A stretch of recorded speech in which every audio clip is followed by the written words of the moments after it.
Yo, yo, yo, good morning, everybody. Welcome. Monday, brand new Monday in the live stream. How's everybody doing today? We've had daylight savings time shift, which means that all of us have to be at the market 1 hour earlier. That's why we have a slightly earlier stream. Yo, Will, what's up? Well, hello there. Audio's coming through my computer, so you're a little quiet. But I'll be trying to sort that out as we go through the stream. So hopefully I'll be able to fix that. But you guys can hear me okay? So I think, Yeah, I believe. yeah, no, Awesome. I think Awesome we stuff. can. Yeah, Dude, you how's should it get going, man? yourself some What's good? How's earphones, the mate. weekend? Get yourself Yeah, some no, I know. earphones. I do have earphones as a backup, but I've got these like surround speakers, and they just sound so crisp. So I'll be trying to connect that up in a bit. All right, Yeah. cool. How was your weekend, man? Weekend. What's good? Weekend was a busy one. So Friday. Yeah, let's not talk about Friday. Saturday went for a park run, 5K. Wasn't faster, but was stronger. So I didn't That's what beat my matters. best time yet. However, I finished a lot stronger. So wasn't as tired. Felt very good finishing that. Went afterwards to go and donate some blood. And then after that just crashed a little bit. And then on Sunday, Sunday was a lot of admin work, as always, prepping for the week's streams and stuff like that. Working on some ideas for the stream itself, things that's going to... Whoa, I can hear myself like crazy on your Yeah, so side. let me just turn it down. My bad. The speakers just kicked in and started working. But sorry, no bear with. So admin work on Sundays, and then had a few meetings, all good things. We're basically going to be changing a few things about the live stream going forward. All good things. Let's put it like this. It's all going to be good changes that's going to come into play over the next few weeks or so. So everybody should stick around for that. It's cool stuff. It's cool things. Little teaser. We're going to add on days where it's a little quiet and the market is not doing market things and it's a little flat. We're going to add some predictions, trivia, just some interesting things to kind of like keep us entertained while the market is being flat. So yeah, that's just a little teaser of stuff to come. But we're working on all of the graphical stuff in the background and whatnot. So So basically, what we're trying to do is trying to enhance me to look a little bit more, handsome, so people will stay. Because at the moment, it's just like something from under a bridge going on here. So we have got some you great. look good. You look good. I don't. Yeah, I don't. Went to the gym this morning, and I don't think I recovered from this weekend's Oh no. exercise and bleeding. How was your weekend, mate? Like, I didn't even ask you how yours was. How was your weekend?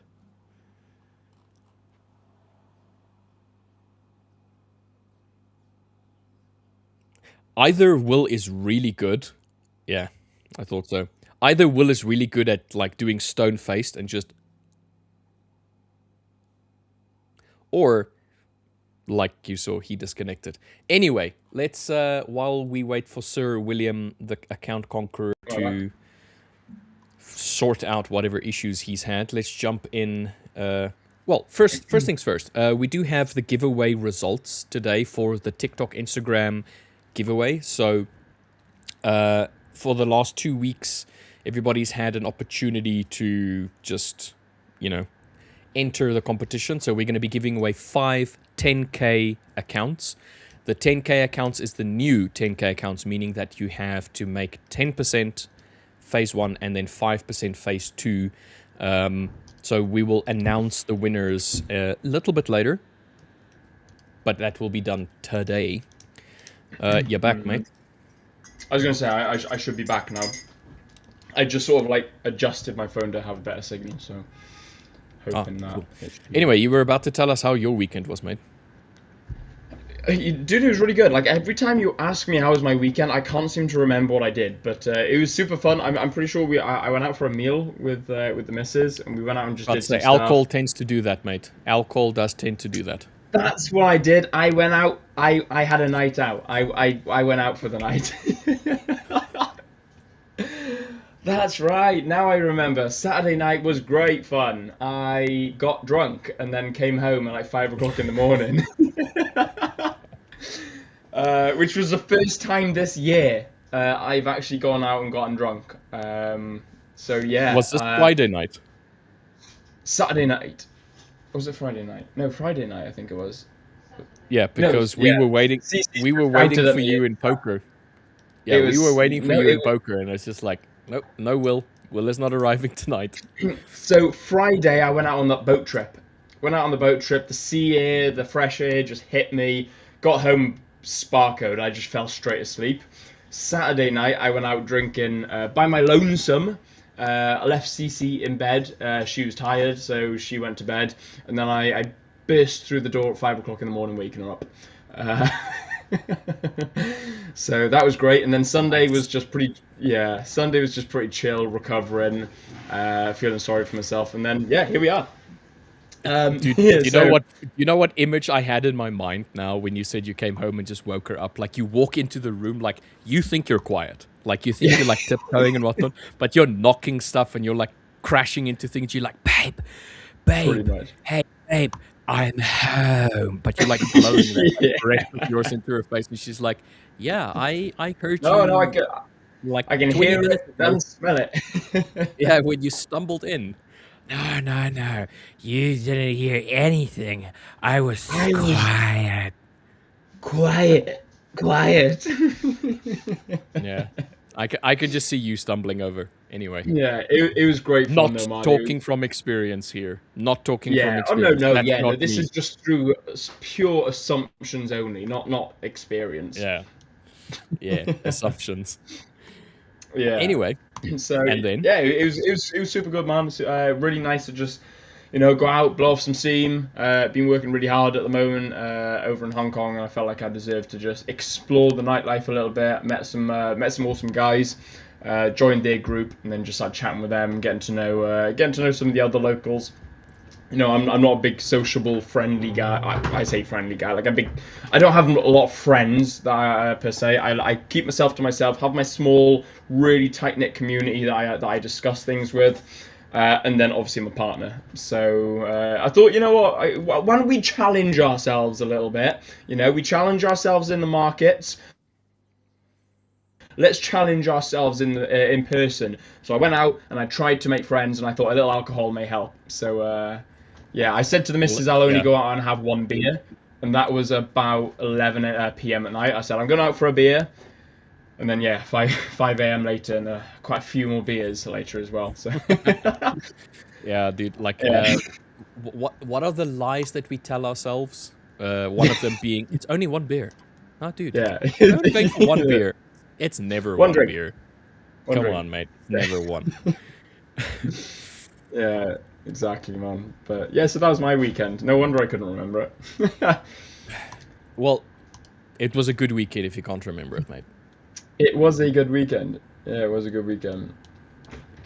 But yeah, ready for the markets, mate. I'm feeling good today. I bought myself a brand new sort of. It's like it feels like 40 odd degrees today. It's like 32 degrees, no wind, pure sun, no humidity. So I went and bought this little number. Absolutely fantastic. It's like a ropey shirt, and the missus just literally dived into a shop, picked it up, and goes, "This would look good on you." I thought, "Oh yeah, it would actually." So I bought it. Guess how much it was? In dollar. Let's go in GBP. Let's go in sterling. Pound. It's a nice little ropey shirt.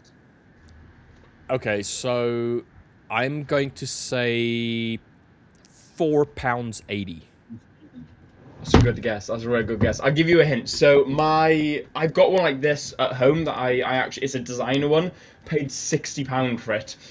This one, £2.50. Oh, dude. Sorry, no. Cheap. £1.50. Oh, It was what? it was around 15. It was around $15. So it was about £1.50. Bonkers, and it is, dude. It feels so nice. So yeah, I'm feeling. Knowing now that that was the price, you can confirm that not everything that is super expensive is worth it. Sometimes the cheap stuff is worth it as well. Dude, 100%. Like, this is, like I said, £1.50. One at home, 60 quid. Difference, not a lot. Literally not a lot at all. This is ropey, really nice, proper material. We'll soon see how long it lasts after a wash. So that'll be interesting. So yeah, no, it was. I'm super good. We went out for breakfast. I had a good sleep. Good weather. Good deal. Bro, I'm feeling good for the markets. I'm hoping that the markets are gonna give me as much opportunity as the shops have today. So my question is, when you move back to the UK, are you going to have 2 extra suitcases just filled with clothing? I've already thought that. I went out suitcase shopping today as well. That's kind of why I went shopping. I'm going to leave all of my old UK clothing that I brought this way right here. Leave it for CC. Yeah. Like, leave it for her and just have her, like, keep it around. Oh, that's a good idea. Yeah, I'll just, like, dive it on her. But there you go. You look after all that. I'm off. Yeah. Get yourself one of those body pillows. Or she should get herself one of those life-size body pillows so that she can dress up as Will. Yeah. Anyway. Oh, man, yeah, that'd be sick. All right. I want to say hello to everybody that's in chat at the moment. Let's just little gander quickly in with Henry saying good evening, MGN saying morning, greetings, Unbiased Trader, greetings, Traders Life High, TJ Babs saying good morning and happy new week, Game Show saying bom dia, Game Show, good morning. Welcome in, happy Monday traders. Potential global correction is on the table as we are here to break it all down for you. Like the stream before you open your charts. Please do. Azrael Trade saying good morning guys. John A. Essex saying I think you're later.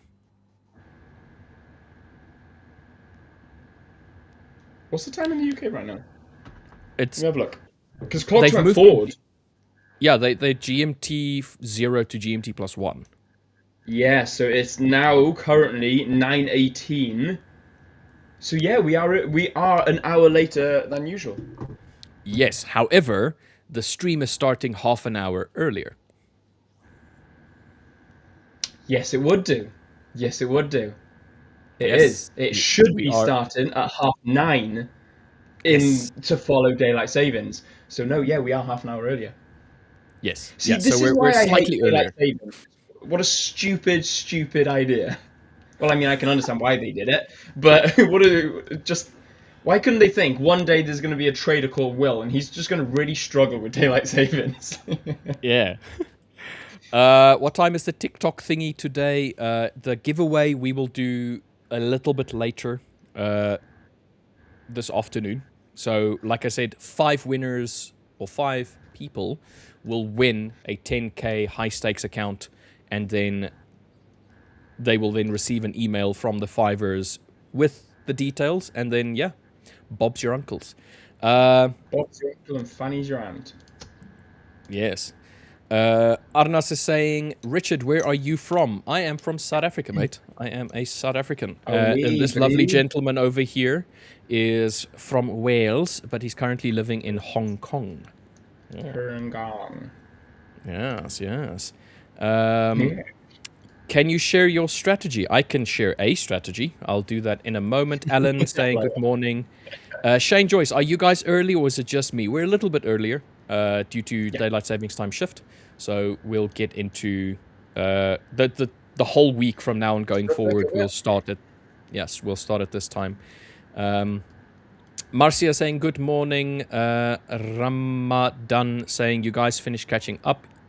No, not yet. Not quite. It's 1:50 p.m. in India. Well, good afternoon to you, my friend. But It didn't, fair. though. But it didn't, though. What do you mean, but it didn't? We're half an hour earlier than we normally start. So my time, 10:30 is when we normally start. And we started at 10 today, which is... I think John Essex also struggles with daylight savings. I think he's a bit like me. Yes. Yes. Remember, your clock's shifted by an hour. So we are technically in South Africa. We don't experience daylight savings time. So our clocks don't move back and forth. It's just permanently one. So on my time, it's half an hour earlier. How to participate in the giveaway? Oh, sorry. Oh, no, go on. I was just gonna say, because I would be streaming an hour earlier in theory, or an hour later. It would be starting at like. So Hong Kong's the same. It doesn't follow daylight savings, so it's +8.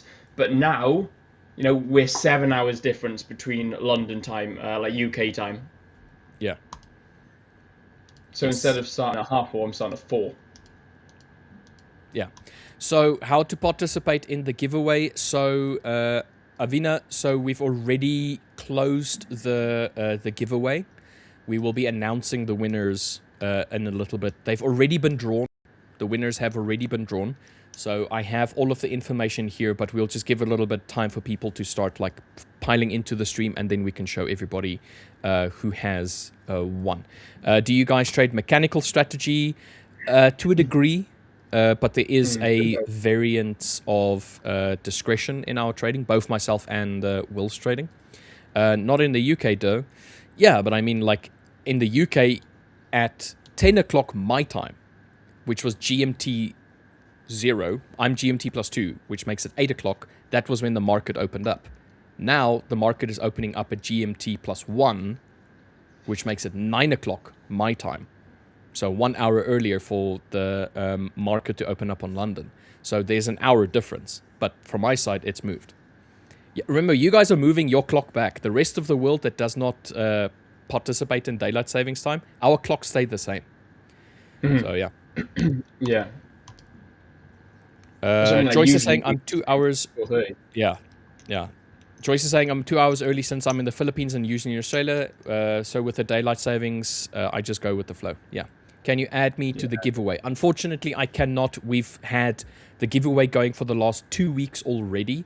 So it would not be fair to go and add you to it and everybody else having already been there for about 2 weeks now. So we're not going to add any more. Like I said, the competition is closed. We will be announcing the winners in a few hours or so. John, bro, come on. Right, I'll tell you what. Right, okay.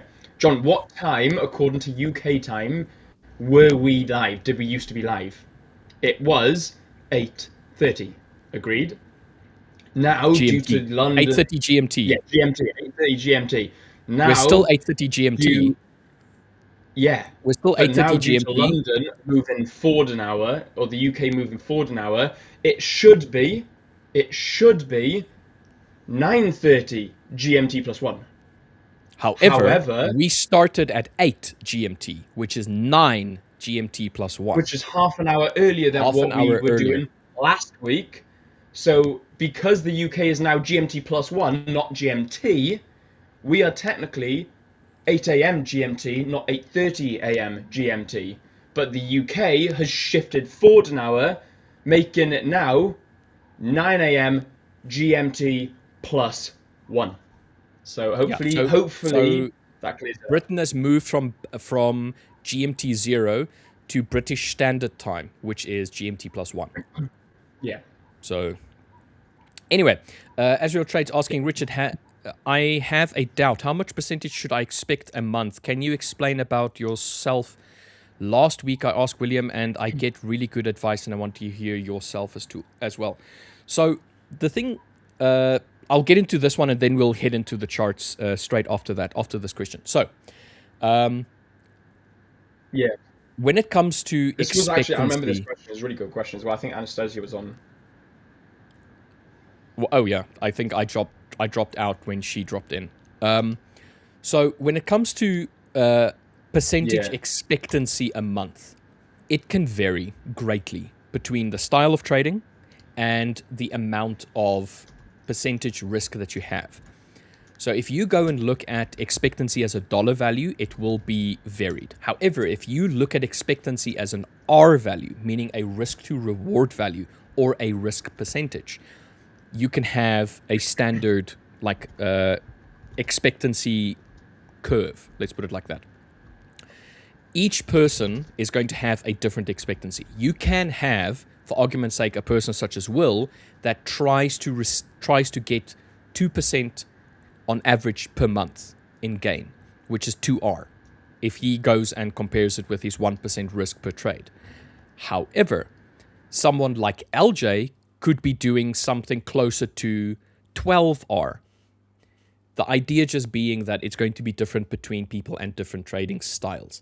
Now, so where the difference comes in is your trading approach. Myself, if I look at my expectancy rate, I am supposed to get 11R a month. That is if I completely reach my expectancy. I don't overshoot it and I don't undershoot my expectancy. I should be receiving 11R. That doesn't mean that I'm going to get 11% in gain. It just means that I am, on average, if I meet my expectancy, supposed to achieve 11 times my risk. And that is based on a risk to reward ratio of 1 to 2 on top of the amount of trades that I take, with my win percentage being above 66%. So if my win percentage is 66% and I have a risk to reward ratio of 1 to 2, it means for every 1 that I'm risking, I'm making 2.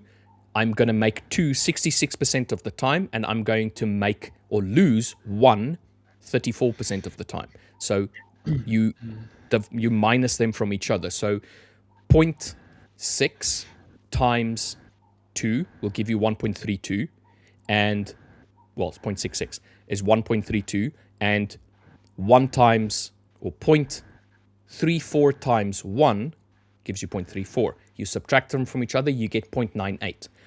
So that 0.98 means that I have 9 to 10 R that I'm supposed to be making if I reach that. If I overachieve that and go closer to 70%, it gets closer to 11 R. So every person is going to be different, and it's going to be dependent on your risk to reward ratio and your win rate, and in line with your expectancy. So you're confused.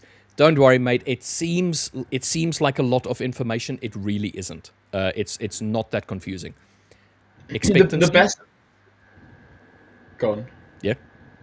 I was going to say the is a combination of your risk to reward ratio times your win rate, and then you subtract the amount that you win when you win. You subtract the amount that you lose when you lose from that amount that you win when you win.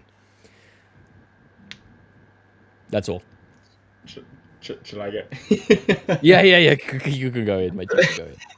The best thing that you can do to help with this is genuinely just stick around in stream.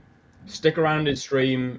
Make sure you converse with us as well, because what we tend to do is we can explain it as best as we can to help you guys, but then just win the trades, you'll be fine. Yeah. Facts. 100%. But what you can do is just, you'll start learning a bit more, and you'll start understanding what we talk about, because what we talk about may be exactly what others may, like, for example, if you've bought a course, what we talk about may be exactly what you've learned on this course, but it's just worded differently. So the best thing I can recommend you guys do is just sit around, watch us stream, join in with us and participate with us, and then you'll understand what we mean. Because what we're doing is, we can discuss it and tell you what we're doing and what we're talking about. We can give you what we would do to advise you, or like if you're asking what we would personally do if we were in your circumstance, we can give the best answer possible. But it may not mean much until you actually see us implement it into the charts, real-time live trading, because that's what me and Rich do. We live trade our accounts on stream in front of you guys. So none of this is absolute bullcrap. Like everything we do here is stuff we're genuinely doing on real life accounts. So there's no sort of there's no garbage trades. There's no gambling, no winging it. You know, you're watching us put in genuine analysis, real time, and talk you guys through what we're thinking. So the best thing you can do is just stick around, watch, participate, ask us questions, and then when we reply and give maybe a little bit in depth, or maybe something we talk about something that maybe you don't understand fully, watch what we do, hang around, and it will make sense, because you'll be like, oh, that's what they were talking about last week, that's what they were talking about 2 days ago, that's what they were talking about half an hour ago. I see what they're doing now. You know, so honestly, it will make sense to you. And once you start watching us do it real time, you're like, dude, this is so simple. Like, it sounded complicated when Rich was explaining it, or Will made it sound a bit more complicated than it really is. We're not trying to overcomplicate it. We're just genuinely explaining what it is. It sounds complicated because it's a new concept to you, or potentially it's a concept that you haven't quite gotten your head around. People are different learners, you know, so I could explain, so like if someone explained it to me, I'd be like, huh? I don't get it. The minute they put it onto the charts and they walk me through it, I'm like, oh, that's easy. So, you know, some of you guys may fully understand what Rich is talking about. Others may be like, Rich, that's so complicated. What do you mean? Whereas others may be like, oh, I get it now that you've drawn it, but I, you know, don't get it when you explain. So just understand that there's all sorts of different types of learning, and we will try and cater as best as we can, but you will learn so much more by actually what we do in the charts. Yeah, apologies if it sounded a little bit confusing. I can put it on screen for you nicely, just to show exactly how it works. But the thing is, like, to us, what you explained was basic, super simple, the most obvious explanation of it. But just some people may not quite understand that at this stage in trading.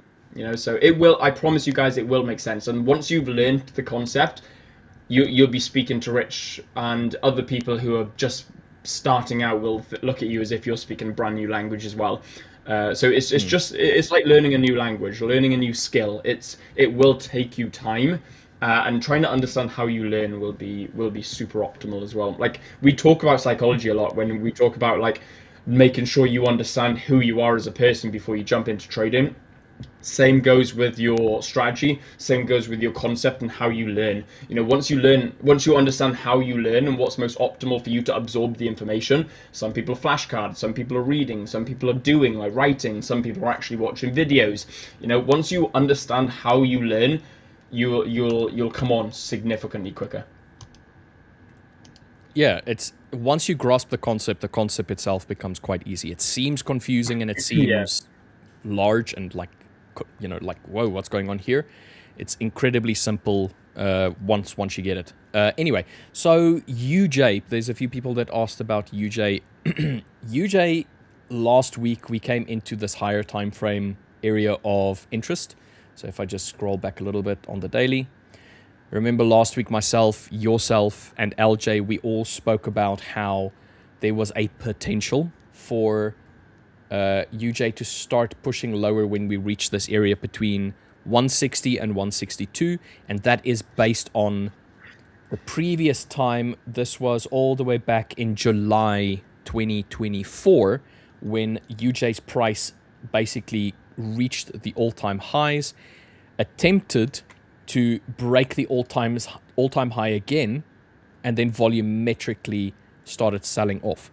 And from there on, we have tried to come back to it after obviously reaching the bottom of UJ, which if I just zoom out, you'll see ended up being down here, which was around 139, 140-ish. We attempted to test that 140 point again, tried to push lower. So you can think of this whole segment here as a support zone. And if you pull it back, let's go like this, you can see that it was already established once before on a previous date. So we have 3 touches off of an area that was established previously.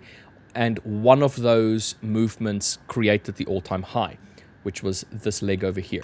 So since then, we've tried to come back up again. We failed. We came all the way back down, retested that support level. And since then, we have been trying to get back up to this all-time high segment.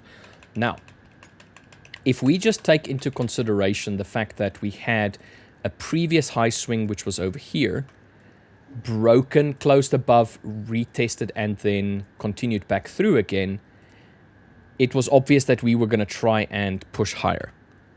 But because 160, 161, 162 is basically an area for the yen to start intervening and potentially adjust their rates so that they could control the depreciation of their currency. In this case, 160 being okay, we really need to jump in and do something about this.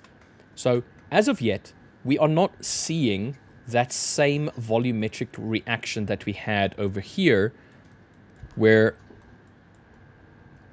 price itself really continued pushing lower. So this was intervention over here. So we're waiting for intervention yet again. Now that can be at the top of that channel. So at the top here, come on. It can be at the top, somewhere up over here. Let's say we try and break that high point and then potentially start selling off. Or it can wick in, try to push lower, try to push up, and then start tanking off. I do think that we're going to see some definite selling pressure in this area.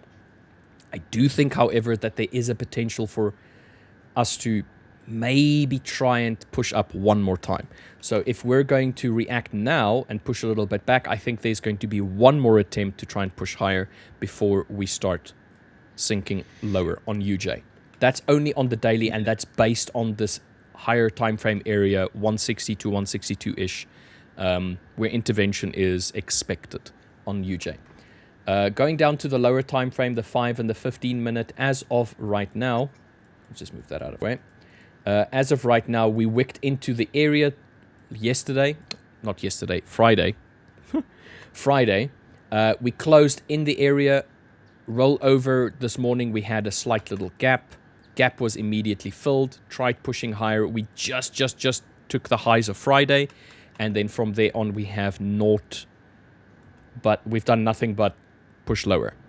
However, we've come down to this area over here, which was a little consolidation area during the Tokyo session last week Friday, which is where we've reacted now once. And it seems as though we've slowed down significantly as we came to the end of the Tokyo session. A singular attempt to try and push price higher. So a high. Price since then created a new low of the day, came up creating a lower high. And it seems as though we've slowed down significantly during this segment over here. You can see with the candles, long wicks, small bodies, we're opening and closing very close to where, we're closing very close to where we opened up, which signifies that we're struggling to pick a side. And if we're struggling to pick a side and we already have, let me just delete all of this.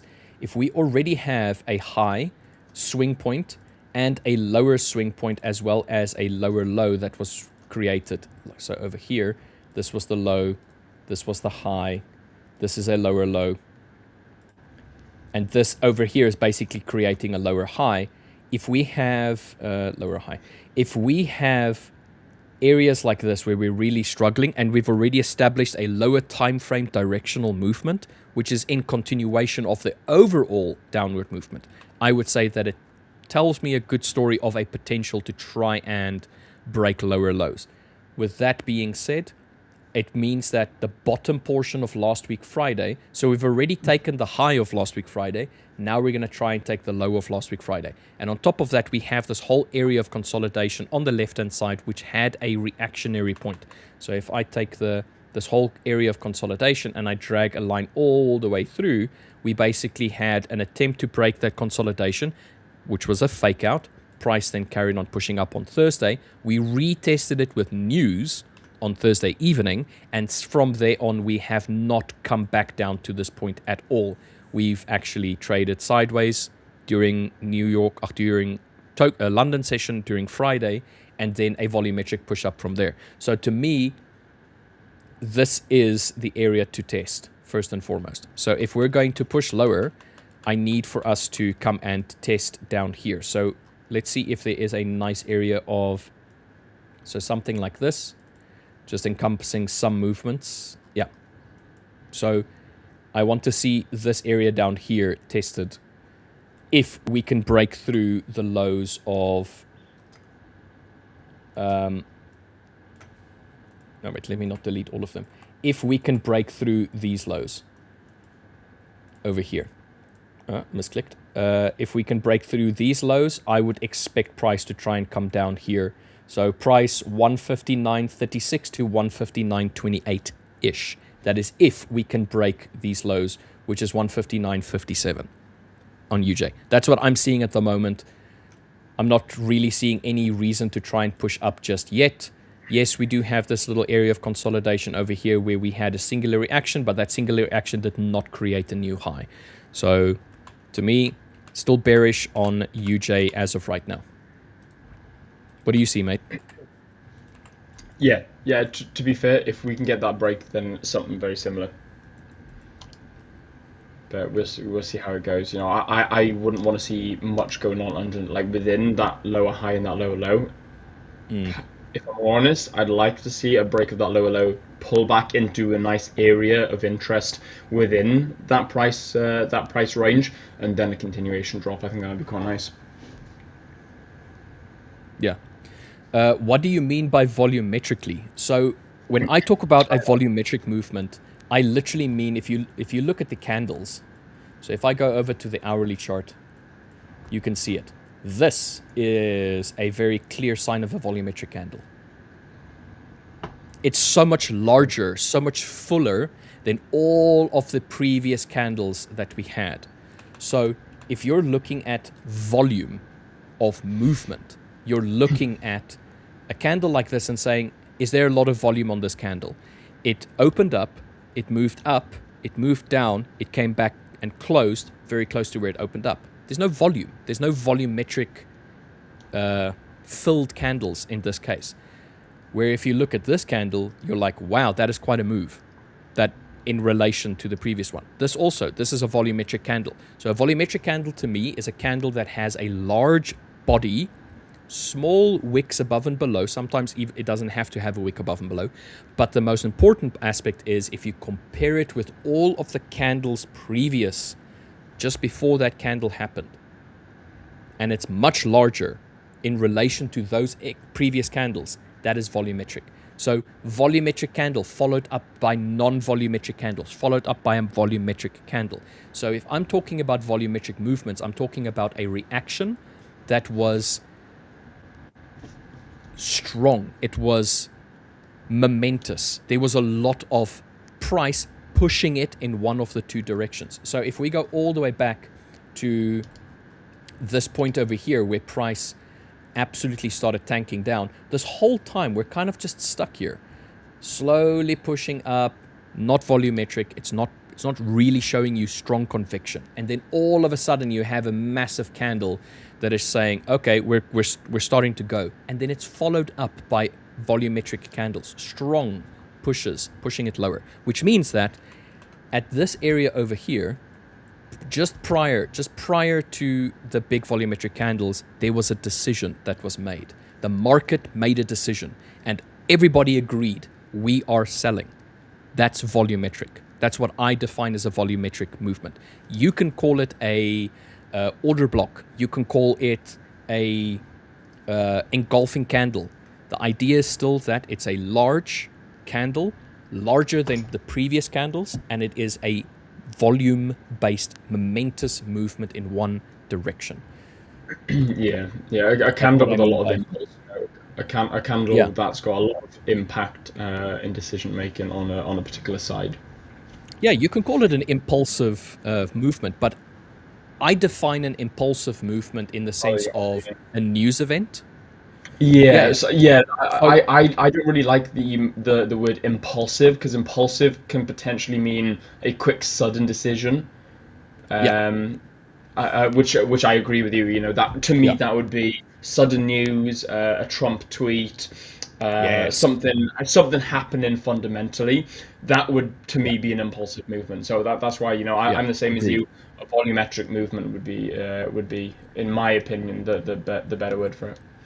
So this is a impulsive move. It was a news event. Whereas this over here was also an impulsive news event. But the candles that followed afterwards is the volumetric candles. Those are the ones that it's not just impulse that caused it to move, it's alignment. It's everybody agreeing, yes, the impulse created the initial move, but then it needs to be tested. You need to ask yourself, okay, this was impulsive, this was a sudden decision. Are we sure that this is the direction that we want to go in? Yes, this is the direction we want to go in. You get that follow-up. You get that volumetric continuation. That's why I define a slight little difference between a impulsive move and a volumetric move. But yeah, so you can think of them as impulses, but the way that I see it is an impulsive move is exactly that. It's impulsive. It is a sudden decision pushing us in a direction. Where volumetric to me is we're agreed. There's agreement. We're definitely going in this direction. It's not just impulse, there's decision behind it. Yeah, think about it like if you went on holiday, and if someone said to you, "I made an impulsive decision to go on holiday," you're not going to think, "Oh yeah, he's thought well and hard about this holiday." You know, you would have thought, Yeah. "Oh God, he's just booked it for tomorrow." You know, he's like, "Oh wow, he's made a quick decision and gone, I'm going on holiday tomorrow," and that would be an impulsive decision in the real world. You know, so Yeah.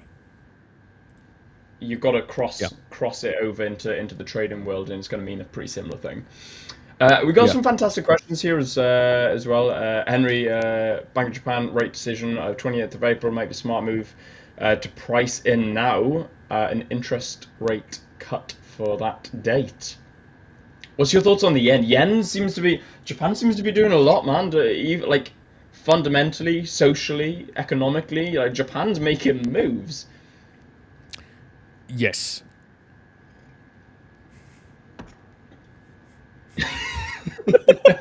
Yes. What is that? Is it A or B? Yes. Yeah. Yes. Yes. Yes. All of what one do you want? Yes. Is that all of them? None of them? So LJ, I think, is the more poignant person The to man ask a for this, question. 100%. Yeah. Yeah, He 100%. being our fundamental macro analyst, where I am but a humble technical trader. I understand from a more simplistic point of view what is happening there, where I think LJ would be better suited to answer a more in-depth question. I don't want to go and give my viewpoint on something and then LJ drops in and says like, well, Richard's an idiot. He doesn't know what he's talking about. As I say, stay in your lane, mate. Stay in your lane. Yeah, 100%. I think that's best. Speaking of staying in our lane and talking about what is best, we've got a great comment here. Hi, I'm new here. Can you please anyone tell me what or which A+ setup is best? First things first, Jay, big welcome to the community, brother. Make sure that you do subscribe to the channel and smash the like button because this is a great question as well. So stick around. Could you explain what A+ setup is best? You've gone on then and commented a few more comments, so I'm going to read all your comments out and then I'll give you an answer. I trade multiple pairs. Mostly I prepare for XAU USD, so gold, and USDJPY, so dollar yen. And then you've gone, I trade ICT A+ setup, but many times I have to wait for the setup. So does anyone have any ideas and another A+ setup? There are a couple of fantastic questions here and some fantastic answers I'm going to drop on you as well. So first things first, can you recommend an A+ setup? I can absolutely recommend an A+ setup, and that is the one that you have back tested and traded with and forward tested and got data set around. Now that to me is an A+ setup. An A+ setup isn't a setup in itself. It's a setup that follows your rules. So that is all that. So a grading of a strategy, of a setup, of a trade is strictly down to what you call it. Your A plus setup may be my C trade. You know, my B trade may be your D trade. You know, my A plus setup may be an absolute garbage in your eyes. So an A plus setup, Jay, my friend, is completely up to what you think is a well thought out, data driven trade. However, I like that you have continued to comment because it helps a lot more with the answer. I trade multiple pairs. Mostly, I prepare for XAU and USDJPY. This is fantastic that you've explained that you do trade a multiple of pairs. Unfortunately, I don't really trade ICT. I got a couple of his concepts that I do integrate with my strategy, but I don't really know his trading style per se. So I can't really help you on the correlation between ICT and many other trade setups. However, what I will tell you is forget the ideology behind ICT. Forget calling yourself an ICT trader. Instead, look at his concepts and find what works for you. If you're finding, I don't know, what's it called? Is it Silver Bullet? So if you're using like a Silver Bullet strategy with ICT, and you think that that works fantastically, but he says this only works on gold, then you can be like, okay, cool, this only works on gold. Okay, well, that's what he's tested. If you go over to AUD dollar, so AUD USD, if you go over to AUD USD, which is the Aussie dollar US dollar, and you test that, and you back test it, forward test it, and you gather data on it, and you're like, this works perfectly, but ICT says it only works on gold. Forget what ICT says, because it's only the concepts he's talking about. You can take what those concepts are, which is what which is what I've got a lot of his concepts in my strategy. Like a lot of people say, well, you're an ICT trader. I know, I just apparently have a lot of his concepts. So what you can do is actually use those in AUD USD, not because you're an ICT trader, just because you understand that it's just concepts and it's a way of looking at the markets. Same goes, if you're looking at, you say, for example, XAU, USD, and USDJPY, if those are high probable pairs for you, and you're finding that you're struggling with time and waiting, because you've just said here, many times I have to wait for a setup. Does anyone have any ideas on another A+ setup? My best advice for you, my friend, would be wait. I know it sucks, and that isn't an answer that most people want, but dude, be patient, because before you know it, like Jay, I don't know how long you've been trading for. Let's just say you've been trading for a year. Right now you may be trading with a small funded account, or maybe a small personal account, or maybe you're just sticking to demo until you build confidence. It's absolutely fine. You wait 5-10 years time, you're trading with like $1 million account, 2 million, 3 million, 4. I got boys that I know trading $4-5 million worth in capital across prop firms. So you imagine you're trading and you're waiting for an ICT 1A+ setup that you're describing on one pair, and we call it gold. Then what you can do is actually say, right, okay, I'm going to trade 1 day per week, 1 day per month. You trade whenever you see that A+ setup, but it doesn't come until like 4 days later, and then you execute that trade. It hits TP or it hits stop loss. You hit stop loss, and let's say it's $1 million account, 1%, you hit your 10K loss. You're like, okay, cool, I've just lost 10K, and then you get another setup in 2 weeks' time. You've just waited with the 10 grand loss for 2 weeks. Boom. You get a 2-hour trade, you get a 3-hour trade. You're now up net 20K, you're up gross profit of 30K, but you're up a net of 20K after the 10K loss, all within a 3-week period, and you've only taken 2 trades. And so let's say that's all you've gotten for the month of February. You've had a 20K month in February net profit due to the fact that you've only waited for your A+ setup and taken 2 trades. Now, that's if you trust your process. You go back and actually look at the idea that you're now wanting more setups. You take a trade every single day, you end up only netting $1,000, $2,000, maybe you're even minus or break even, and you struggle across break even, because I see it in so many traders. I watch them hit a break even stage for so long because they try and force multiple setups. Trust your process and wait and be patient, my friend. That is the best advice that I can give you. Yeah. What are you doing? I was drawing a B plus and a C minus setup. A B plus one on pound being a little bit more bearish. We have been bearish overall the whole of last week. We're coming to an area which previously we had, and as an establishment, I was giggling at the same comment, mate. And I would like to see price break through this point and then potentially want to try and go lower. So to me, B plus, it's not entirely what I'm looking for. I would much rather want it to break through, retest and continue, but like retest down here instead of retesting up over there. And then the opposite, we can potentially start having a bullish reaction after reacting off of this line, which was this area over here, the 13th, Friday the 13th, so 2 weeks ago, Friday. We're going to come and test that low now, so I would like to see whether or not that's going to get tested, retested, and respected, and then start pushing up to potentially come back to this area of consolidation, which was on Tuesday and Wednesday of last week. So that's what I'm kind of looking for on GU at the moment. EU is very similar, apart from the fact that EU has quite a bit lower to go before we actually test this area down here, and then potentially lower than that down here, which is 114.69, so about 30 pips to push lower. We also had this nice volumetric push down. We had a base area up over there that was tested. We did not have these high points up over here tested at all. So as of right now, we have a almost equal low here, which needs to be tested first and foremost, broken through and pushed lower, and then we can maybe come and test these lows over here.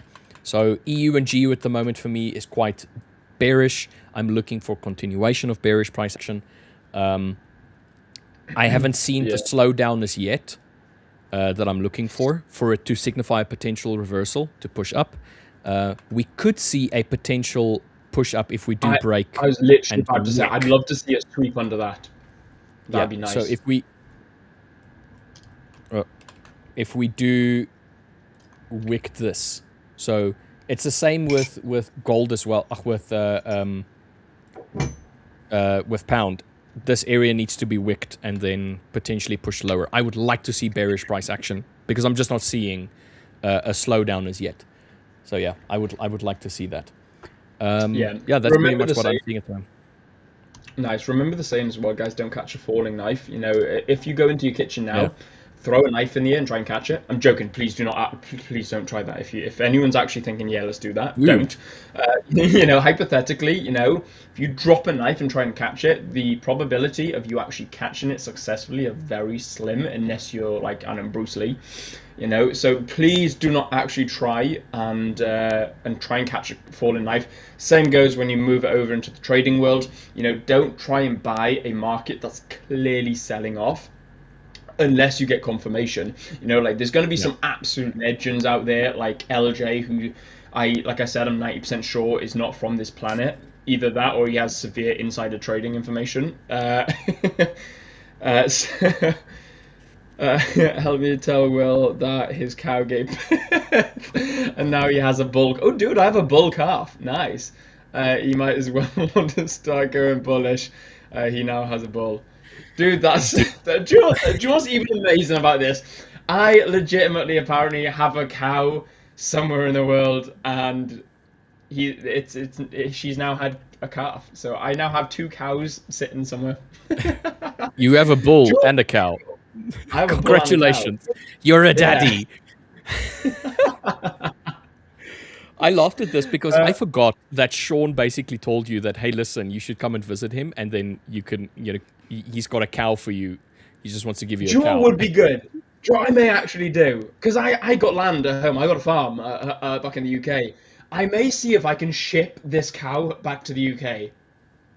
Dude, How sick like would first, that be? dude, first go and visit Sean. Like, go and accept the Like, gift in person. Don't be oh that yeah, no, guy. no, obviously, I got to go and pick it up in person. But how am I supposed to get it Yes, back? You know, how am I carry supposed to it, like ship it over? Let me carry just it. chuck Like it in you're a my strong hand dude. luggage. Yeah, over the shoulder. Hello, Yeah, just Dirk. hog tie it together, like Morning. throw it over, and like just straight onto the plane. Always fascinating coming on Monday mornings to the shows and like guessing what topic you right now have. On the list of expectation, talking about farming and cows was like basically non-existent. Yeah, that's true. But it's integral to trading as well, because cow trading, That what I didn't get. only the inner circle people know about cow trading. Yes, then I'm really out of that circle. Sorry. Yeah. So in a lot I of was African I cultures, was until Sean got me a cow. Now that he's gifted me a cow, I gotta fly over and go pick up my I gotta go pick up 2 cows now. So I should have picked it up earlier. You got a cow So, gifted. That's yeah, he got a cow something. gift. So Okay. let me I explain got to you the significance of this. So in a lot of African cultures, cattle is currency. So wealth is determined by the amount of livestock that you have. It's not all of the African cultures, but a lot of them do have this as a signifier of wealth. So if let's say for argument's sake, in South Africa, if you are of the isiZulu or Xhosa groups, you would have something called lobola. And lobola is a payment that must be made for weddings. So it's paid to the family. If Will wanted to marry a Zulu lady, then he would have to pay lobola. Now, A bit like a lobola Southeast Asia. Yeah. yeah, so lobola is usually paid, it used to be pretty much just livestock, but obviously financial gain, like actual currency, and then stuff like blankets and whatnot. Anyway, but the point being that this is like my bastardization of the actual culture, but like the idea still stands. Like it's a signifier of wealth. So if a person were to give you a cow from an African culture, that is a significant thing, because they're technically telling you, I'm giving you some of my wealth. I'm sharing my wealth with you. So it's a massive signifier. It's very significant. So it's not as simple as, oh, I'm just gifting you something. No. I'm giving you something that I deem wealth. It's of wealth. It's worth something more than just financial gain. So Nice. I have no beef with this conversation. Well, in that case, even more congratulations to you, William. Yeah. Thank you very much. Yeah. So I apologize, Sean, if I've gone and, like I said, given a bastardized version of your culture. But being a South African, we have a lot of this stuff in South Africa, and I have a running understanding of it. So please correct Sean's me. like, I just wanted to get rid of the run to the pack, so I thought I'd give it to Will. Yeah. But yeah, so that's generally how that goes. LJ is going to be in just now. He is just busy with a call, just wrapping up a call. So he will be about 5 minutes, guys. So if you guys don't mind just being a little bit patient for LJ. But we have Dirk. Dirk, tell me. Yes. You shared something this morning. I did. Oh yeah, on the WhatsApp, the Fivers.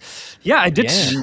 Actually, I woke up to a little surprise this morning myself, because last Saturday, we had guests over, and after this, I was a little bit drunk, but not crazy drunk, like the creative drunk type, where you still can get stuff done.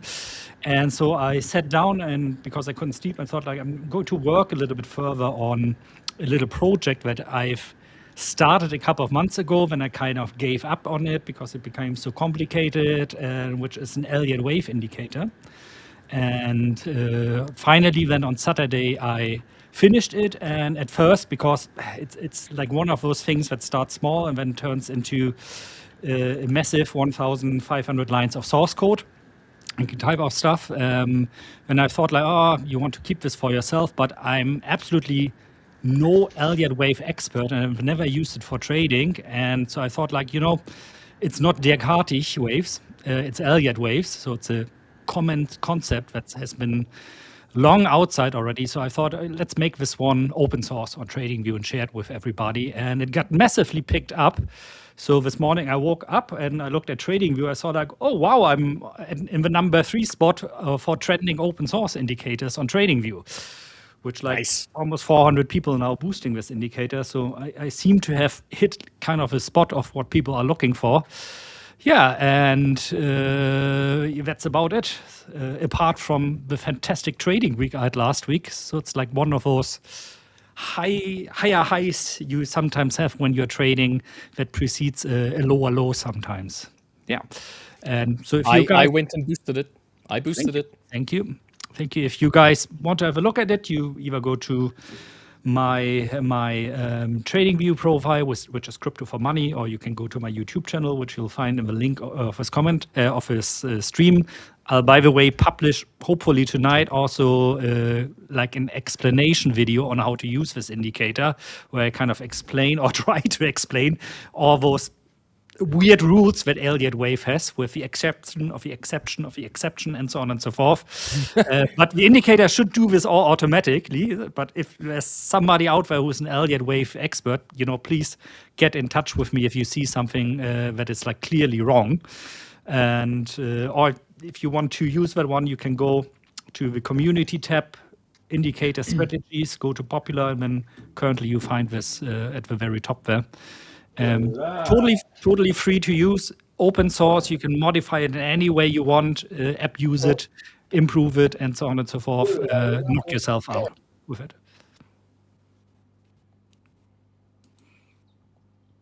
What's that? Suddenly, MIA.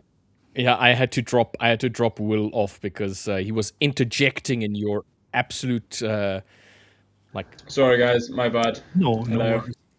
Thank you very much for dropping me.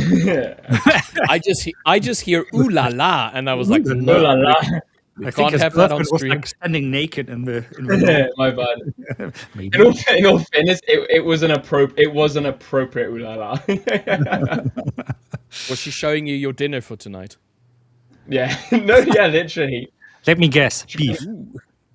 No, beef. It's not. It's chicken. It's chicken. No. Do you know what we had last night? It was fishball with squid in like the spicy soup. Oh.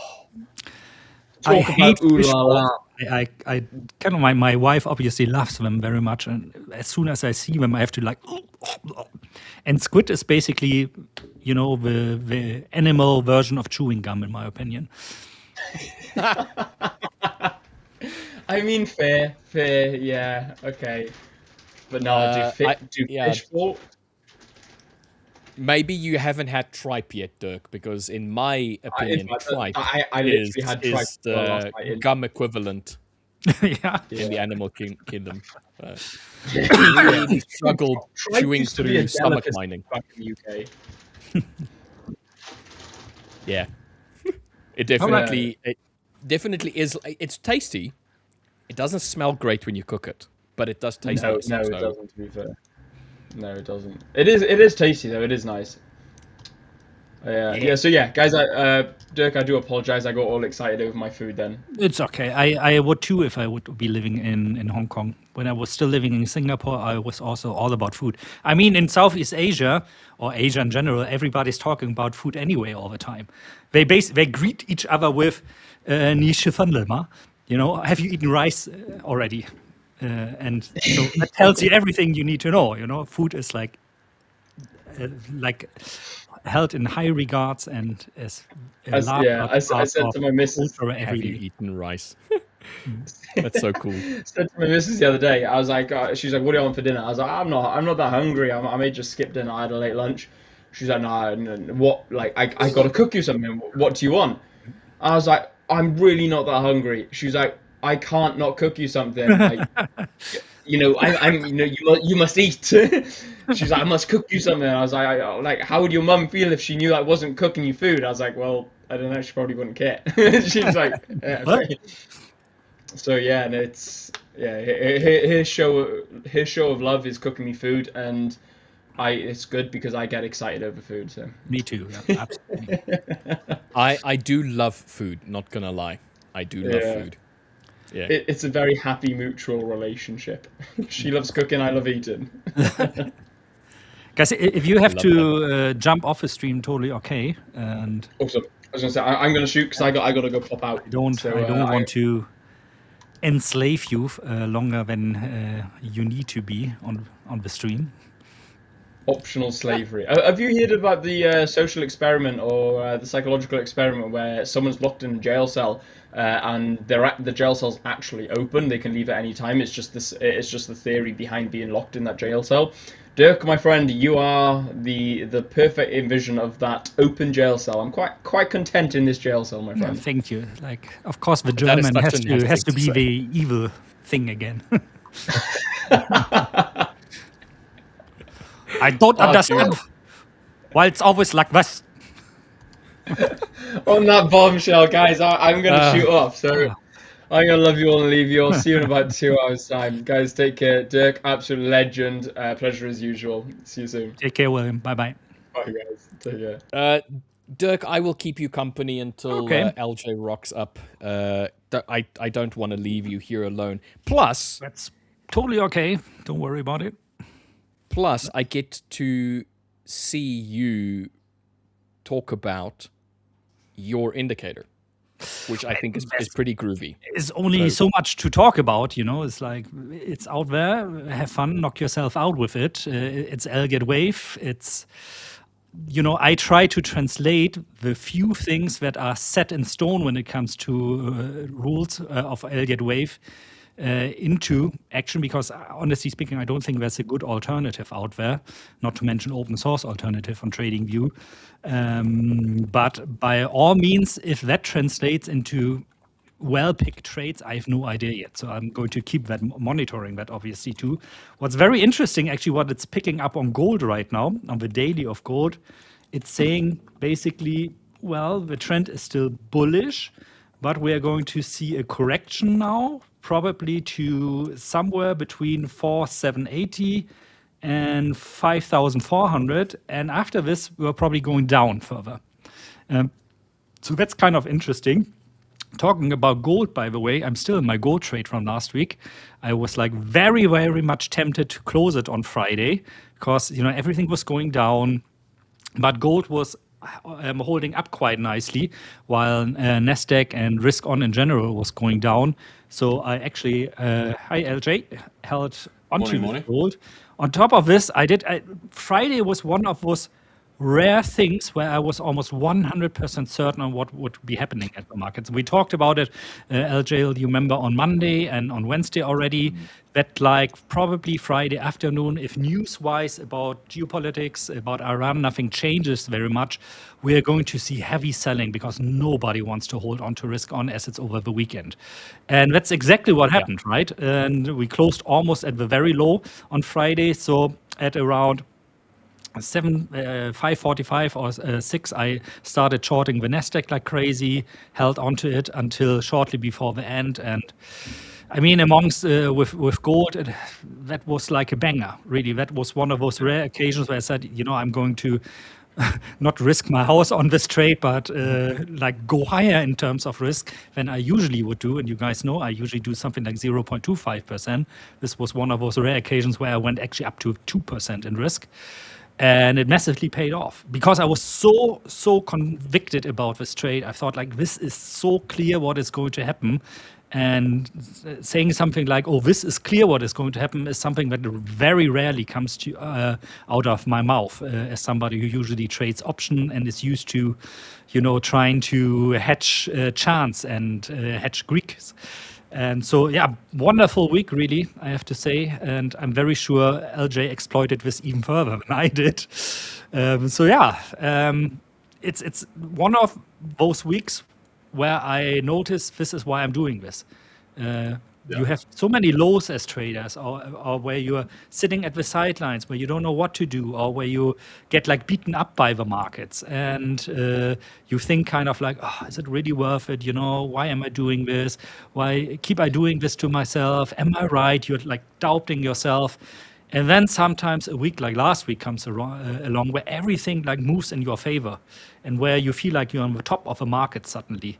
And then I notice like, oh, hey, this is why I'm doing this, you know? It's not only for the money, it's also for like, yes, you know, I had this idea, it was my idea, and it seems like for once I was a little bit smarter than the majority of the market for a little while. The difficult part now is transitioning back to being humble. You know, that it's not going to continue like this, but to stick to your guns and do your due diligence and continue to follow your system and your, also your system if you're a discretionary trader.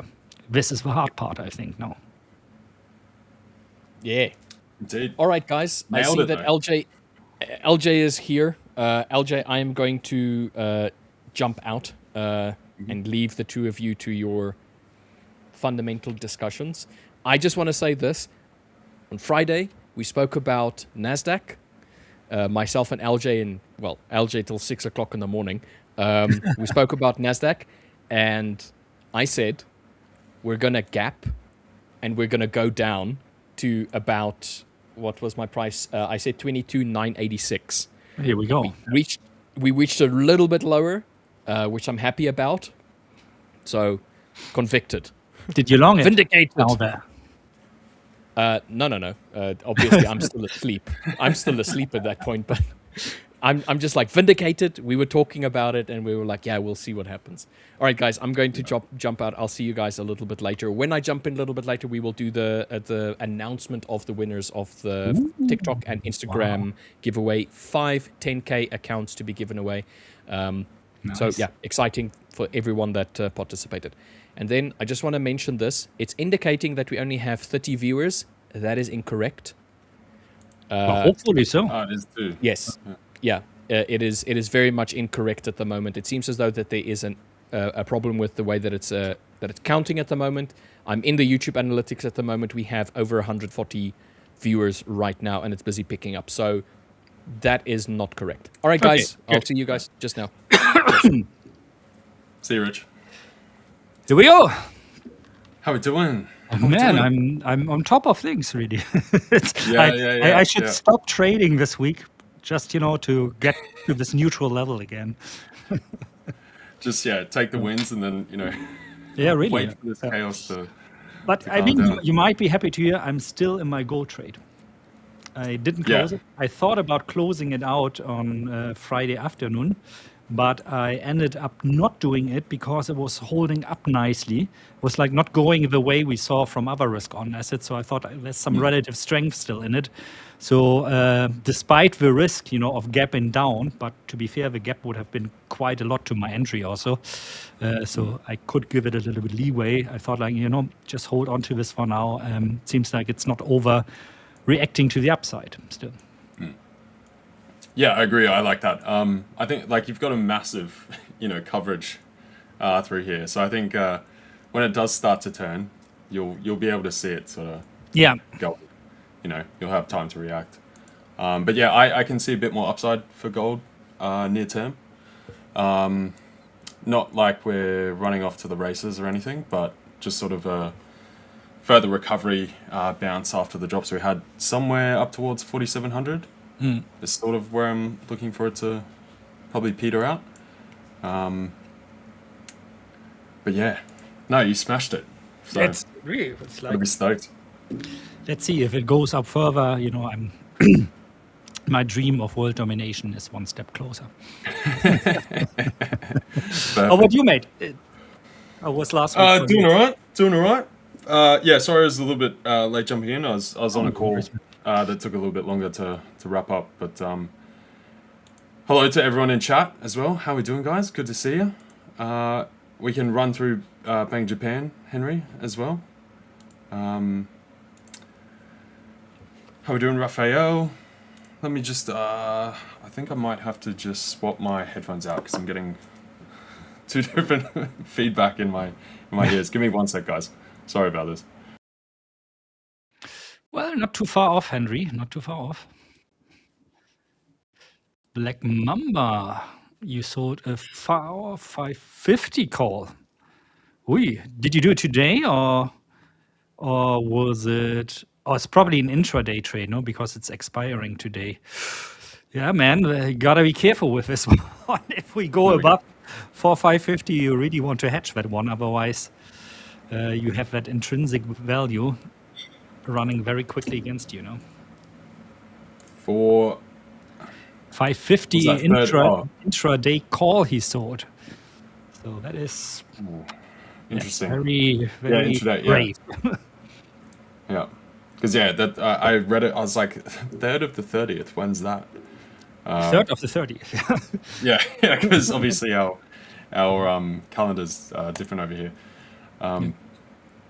So yeah, real GCC share Elliott gold chart link. You don't need the link. You can find the indicator by going onto the trending page on TradingView. So you go to Community, Indicator Strategies, and under Popular, you find this in the 3rd spot currently. And there you can just open it, copy it, source code it, whatever you want with it. But interestingly enough, this one, and again, guys, I'm not an Elliott wave analyst, so I cannot tell, is this valid, should you trade this, shouldn't you trade this? Just for information, it says right now, target 4,780 to 5,4 in the near-term future. So let's see how this one plays out. Interesting. I'll have to play around with it. I haven't had a chance. Like I said, I'm not an Elliott wave expert. I almost broke my brain trying to get into the rule set. It's like you have like 3 rules that need to apply, otherwise it's like invalid or you counted the wave wrongly.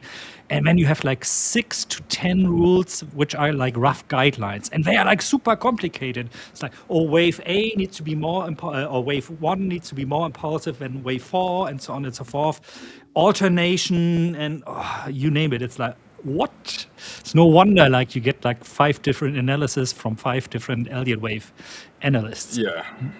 I was going to say it's very open to interpretation. Absolutely. A little bit, yeah. So, but yeah, no, doing well. To answer your question before, Dirk, got on F1 on the weekend. Kimi once again. That was good. We had a bunch of stuff. UFC, unfortunately, Adesanya got. I never. What is that? Ultimate Fighting Club, or what is that? Yeah, Ultimate Fighting Championship. Never seen it. Never seen it. Yeah. But F1 is like, I noticed why. I mean, if you look at George Russell, he's a good driver, but I don't like him because he's always so whiny. It's like when somebody overtakes him or something, it's like braking under movement, moving under braking, and it's like, oh my god. Somebody once said to me when I was watching Drive to Survive on Netflix. And my wife actually she was like to me once, like, Dick, this is like the Desperate Housewives, but the guy version of it. And after she told me that, I was like, damn, I cannot see this again without getting this out of my head. It so is, hey. And I hope Kimi like takes it and not George. Man, George is just so annoying. He's kind of like a spoiled kid type vibe. Exactly.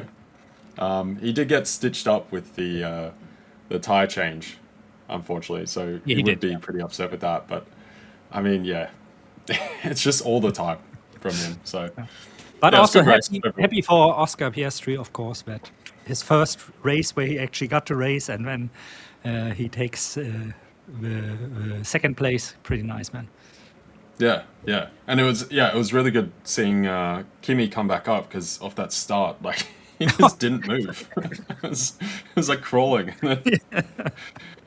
Cold tires or whatever it was. But it's good to see. So other than that, I also saw that Project Hail Mary movie. Oh, I read the book. Really good. Yeah, I recommend it to you guys. Oh, is there a book? Yes, it's based on a book. It's from the same guy that wrote back then The Martian. You might remember that movie. The book is amazing. Probably in the top 20 list of my favorite books. So I still gotta see the movie, of course, as well. But I'll wait until it comes out on Amazon or something for free. Yeah, fair. Yeah, I went and saw it. I was really stoked with it. I was like, oh, that was a good movie.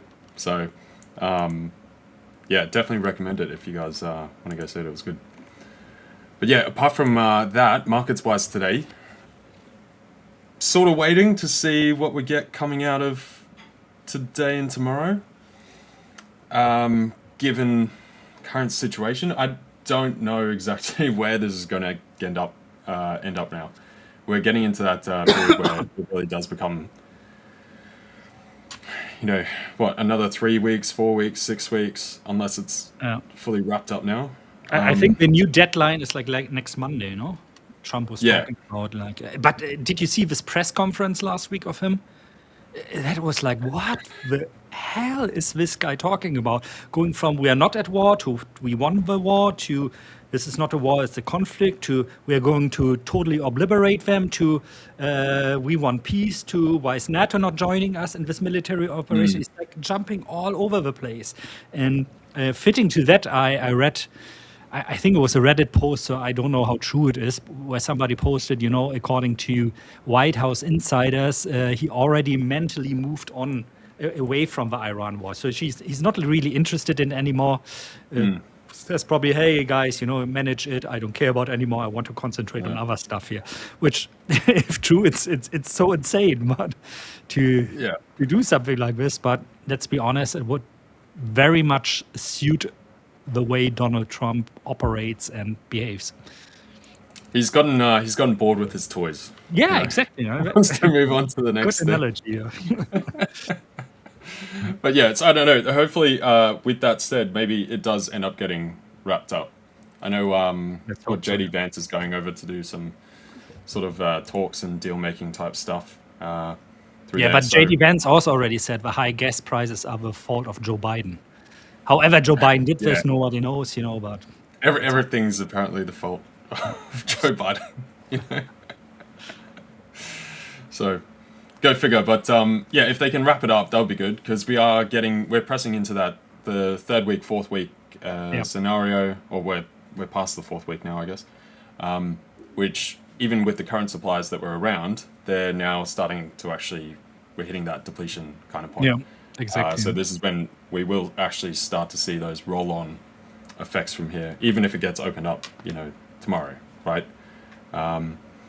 So where this goes right now, I don't know if people are, it looks as though we're getting primed for any kind of resolution, call it that way, for things for the markets to just take off.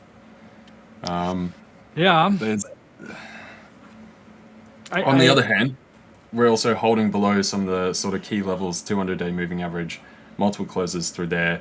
There's further pricing for downside risk. We're seeing that in Aussie dollar, commodity-related currencies, 25 delta risk reversals. So I think it's very hard this week. We also have a bunch of news coming through this week, and then non-farm payrolls. And we've got Powell talking tonight. So it's a big wishy-washy cluster both ways. So I'm going to be taking this week very, very much day by day, I think. Yeah, I think that's the way to go. I agree. Yeah. So, interestingly enough, like going back to Elliott wave, what this Elliott wave indicator says on the 4-hourly NASDAQ, it expects kind of like an explosion to the upside, like a new impulse wave. Number one, I think it's called to the upside. I don't think this necessarily is going to be true, of course, but maybe maybe for once we're on the lucky side and we're going to see that things calm down a little bit this week. Yeah, I mean the whole situation is pretty silly because again, just like Trump's comments last week, they were saying that the US can kind of get on without the Strait, and the US will be pretty alright. So then, if that's the case, why did you do this to begin with? Like, why mess with it? Because now it's going to be a point of concern for energy security, going on potentially for years, right? It's always going to be a little lever point there, which, I mean, I'm sure there's going to be huge investment on new routing and different alternatives with that going forward, because that's what always happens out of these things. But I mean, Where does Iran get their win for this? Is it trying to control the strait and we get some weird joint venture between Iran and the US that is signed off by like China as the middle person, and they agreed to get commissions through every ship that flows through or whatnot? Is that's sort of what they're doing now to certain players, right? If you pay us and you're our friend, and you don't necessarily have to be against the situation, but don't help them out, we'll let your ships through. Exactly. Everyone else halted. So yeah, I don't know. I mean, to a certain extent, I remember when was it, like 2 or 3 weeks ago, when this whole thing was still in its infant stages. I was pretty much the opinion, this is going to resolve very quickly. Of course, I overestimated what the USA and Israel seem to be capable of doing. And I underestimated that Iran probably has preparing for a situation like this for 20 years, 25 years already. So, yeah, same mistake. I mean, seems like the same mistakes the USA seems to do over and over again. No? Or, as a matter of fact, all bigger countries. If we look at Afghanistan, Vietnam, Ukraine now, that things are, or like let's put me like smaller countries are more resilient nowadays than you think they are. You cannot act like Genghis Khan conquering the world anymore. Yeah, indeed. And so hence with the whole troops on the ground thing, I don't think they'll get there. I severely doubt that. Black Mamba, you're right. I have little understanding when it comes to war things. I can just share my thoughts on this. But if you know more of it, please feel free to share it with us. Knock yourself out. And by the way, the point here is not estimation, right? We're not trying to make predictions. We're traders. Exactly. Right? So when you're looking at the market, you have to look at all current scenarios. This is the most probabilistic scenario right now, and then that's where the market's going to be trading towards. Then you get new information coming in, then the market starts moving away from that. So what you're trying to do is preemptively beforehand look at what potential pieces of new information would change the story and what ones are actually going to be impactful enough that you should actually care about it when they do come. Right, so just like being at this 4-week period now, this is where, because of fuel supplies for a bunch of the Southeast Asian countries, even Australia, I think we've got, 35 days left now or something. If this hasn't now been resolved, and each further week something goes on, you have to often think that it's probably another week and another week, right? So then it's analyzing all those scenarios and then trying to figure out the best ways to trade that back and forth as things update or de-escalate, then re-escalate back and forth, right? So, yeah, I don't think ground troops at all. There may be some more like tactical type bits and pieces, but yeah, I think, as you said, Trump is tired of it. The whole party, I'm sure, would be fed up with it because they've campaigned as the whole anti-war thing. No one in America wants another Afghanistan, Iraq type situation again. So it's very unpopular across the board. So I think it will be a wrap this up, whether it's a deal with Iran. Pretty sure this period, with the amount of oil they've sold and everything, they've made basically as much money as they had in the past 20 years from this situation happening. And Russia's revenue as well has also doubled. So the whole thing is a bit of a mess. It is. Really. It is. And again, guys, like LJ said, we don't need to be geopolitical experts on this, but nonetheless, what you do always as a trader is you have a hypothesis, on your best estimation. And the best estimation right now, after all we've seen, is that I have to say, I was wrong. This is probably not going to be like a super short conflict like I initially thought.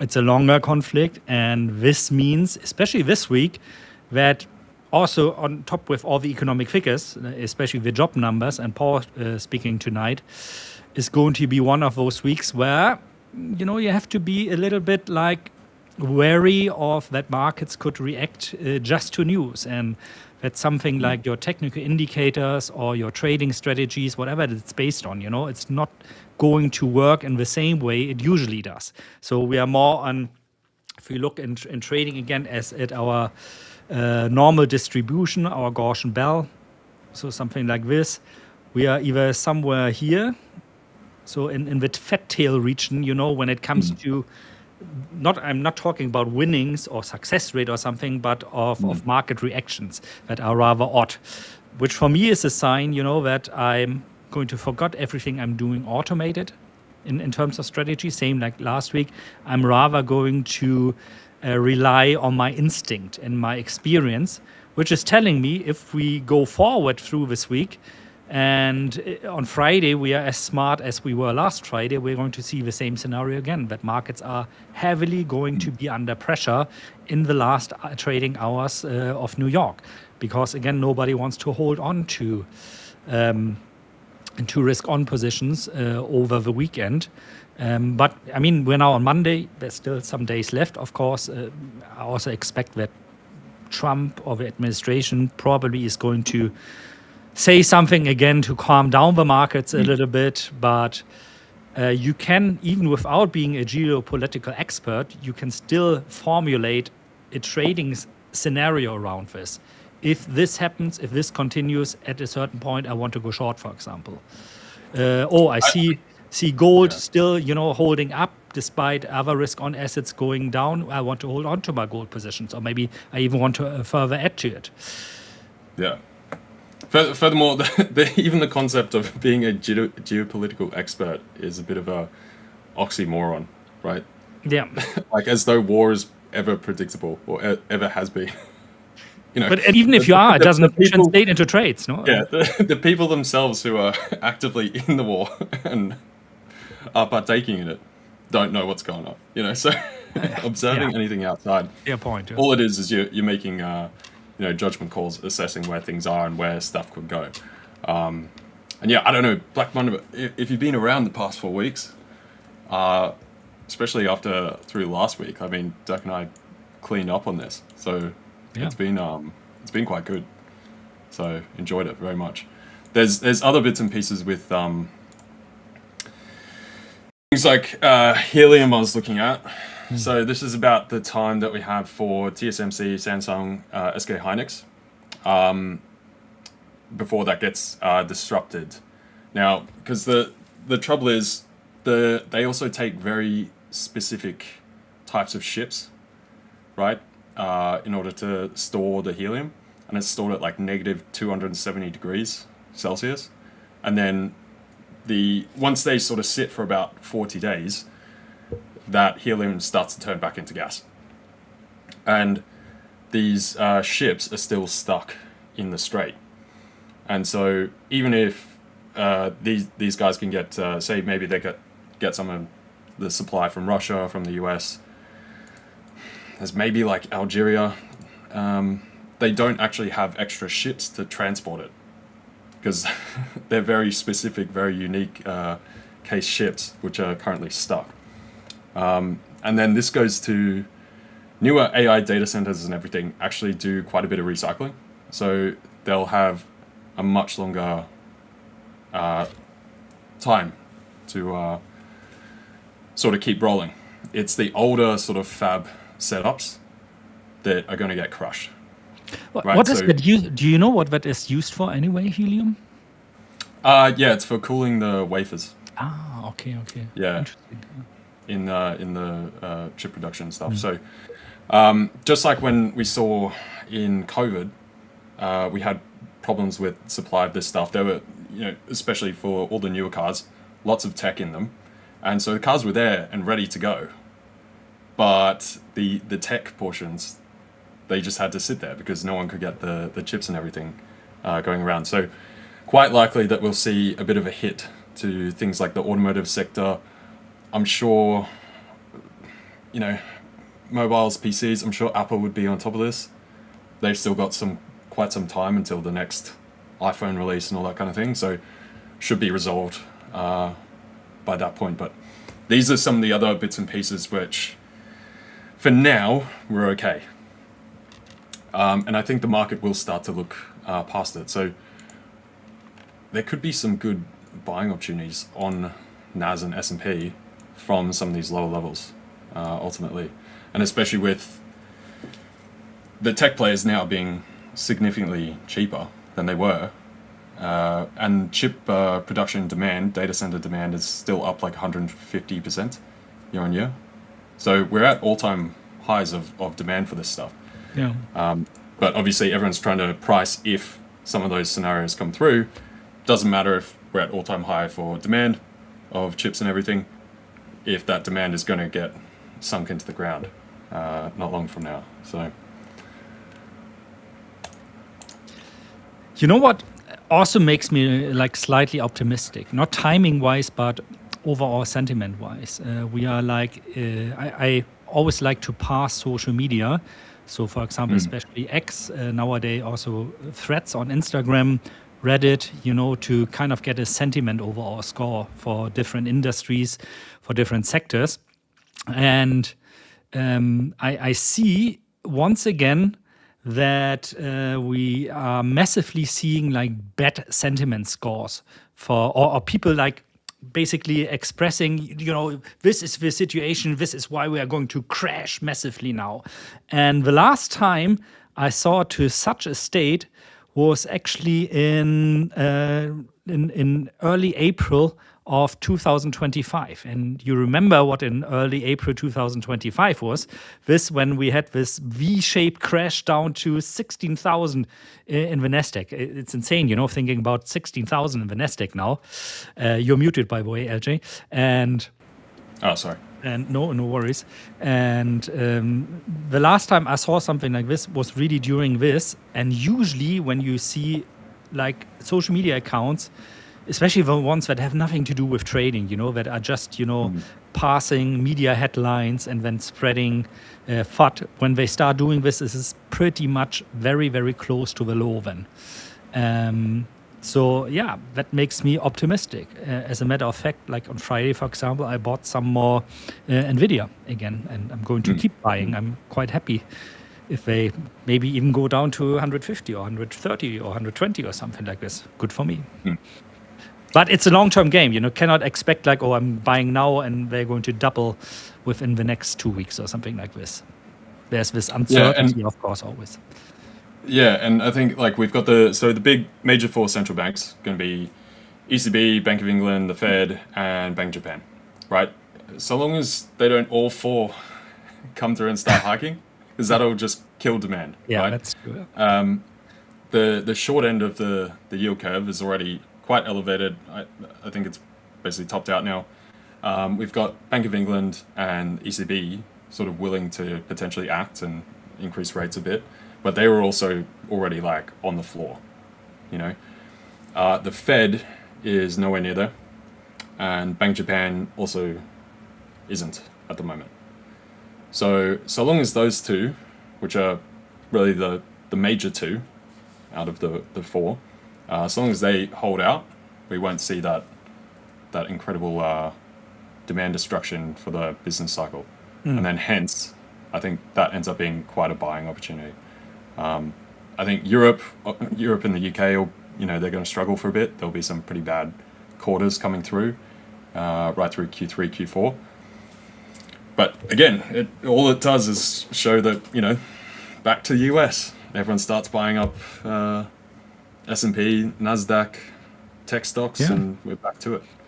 So I mean, as a European, I'm not buying European stocks.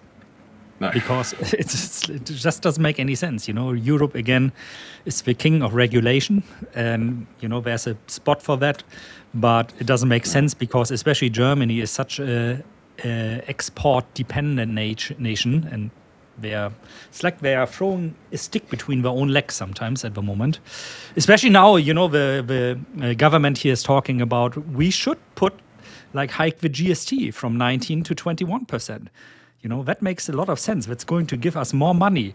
And they don't see like, yeah, but, you know, it's going to crash demand from a consumer side for basic goods as well. Okay, maybe on top we can do something like in Germany, you can, if you're in the state insurance, which for example I am, although I'm like an entrepreneur, I pay into the state health insurance because I can insure my daughter and my wife for free in there. So I just have to pay my health insurance, so to say, which is like €1,100 a month, but they are insured within that as well. Now they're discussing like, oh, spouses shouldn't be also insured for free. They should pay at least €300. And it's like, guys, you're like, it's again, if you're like super rich, you won't care about that because you have private insurance anyway, probably. But it's exactly like the type of thing that throws a stick into between the legs of the middle class of a country. So just as a side anecdote, I don't want to, get all riled up again about the state of economy in Germany again. Somebody mentioned the VIX earlier. I want to zoom out. So the volatility measurement on the S&P 500, we're at elevated levels there again. Of course, uncertainty, fear, doubt at the moment, 30 point or 31 almost. But if you zoom out here a little bit, and if I just would present you this chart without you knowing anything else, what would you say? If I ask you, well, is this further going up very much, or is it eventually going to come down again?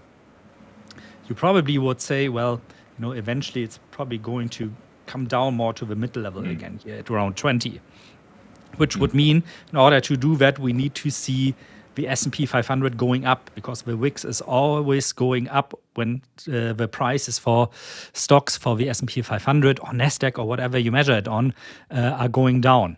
So, but it's typical for the pro-cyclical behavior of unexperienced investors that tend to follow like the narrative that the media has, which is like, oh my God, everything is in chaos at the moment. We don't know how it's going to continue. So sell, sell, sell. We saw the same during COVID back then as well. I remember, I think last Wednesday or something, we talked about toilet paper hoarding back then in during COVID. And it's the same behavior here. It's like the world is going to crash. I need to sell everything. And this is extremely illogical, because if the world really is crashing and everything is coming down, it doesn't matter, whether you have stocks or whether you have US dollar or Aussie dollar or euro on your bank account. It's not worth anything anymore if we really see like everything crashing. And that's why, in order to, at least not talking about scalping, day trading again here, but like midterm investing, swing trading to a certain extent as well. If you want to be successful with this, you need to have an eye. You need to be the one sometimes, as difficult as it is, that steps in and says, you know what? This has been enough now. I'm going to pick up some volatility. I'm going to pick up the stock now. I'm going to pick up the index now. I'm going to start buying gold again because I believe the overall long-term trajectory is still to the upside. This is when you can earn money. And this has nothing to do, with catching the falling knife, because you're not doing this with like crazy leverage. This is not something you do with, I'm going all in now, 500x leverage. And then, on a small wick further to the downside, you get stopped out. But at one point, it doesn't make sense anymore to just repeat what the media says, which is just a mirror of the fear we have out there. At one point, you gotta step up, and you gotta put your money where your mouth is. Because don't forget, especially for risk-on assets, and I'm specifically excluding gold from this now, because it's not a traditional risk-on asset. So I'm talking about especially stocks, especially tech stocks at the moment. You have to ask yourself the question, is this going away? Is a stock like a company like Apple or Nvidia suddenly going to go out of business? No. The demand probably for the products is going to be very much higher 5 years down the road than it's now. So the likelihood of that company profiting in terms of revenue of that is also probably 100% if that scenario comes true. So that translates probably also into higher stock prices. It can be as simple as this. The problem always is, of course, having the guts to do that as well. Or, most people end up in this situation of telling themselves, oh my God, it's going to go further down. It's going to further down. I'm going to wait a little bit longer when I'm buying. now reach your price target to the downside, I'm just going to wait a little bit longer because I want to pick the very bottom of it. And then you kind of miss it and start and, have to see the train leaving the train station without you to go to Mount Wealth. Or in my case, to Mount World Domination. World domination. Yeah, that's exactly it. Like at some point you have to, pull the trigger. Media always, especially these days, obviously, more and more, it's all headline fear driven. It's all stuff to antagonize you and get all eyeballs and stuff. And it's sad to see like that's started to bleed more into sort of respected outfits as well. Like there's been more and more of those types of articles and things written in Bloomberg, and I'm just like, guys, what are you doing? Don't join this racket. Like just stick to quality stuff, because like it's just silly. Like people are not going to respect that. There's no So, and Scott's saying as well. Google with the RAM requirement developments for AI, and seen a bunch of people talking about how that's going to kill like chip demand or whatever. We had this basically the same thing before with what's it called, DeepSeek, right? Yeah. And all it ended up doing is everyone reformed the models, realized you can do it this way, and then they actually just keep buying more chips and having more demand because. Yes, the models can then run better themselves, but the training still takes just as much. And all it does is actually means they can reduce the total take up from running them and put more of that use case to the training overall. So, some people are talking about that being massively bearish for the whole thing, but I don't think so at all.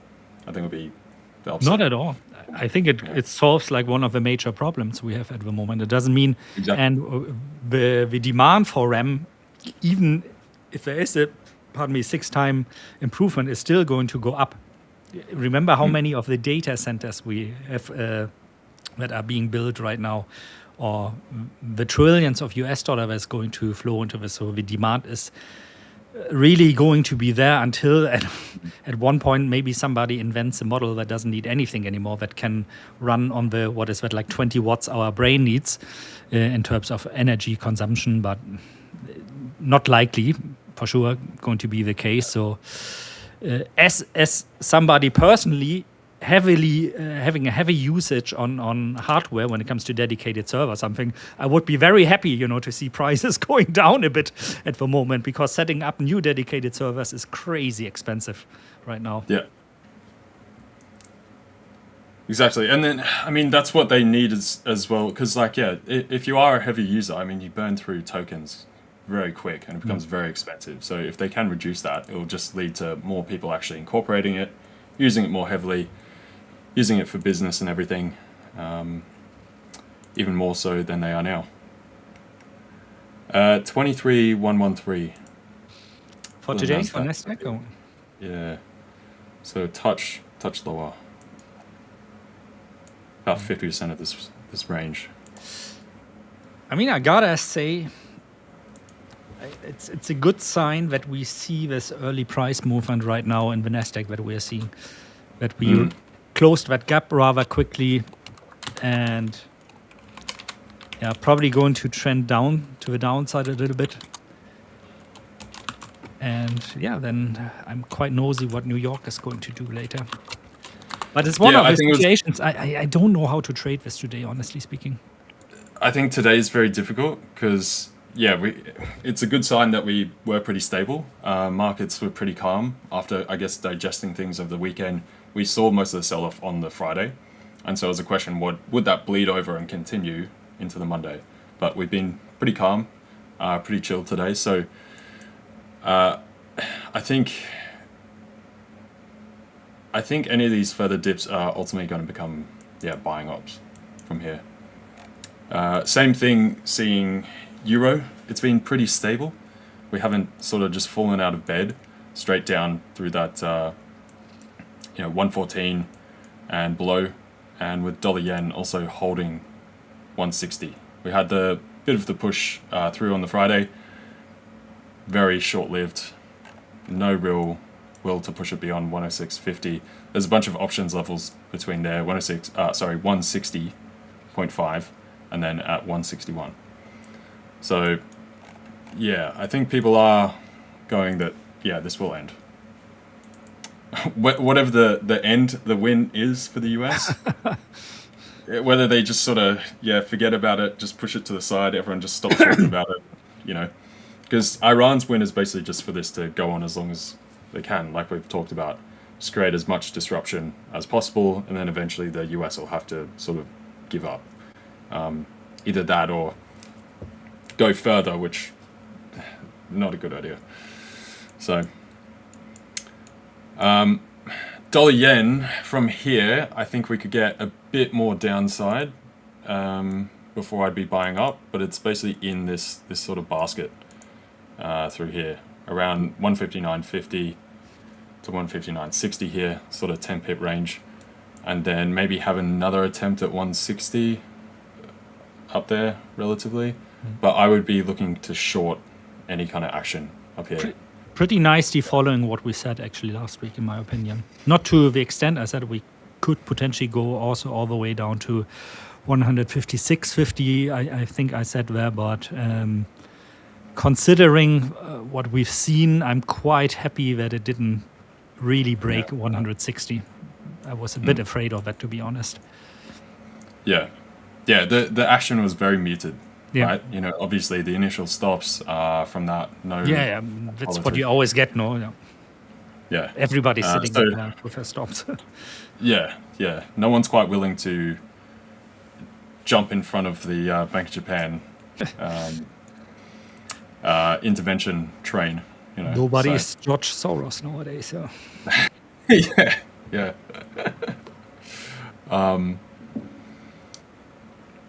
Let me just scroll through. What do you see for euro dollar at the moment, or for the dollar in general? So again, it's kind of hard, kind of mixed. I think we'll bang around in here. There might be another low for euro to make. I think we'll get some kind of recovery ultimately, but I think euro will still stay in that relative sort of lower range. Eventually probably get towards closing the gap at, what was it, like 118 when this all started from the initial falls. Was further back here. Yeah, there we go. 2nd of March. So I think eventually we'll get through there. If I just zoom out, let's hide all this lower time frame junk. Return up to about 118, but I think we'll get capped through there. I think we'll tend to come down because of the hit that this has done to Europe. Obviously, the counterpart to that is if the EU does move to like hiking, but I think that'll just be enough to push to 118, but then not much further. Because it's hiking for like the wrong reasons, not really because you've got a hot economy, right? But that comparatively to where the Fed is. The other thing I was going to say, we also do have end of month this week, of course. Right, so end of month coming in right into the middle with those end of month flows, and then rolling into non-farm payroll on Friday. So it is a little bit of a weird balance of positioning. I'm just like I said before, I'd be playing it just day by day to each of the kind of key levels. I've got a slight tilt higher on dollar and slight negative tilt for the time being on stuff like the euro, the Aussie. But I think we're getting close to that turning point as well. You can see these are where the major options are. Where are they? This week. So if I push that over there. So we're kind of clustered around this 115 level, right, throughout this week. So there's not too much either side. There's a bit of hedging up through there on both ends coming into the first, but there's not too much to sort of draw from things. You can see everyone's a bit confused.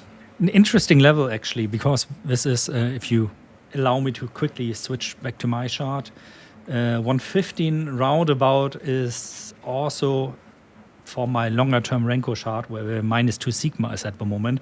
So what I'm actually looking for a bit, which would tempt me to do a trade in euro dollar or the dollar in general, is if we, see something like this, go maybe to 115, maybe slightly below, and then start trending higher a little bit, and I get something like this, or preferably something like this, a high buy signal. That could be a trade I'm willing to trade, because the overall structure going all the way back to June 2025 is still slightly to the upside. So the trend based on Renko charts, that is, please, not on candlesticks, is still to the upside. So I played that one. You might remember, I think 2 weeks ago, that buy signals. I would be willing to do the same again, because it kind of feeds also in a potential resolution of a conflict, or the outlook of a resolution of a conflict, and further risk on again finally. But I agree with you. I think we are pretty much capped. I don't see us, in the near-term future, really going above 118 or 120. I would be very surprised to see that, because I think we're going to get the hammer, basically. There's more than enough open interest to avoid that option-wise. Yeah, exactly. I agree. And yeah, the sort of de-escalation thing, it will just be the point of getting enough that people think this is coming to an end. So it's not necessarily ending, but we're just pricing out the tail risk of the worst case scenarios for the current situation. So that's obviously what markets do. They have to price in the tail risk in the worst sort of scenarios or cases, or start to position at least towards that direction. Now, if we see this coming somewhat to an end, I think everyone's very tired of it in general. Sort of media saturation. Trump's not getting the wins from it. We saw some of that on Friday as well, with some of the sort of more positive headlines. Markets just weren't reacting to it, kind of fed up with it. So from the political end, there's little further will, I think, from Trump and the administration there. So I'm curious to hear what Jerome Powell has to say tonight as well. Do you mind me moving away very quickly for 5 minutes? I gotta make a call quickly. Yeah, that's fine. No problem. Go for it.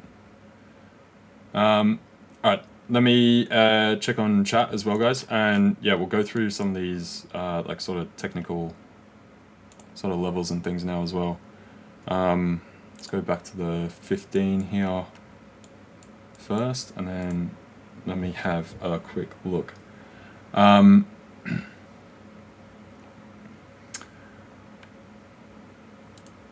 We shall pray for trading goals. The beast bullish candle shall come out of the bottomless pit. Yeah, exactly. It's like Gandalf, when he falls down, fights the Barlog, and then climbs back out. I think that's definitely something we'll start to see. Obviously, with where the market is now, there's still concern there. But I think coming into this base, anywhere through here is essentially the buying zone. So at worst, I think we'd only get as far as 22,300. There's prior highs back from Feb, from last year. So before we had that dip on Trump Liberation Day, right? So we're approaching that pretty nicely now. Today's bounce has been quite good. I get rid of that again.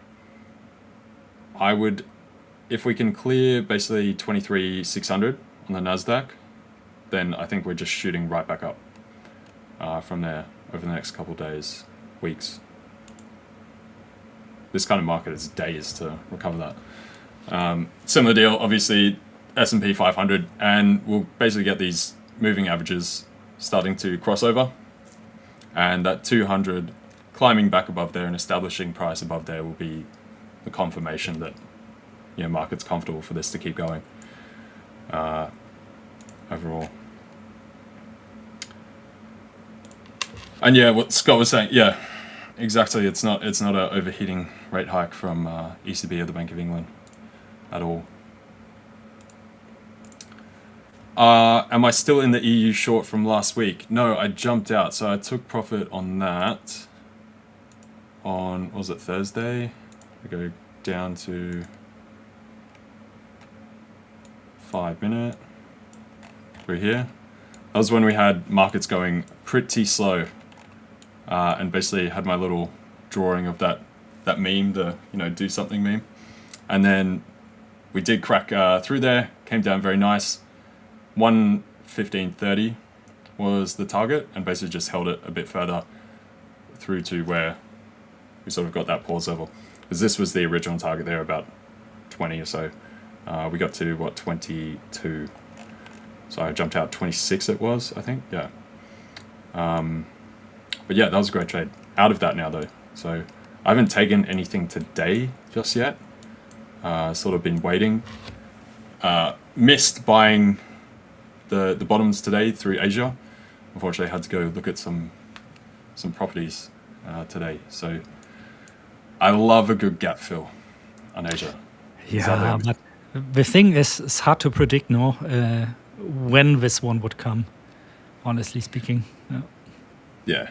I mean, it's exactly your thing, so it's your LJ magic you are doing there and again, but I quite happy that I was asleep and not tempted to do that, because probably I would have, caught this first, like, gap, the first low already, and then been stopped out.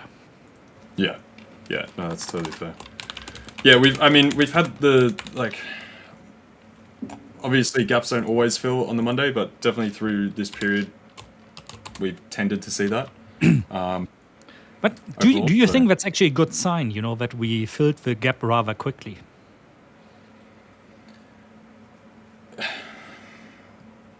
What do we mean when we say good?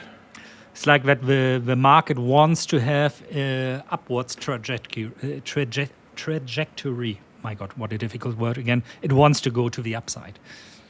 Yeah, I think like it's obviously digestion of the news, but it doesn't mean we're just saying it's all over. So it's always very negative, yes, when a gap doesn't fill, like we do have the one up at 118 on euro dollar. So long as we do get gaps filling like that, I see the market as pretty like calm, right? It's very orderly sort of price action. If we didn't see this fill, and then you come towards, New York, and we still haven't filled it, then I tend to get worried. Okay? Yeah. So in that sense, I see it as good, makes a lot healthy, of sense, put it that way. Yeah. So,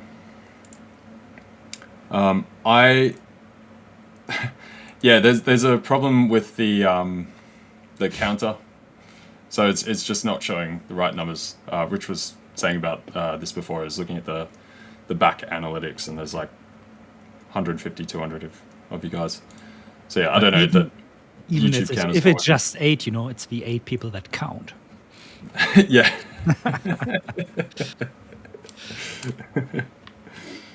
Hang on. I might jump up for a sec as well. I'm also going to try to get these to work. Sorry, guys, I keep on coughing today. I think I'm coming down with something a bit. But yeah, let's maybe jump while LJ is sorting things out on his side. Let's jump into very short-term charts a bit to tell you also why I, apart from the whole FUD situation out there, geopolitical situation. Again, where I say I'm no expert on this, I just try to translate this into trading strategy, or in this case, the decision to kind of stay at the sidelines, at least until New York comes in today. Because I can see that like the market is also still a little bit torn. So if I look at the NASDAQ here, I'm not overlaying any more indicators than standard deviation on a Renko chart and on a 1-minute candlestick chart, we can see how divided the market is. Longer term, and longer term is here going back until March, by the way.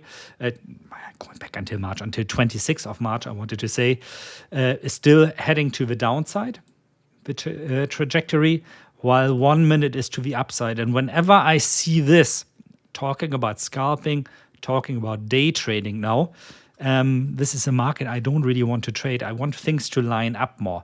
I would like to see that the longer term trajectory is to the down.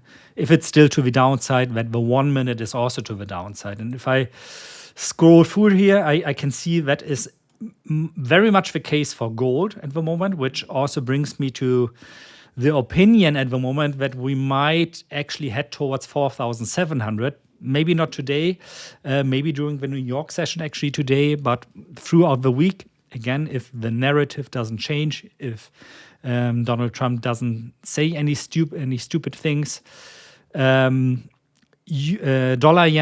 divided picture, euro-dollar actually good. This is a downwards trajectory we are seeing there. But then again, I'm not trading this because my overall opinion would be, well, I could actually take a scalp probably in this because I kind of expect that we are going to at least try the area around 115 still before we get this push to the upside again. So that is actually, if I see, I have this great path tool I can use. Here we go, this one. If I would see something like this, and then hopefully this, and then I see something like this buy signal we saw here, somewhere around these lows here, that is like one of the only exceptions for me this week to trade the US dollar, because that's a pretty decent setups, not only in terms of how high is like the chance of a market turning around, or also in terms of where do I put my stop loss, where can I put my take profit, because that would kind of translate into trade like this, where I could say I'm going to have a rather narrow stop loss, for example, at 113.50, but my take profit would be up here, which translates into a risk reward ratio of 4, which is of course exceptional. These are the kinds of trades you want to trade. You're not going to have a very high hit rate, success rate on this, probably something around 38 to 40%. But with the risk reward ratio, they are extremely, extremely attractive trades that you want to, at least I would take those every day. Okay, LJ needing to restart his PC, has some issues there. I haven't looked actually very much at the chat. Let me do that right now.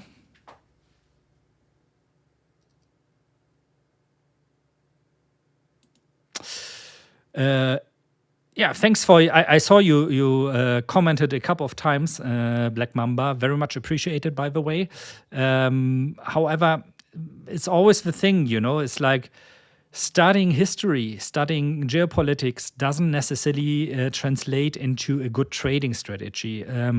So I'm very much with you that it helps, of course, to kind of determine like what was the outcome in history, but it's not going to really help you, I think, translating this into a trading strategy.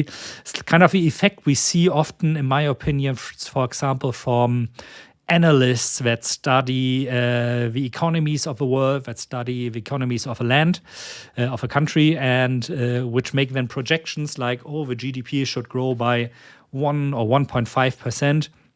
While they are on a theoretical level, of course, good in analyzing something like this, it doesn't necessarily make them good traders, in my opinion. So we need to be a little bit like separated. So whenever I personally, and I think the same is true for LJ, say something about this is what we think it's going to play out, this is just our own opinion that we try to put not into a framework, but into a hypothesis how the markets probably are going to react something like this.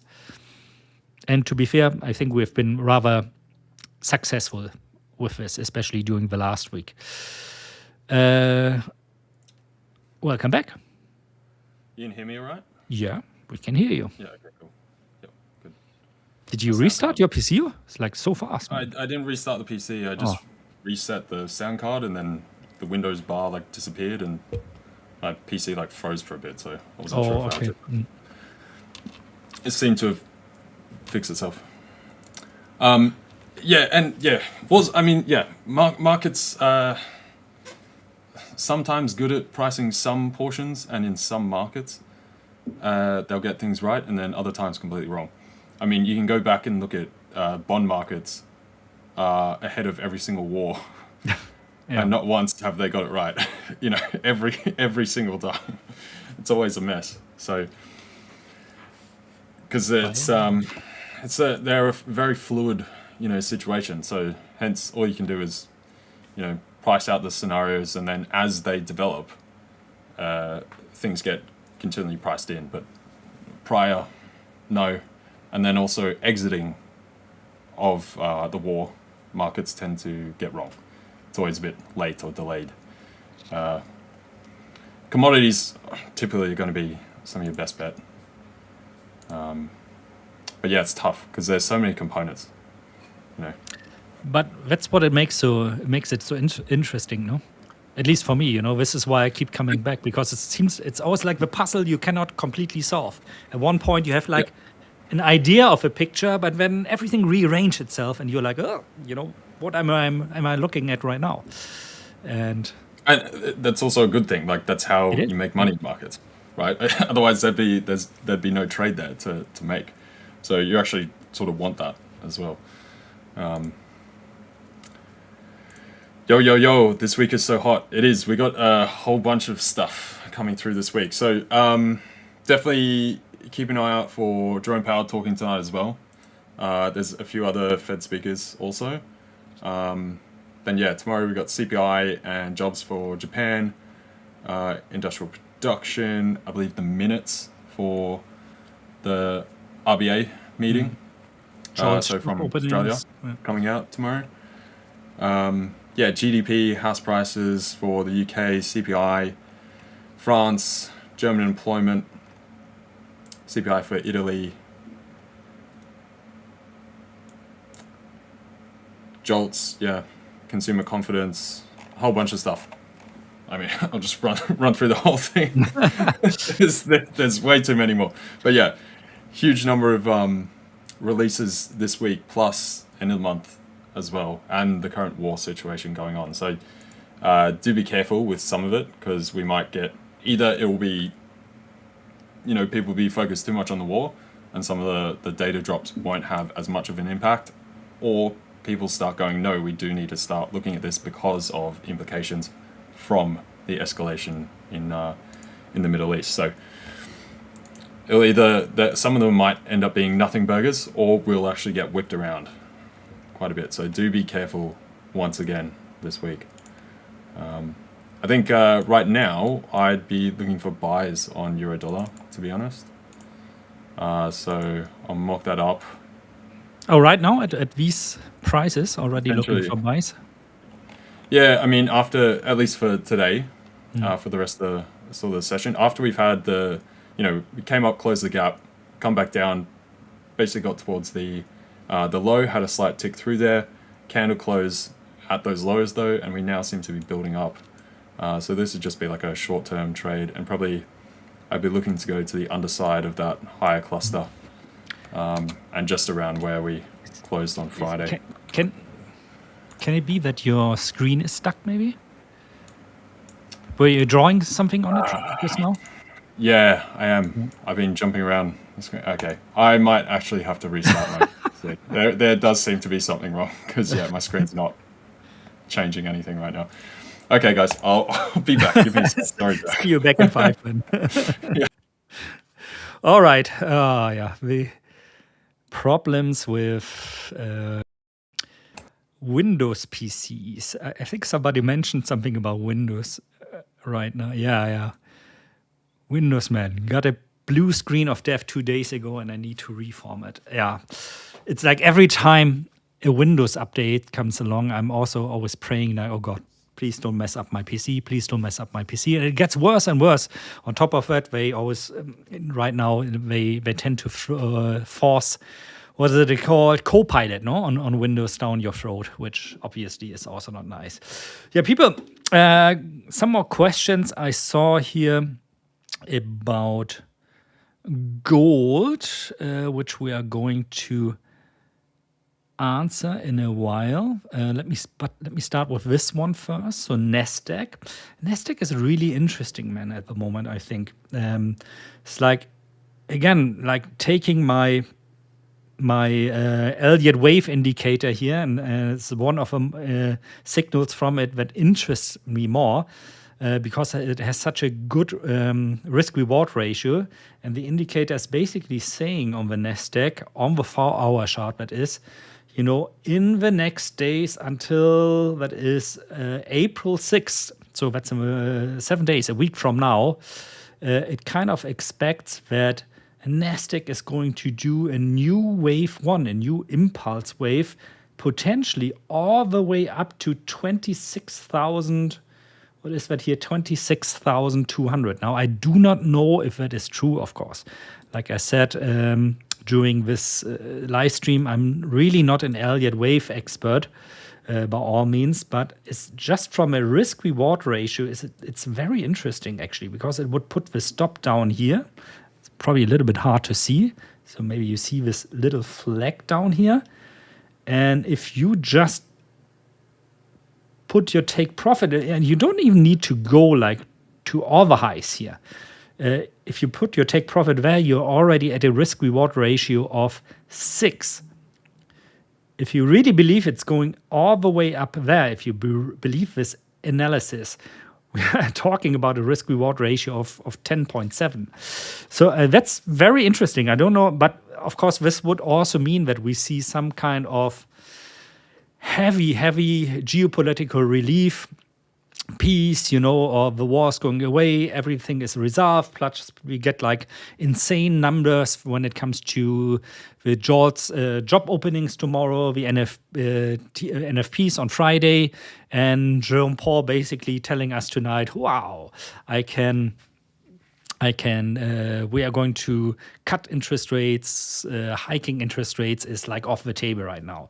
But it's interesting to see something like this because it kind of feeds into the narrative that LJ and I had anyway, that we say that, probably this is going to resolve sooner or later. So the potential is more to the upside at the moment. Very interesting for sure, especially on gold. No, I need to stay on this one. Where is it? Sorry, guys. Here. This one on gold. Well, we can have a look at gold also on the 4-hourly. Okay. Not a high conviction signal, but on gold, on the 4-hourly, it says we're going down to 4,300. Whereas I saw on the daily, it's projecting a corrective wave at least until 4,790. So let's say 4,800.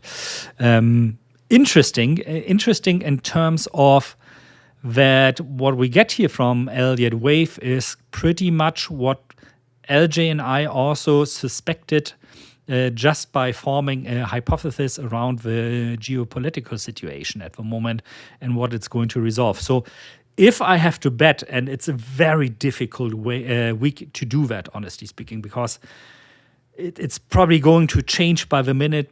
I mean by every news release or tweet that Trump is releasing down there in America. So, I mean, be careful. Don't rely on something like Elliott wave or any indicators at the moment. Take everything with a salt of grain. But again, like I said last week, if you put the pistol to my chest and you tell me, Dirk, you have to decide now what you want to do this week, my bet kind of would be on euro dollar heading down somewhere to the areas of 115 and then heading up again. Gold heading up to somewhere around 4,700 to 4,790 or 4,800, and S&P 500 and NASDAQ going up. That would be kind of my trades, but with quite tight stops. So I would try to trade them with a really good risk-reward payoff above 2. So do not trade this with like 1-to-1 or 1-to-1.5.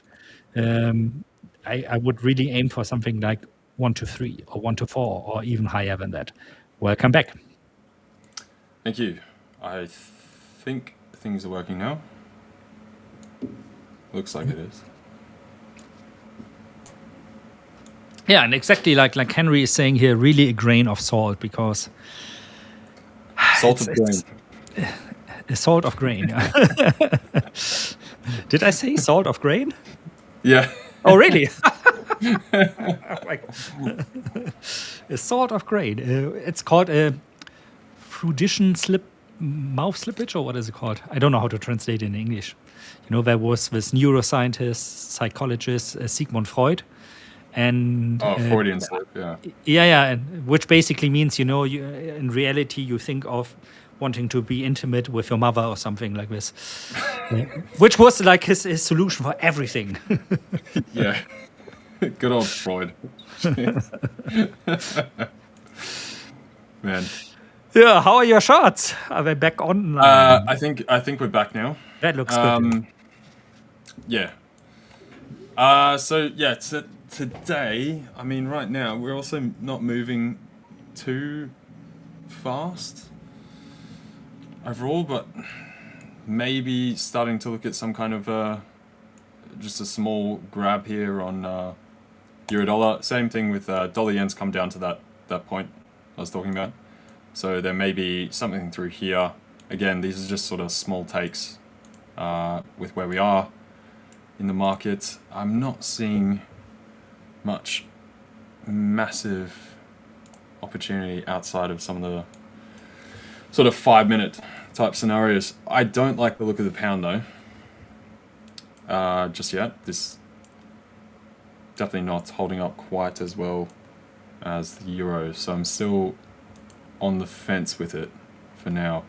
But I was going to point out the Dixie basically made a double top there and then pulled back. So maybe one more little tick up and then down, that or else this is already starting to come and sort of retrace somewhat. But not high conviction overall at the moment.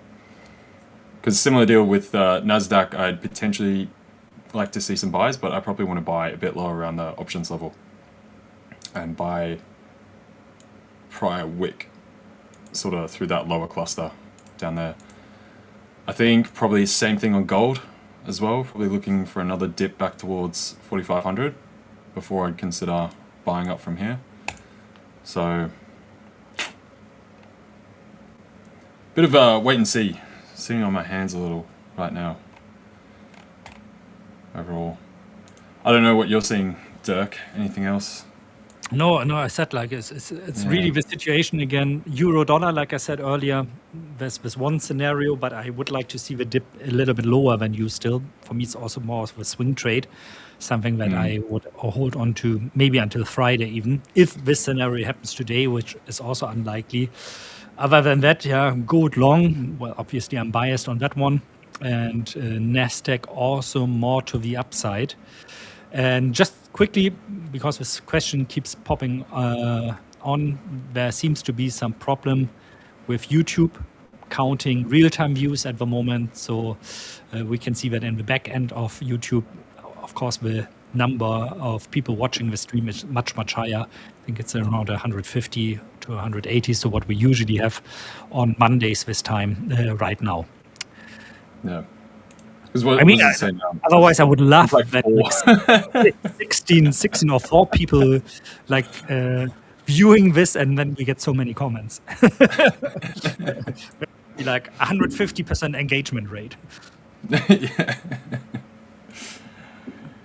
Yeah, the stream showing up all sorts of numbers. Like on here it says something different. On YouTube it says something different.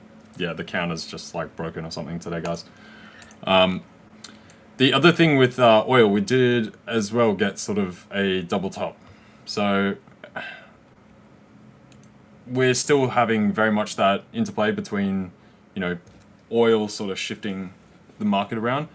We are reacting a little bit less now from the oil moves than we have been so the past couple of weeks.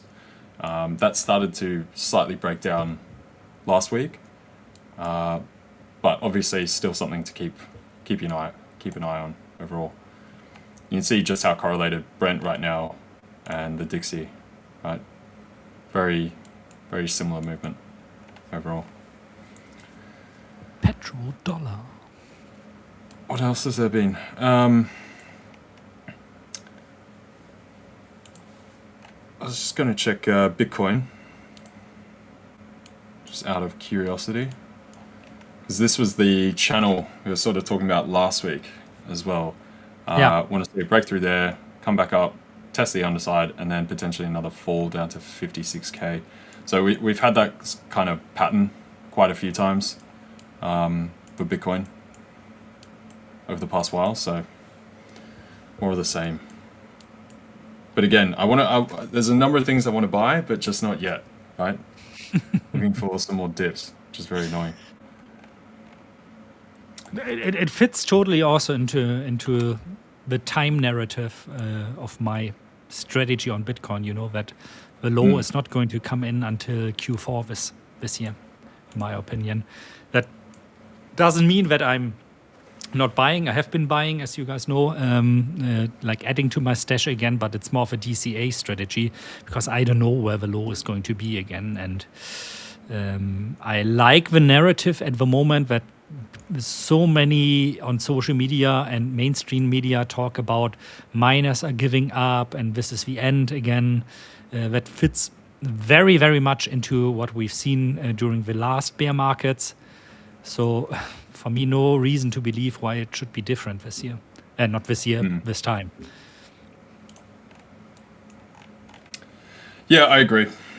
I was just going to say US 30, AK20 was asking about. So US 30s, it's going to be pretty similar to NASDAQ and the S&P. Obviously, US 30, how the indice calculation is a little bit different because it's not like cap weighted.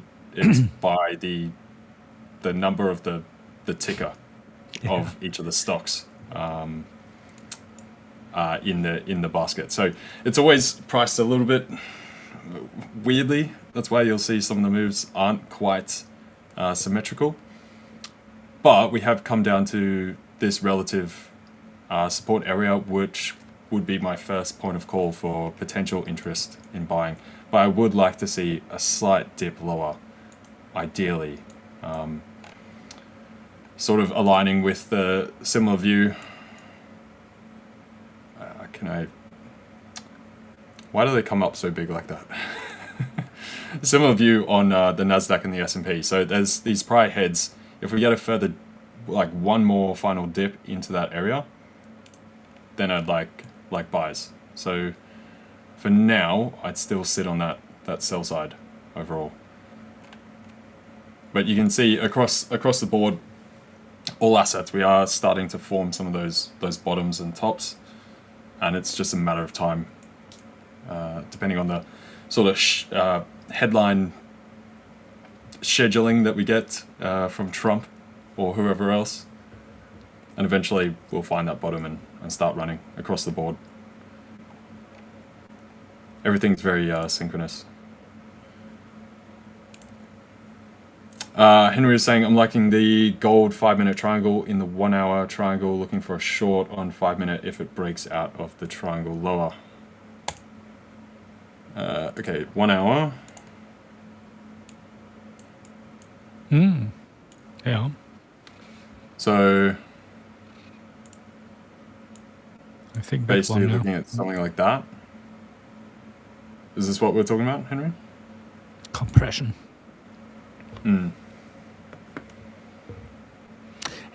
It's fascinating because on all time frames, this is something gold really, really likes to do. On a daily, you have that every now and then compression, trend, compression, breakout, trend, compression, breakout. And it seems to be on the lower time frames as well. I've never seen it to this extent on another asset, to be honest. Yeah, you can see all the way through here as well. It's heaps of that same type of action. Same with through here when we broke down.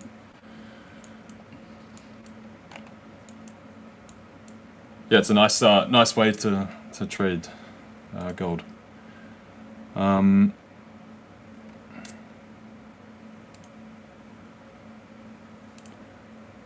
I took a fun account with the fivers. Which pair should I trade? Well, take your pick. There's a lot out there.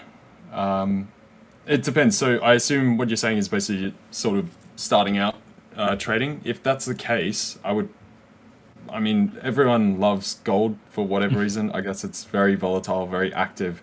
It's very attractive, but you definitely have to sort of learn the stylization of gold, the way that it does trade. I would probably say something like euro dollar, which is generally tends to be a bit more stable, at least for sort of learning. A bit more predictable. I know you don't like euro dollar often, because it's too large of an asset that it doesn't provide as much. I like it a lot, actually. I don't like cable, and that's right. Yeah.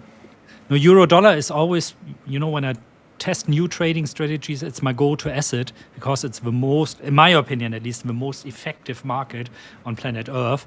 So if I find alpha, if I find an edge in a trading strategy and it works, on euro dollar, there's a high chance that this generalizes also well to other currency pairs or even other asset classes. So it's like kind of like if I can beat, the bully that is like 2 meters tall and weighs 250 pounds in the schoolyard, I can beat anybody. You can go and fight anyone else. Yeah.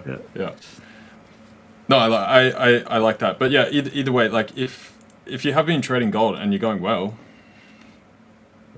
then go for it, man. Just stick with that. Yeah. The main thing would be to sort of stick to just some like core pairs rather than jumping around this asset, that asset, this thing, that thing, at least to begin with, until you become comfortable with that, develop that edge, prove that edge through your trading, then you can start exploring other assets. That would be probably my thinking. And also, have a risk management. I think that's even more important than the strategy, that when I'm going to exit the trade, how much am I probably going to risk on the trade. So don't risk something like 30%, 50%, 80%. Don't do that, because sooner you might by accident, by coincidence, then pass something like a evaluation phase on your Fivers account, but it's not going to be sustainable. There is going to come this point in the future where you lose the account because you risk too much. And there's a high likelihood, and I think it's over 90%, that this is going to come before you have significant payouts from your account. So you end up paying more for the account itself than getting out of profit share from it. Yeah, definitely. Whatever you trade, like there's a million assets out there to trade. Find something you like, something you're familiar with. Ideally, you maybe have a decent understanding of the market itself, sort of the drivers. Like some people really like trading indices, right? Because it's stock related. They keep up with all the big players out there, that kind of thing. So yeah, find that little niche and just express that. And like Dirk said, risk management is everything. So how we doing? Oh, there he is again, my friend. Yeah, Mark, pretty much agree on this one. Actually, I would like to see it a little bit lower than that. So kind of like 115.56, 115.50 would be my sweet spot there. But I might be a little bit too conservative, given everything we are up to this week. But yeah, pretty much aiming at the same strategy you are doing there. Yeah. Anywhere in this basket, I think it's starting to look nice. Yeah. It's like a final bout down towards there, but we'll see. There's actually a bit of a sort of channel through there also.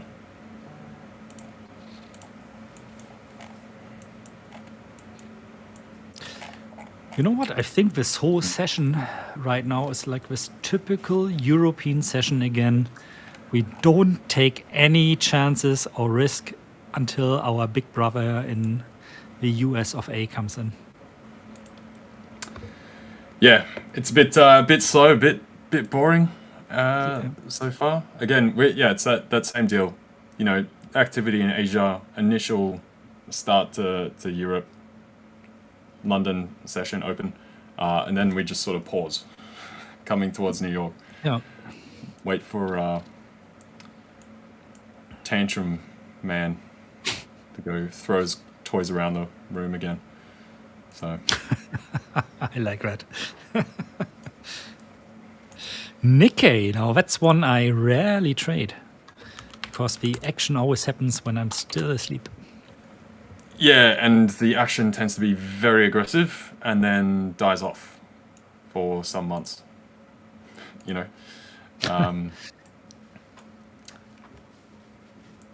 trading it daily.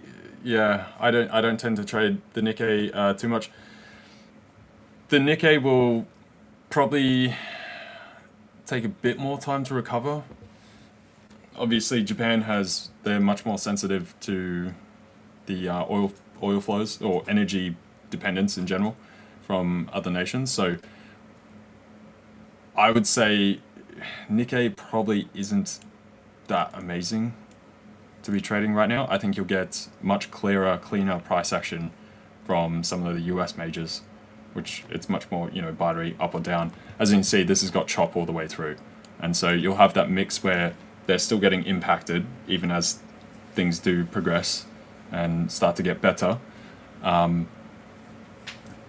So that'll be drawing the index down for the time being at the same time as we have some of that risk on coming back in. So I would probably say stick to US indices. It's hard to have a call on it right now when we're still waiting for bits and pieces from Bank of Japan and some of the Japanese data coming out and exactly where they're going to end up landing with that. So I wouldn't have a clear picture. If you're just trading it technically, I mean, probably a dip back through into here and then maybe some kind of near-term recovery, right? Up to about 52,900 or so. I'd probably look at buying at about 51,200. That's about it. But I wouldn't have very high conviction on this continuing on for the time being. I'm trying to remember when the last time was that I traded the Nikkei. Or if I ever did, actually. I don't think so, honestly speaking. I think it was because like you say, I know two guys actually who are specializing on the Nikkei, and they are very good, or not the Nikkei necessarily, but Japanese stocks. But they also say, like, you gotta be, like you just said, it feels kind of like a on-off situation within Nikkei. It's like, bam, it's moving, or it's not, nothing is going on, and seems to be, in a sense, a highly algo-driven market. Even more than, I mean, every market, every stock, every index nowadays is algo-driven in a sense, but it seems like the Nikkei is doing it on steroids. Yeah, and I mean, the Bank of Japan still owns so much of the Japanese market, right? So it doesn't really trade like a regular market overall. That's the other thing. It's like an internally financed market. You have usually a large portion of a trading volume done by people who actually are in Japan, and not like the European indices. I don't know about the Australian one, but or the like the S&P and NASDAQ 500, NASDAQ 100. Where's my brain? And that are like more internationalized. Yeah, it's Australia is a bit, but I think the trouble is even the pension funds here have to go overseas because the market there's not enough liquidity for it. So yeah, it is a bit more internal. But yeah, this doesn't go quite back to the 1980s. But of course, Japan's been in that lull ever since the 80s sort of crash, and we only just now sort of managed to break outside of that and actually start moving, which is why we got those kind of reactions, because it finally got back up there and kicked on. They kind of had like a lost 2 decades in Japan after the Asian crisis in the 1990s, and they got into this stagflation, deflation environment. Nothing really was moving there anymore. I still remember, and you can see by this how old I am already, in the 1980s, everybody was in this Japan hype, which basically was Japan is going to be the new superpower economically. Maybe you guys remember the films from back then, like Blade Runner, for example. Everything was kind of like Japanese. What was that called? RoboCop also, and it kind of faded away. But it's like a kind of funny artifact from back then.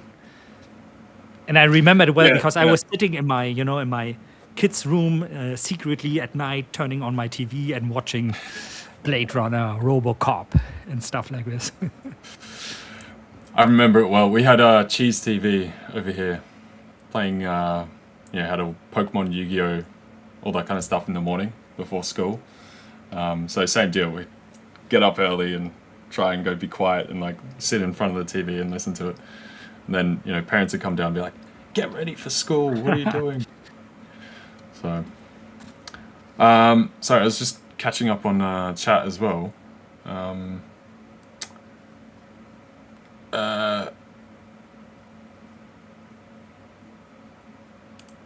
What causes stop out during trading? Meanwhile, the stop loss on TradingView has not reached it. So the feeds on TradingView come through various brokers.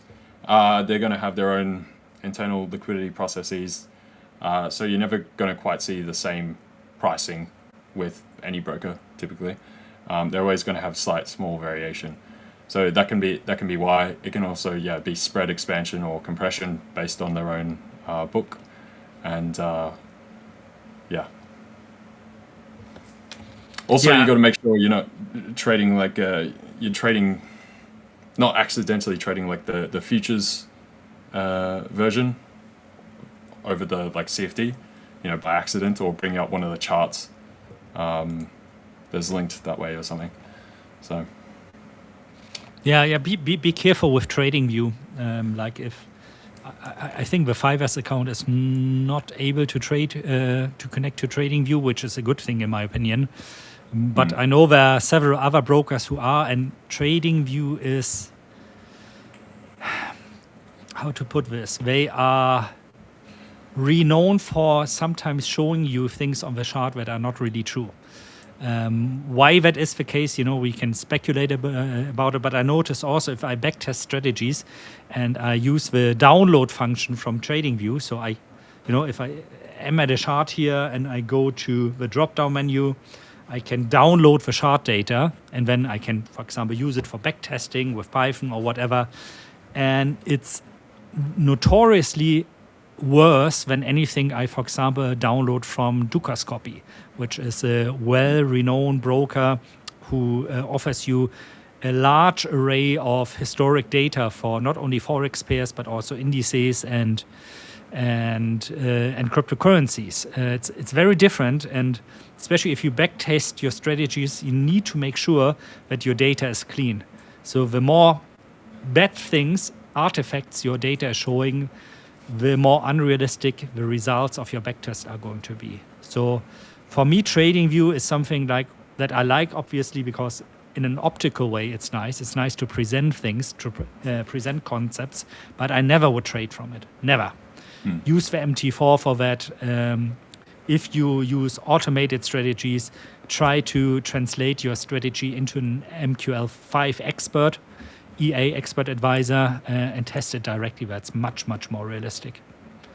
Yeah, and there's always delays in the price feed and everything. So if you guys are watching something like real time, 1 minute or whatever on, say, your MT4, MT5 terminal, or some other, like a personal brokerage or something, you'll see the ticks are moving much quicker and they're much more responsive, whereas TradingView will just be sitting there, and then sort of gradually later I think on TradingView it also depends on what kind of subscription you have.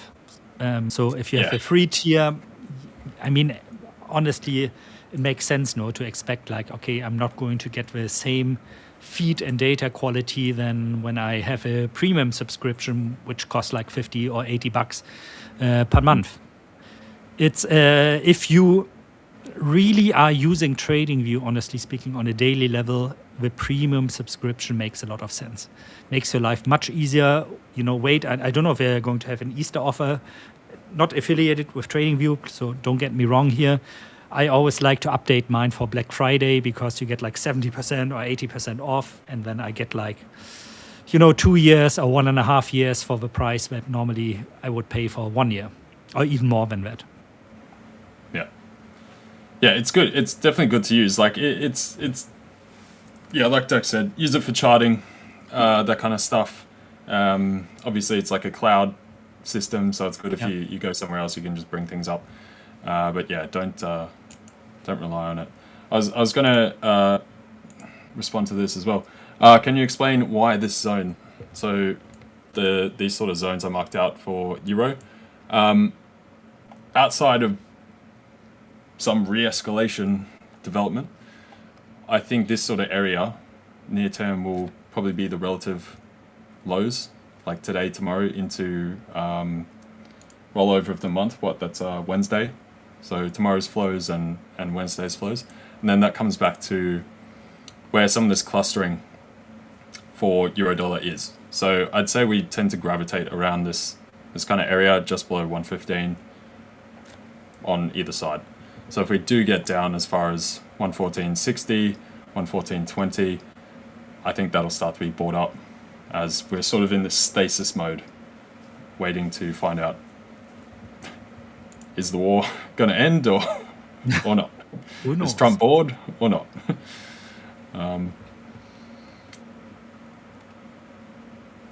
And there was another question. Good morning. Do we ever trade industrials? I watch industrials occasionally, but I don't really trade industrial stocks or anything like directly.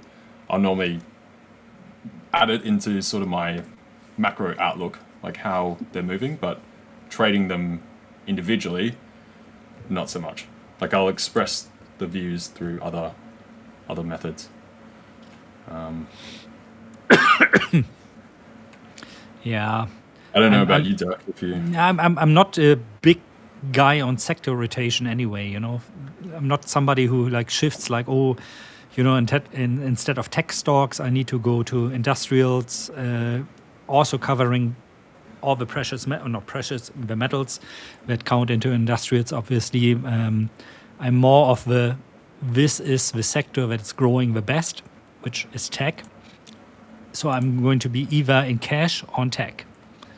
That's very basic, and I get why it can be attractive, but it can also be a trap. I remember like end of last year, everybody was like on a fund level rotating into more defensive stocks, especially the likes of like consumer-driven stocks like Walmart and so on, and didn't really pay off that much. They go for a while, but then they tend to lag behind growth again. And don't get me wrong, it can be a solid investment. Like for German stocks, for example, something like Munich Re, good investment for a very long time because they have a very high dividend they are paying out every year. So if you're aiming for something like this, totally makes sense, if you find something like this. But over the years, I've tend to follow the route of I want to be in the stocks or in the sector that first of all tends to interest me the most, which definitely is AI or technology in general, because I use it every day. And second of all, the one, of course, that's also the most exciting. There's nothing exciting for me, staying in a McDonald's stocks and that makes like 5%. But gives me a high dividend yield or something like this. Although I understand that it's again, as always, all down to what is your risk appetite, what is your general philosophy of investing. Yeah. Carl was also asking, if you have a limit order and got filled during news, is that a breach? If you're on the high stakes accounts, then yes. No orders, limit or stops, like new orders. So that doesn't mean if you've got an existing trade that was open before the news and the stop or the take profit gets hit, then that's okay. But any new orders into the market, whether it's a limit or a stop order, not during the 2 minutes before or 2 minutes after. So now, obviously, if you do it accidentally or something, you're not just going to lose your account right away.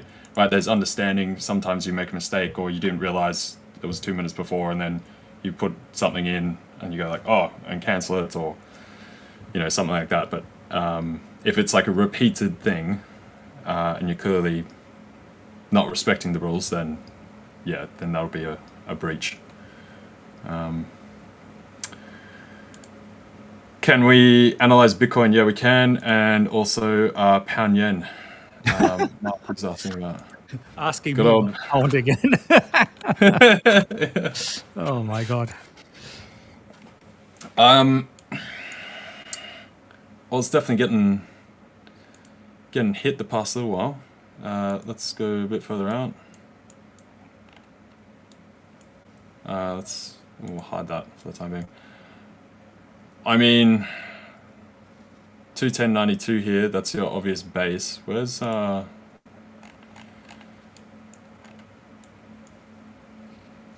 yen by this sort of low? There might be a bit more to come down.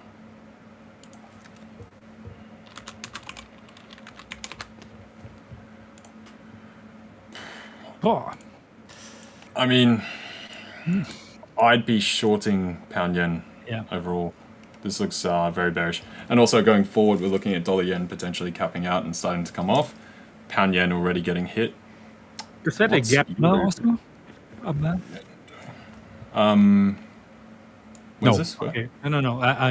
When you zoom in, it disappears. Oh, you're number 1 hour candles anyway, sorry. Yeah.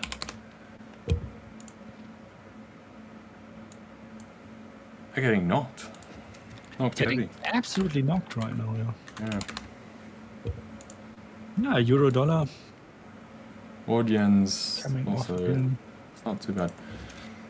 But it's also, if you look at dollar yen in comparison, it's still holding up there, no? It's not getting the same pressure that we see on euro yen, that we see on pound sterling yen and other yen pairs. Yeah, I mean, that dollar demand is very much still there. We still got that risk premium in. But hence, I would be, if we get sort of this kind of relative floor through these wicks. So what's that about? About 211 sort of flat, right? In that area plus minus like 10 pips. I would say, I don't know if I'd be wanting to buy off that. I'd prefer to see like a bounce and then potentially short from somewhere further up. I kind of feel like we already missed that. We had that and the bounce was very short, yeah. Yeah, so I'd probably even watch this for a break and then be targeting lower. That or else, if there is any kind of climb back towards the 200 on the 1 hour. So that's somewhere up around 212.50. I don't know if we'll be getting up there again though. I mean, I kind of see like the reasoning, to kind of try to catch the contrarian trade here. And for what it's worth, I'm not saying I would take this trade, but I can see like maybe you want to pick it up here in the hope that it goes back to the 0 sigma of a standard deviation. You put your stop loss like slightly below the green rectangle that you put in there. I can see that from a risk reward perspective. Of course, that's a trade, that's valid. But there's a high chance that what LJ is strong there with a purple line is going to happen. Yeah. And that you're going to pretty knock out. It's a good example of trying to, going against the market again. If you look at the standard deviation channel, it's probably 125 length you have here on the right. 120. 120. Yeah, 120. 120 even. Yeah. Okay. It's the trajectory is down. So what you are actually doing right now is, if you want to catch a long trade there, you are going against the trend of the market. You're making your life more difficult than it has to be. So like LJ is drawing on the more reasonable trade is like either to wait for a bounce back to what is that, the -2 sigma, and then go short. That's a possibility. Or just stay out of a market if you don't feel comfortable doing that. That being said, of course, it doesn't mean that trade longing GP pound sterling yen there is necessarily not a trade that is not going to succeed. But if it succeeds, I think it's a dangerous trade, because it like kind of gets your mind into, I can call when the market has a bottom or top. And if you're a beginner trader, that's like one of the most unfortunate things that can happen to you, because it gives you the illusion of, trading is easy. I just need to do X and Y, and then things are going to succeed from there. Because these two are both pretty similar in terms of risk reward. Like this is about 4-to-1 on both of these. But yeah, the probability of that trade actually succeeding is going to be much higher. Like we're clearly moving into this downtrend.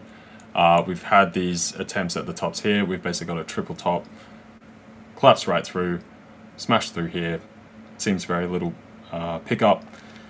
The other yen pairs also following suit and now starting to break certain levels, and it's just dollar yen that's holding anything up. And if we are going to see this dollar yen rotation eventually starting to bleed through, then this is going to get hit. So you'd be much better off going with the trend, like Dirk said, on any kind of small recovery and watching those next levels. And judging like the slope of a trend, the slope of the candles, what we saw getting down to the price we are right now, I think like entering a short on the -2 sigma. So this is exactly where LJ drew this, exactly that area. It's very valid in my opinion. Yeah, I'd much prefer that trade from looking at it. I mean, you can look at this is pretty heavy there. So this is a great indicator as well, guys. Like Kalman trend levels, and basically when you click on some of these key levels or the sort of moving average cross through here, it'll highlight whether you're in like a net bullish or bearish scenario. And then obviously gray is where you're in that neutral period. And you can see clearly here, let's zoom in a bit, that's where we got that candle print and then just, right off. So again, it's something where you can wait for that neutral positioning before rotating. I prefer shorts from higher up.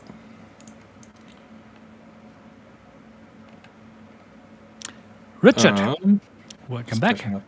Oh, yeah, hey, Rich. Has it been 2 hours already, really? Indeed it has. My God, really. It has. See, this is how much I love LJ. Time flies by just like crazy. Time flies when you're having fun with LJ. Exactly. LJ is relative. Too fun. I like that, Doug. Oh my, such a geeky joke, no? Yeah.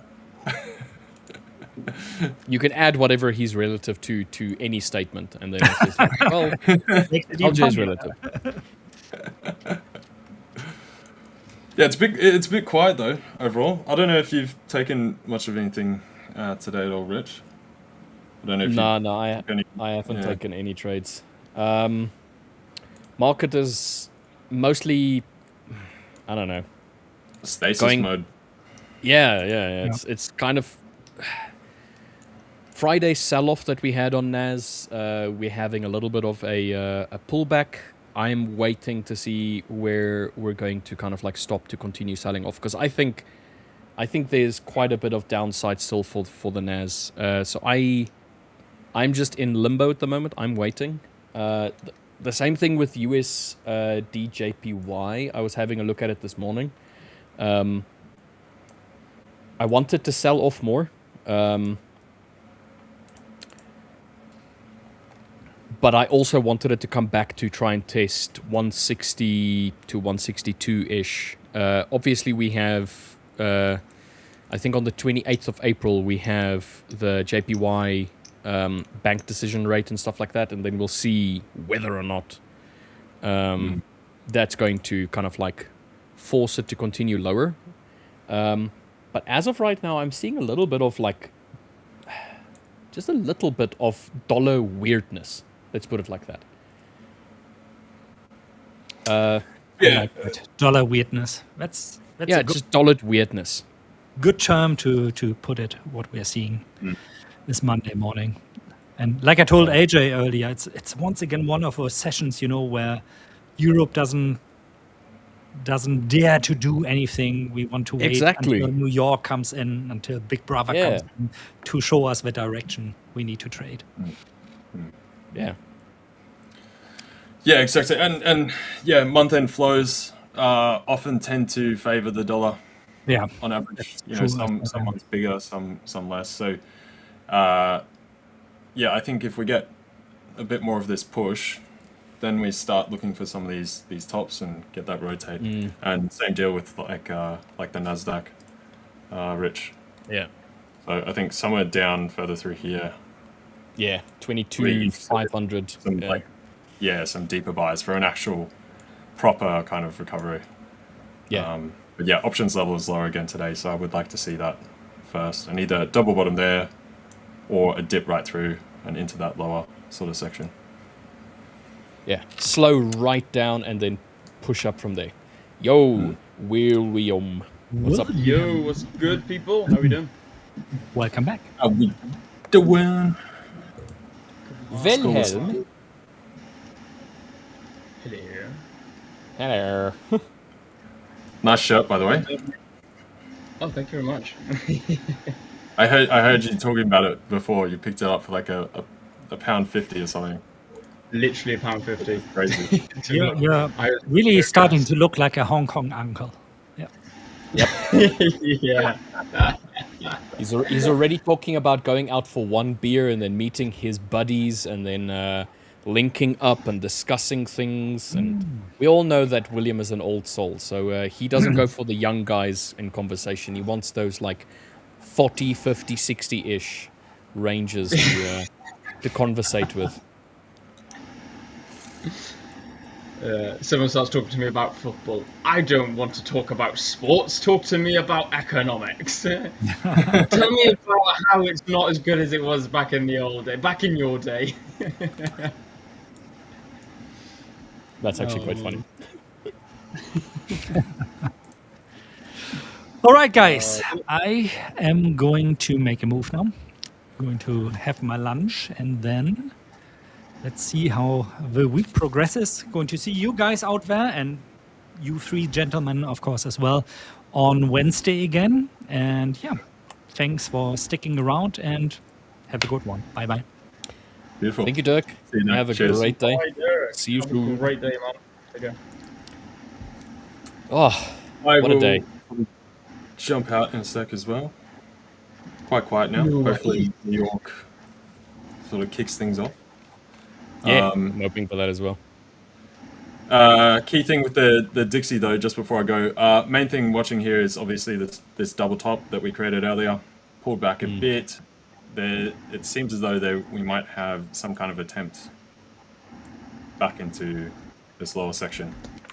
So that's where basically keeping an eye right now on both dollar yen and the euro, whether this actually reverses and we get another potential attempt through there, whether that actually holds or it's like a false break and then we come back off, or if this starts to just gradually float lower.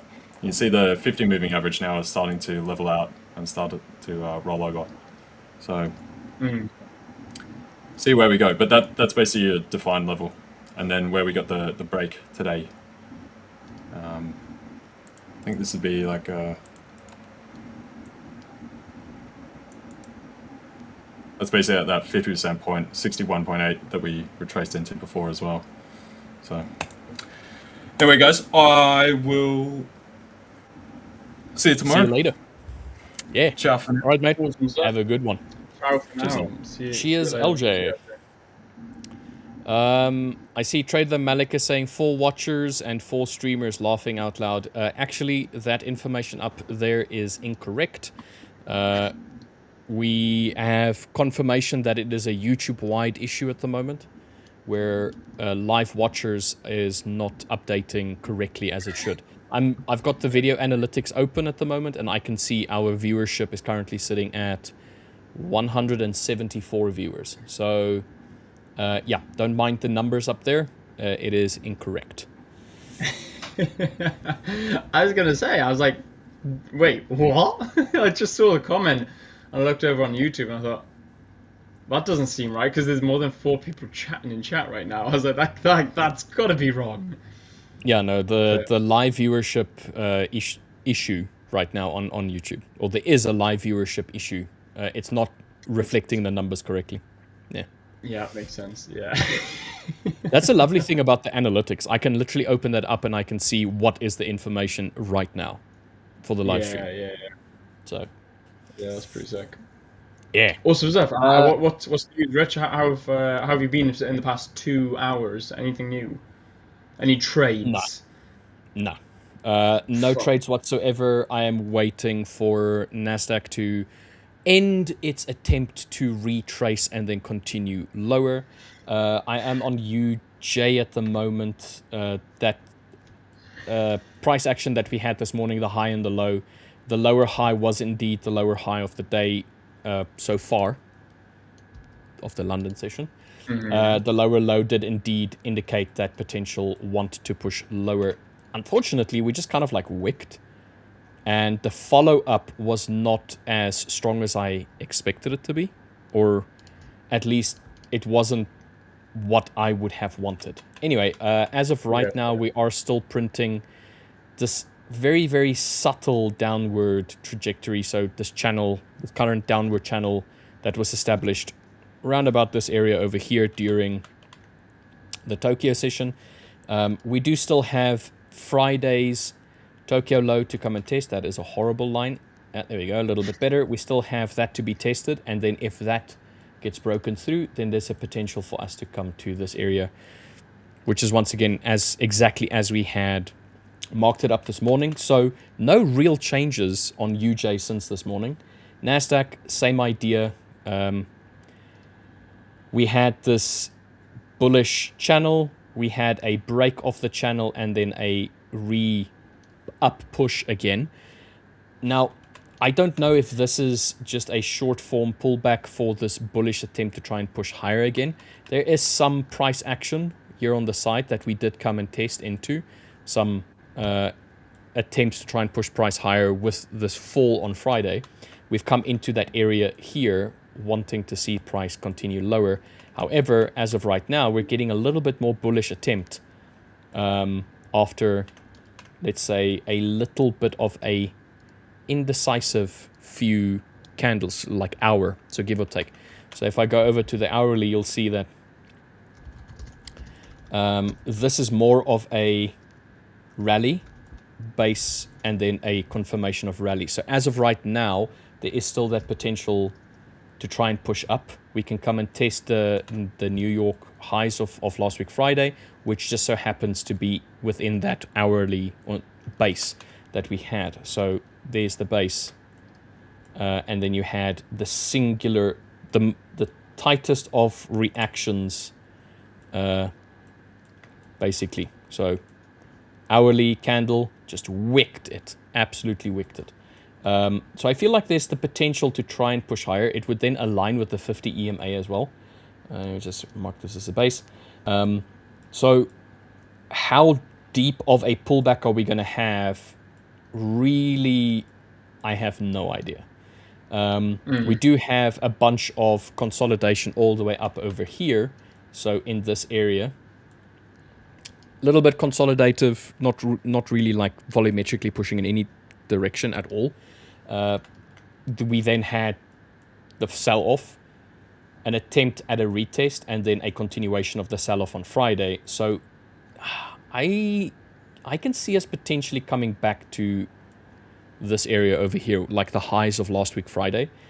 But I don't want to see that, to be dead honest with you. I really don't want to see that. I would much rather us come into this base area over here, 23,400 to 23,500. So give or take 23,400, 23,500. That's where I want to see price come, and then I want to see it continue lower. For this sell-off that we had here to continue. Inversely, if we do not continue lower, I want to see price attempt to come lower and then start pushing up higher. And then we can start taking all of these like areas on our way up as a recovery. So yeah, as of now, just sitting on my hands. I'm just being patient. I'm just waiting. Okay, while you sit in your hands, my kettle has just boiled. I'm going to go pour my coffee and I'll be back in about half a second.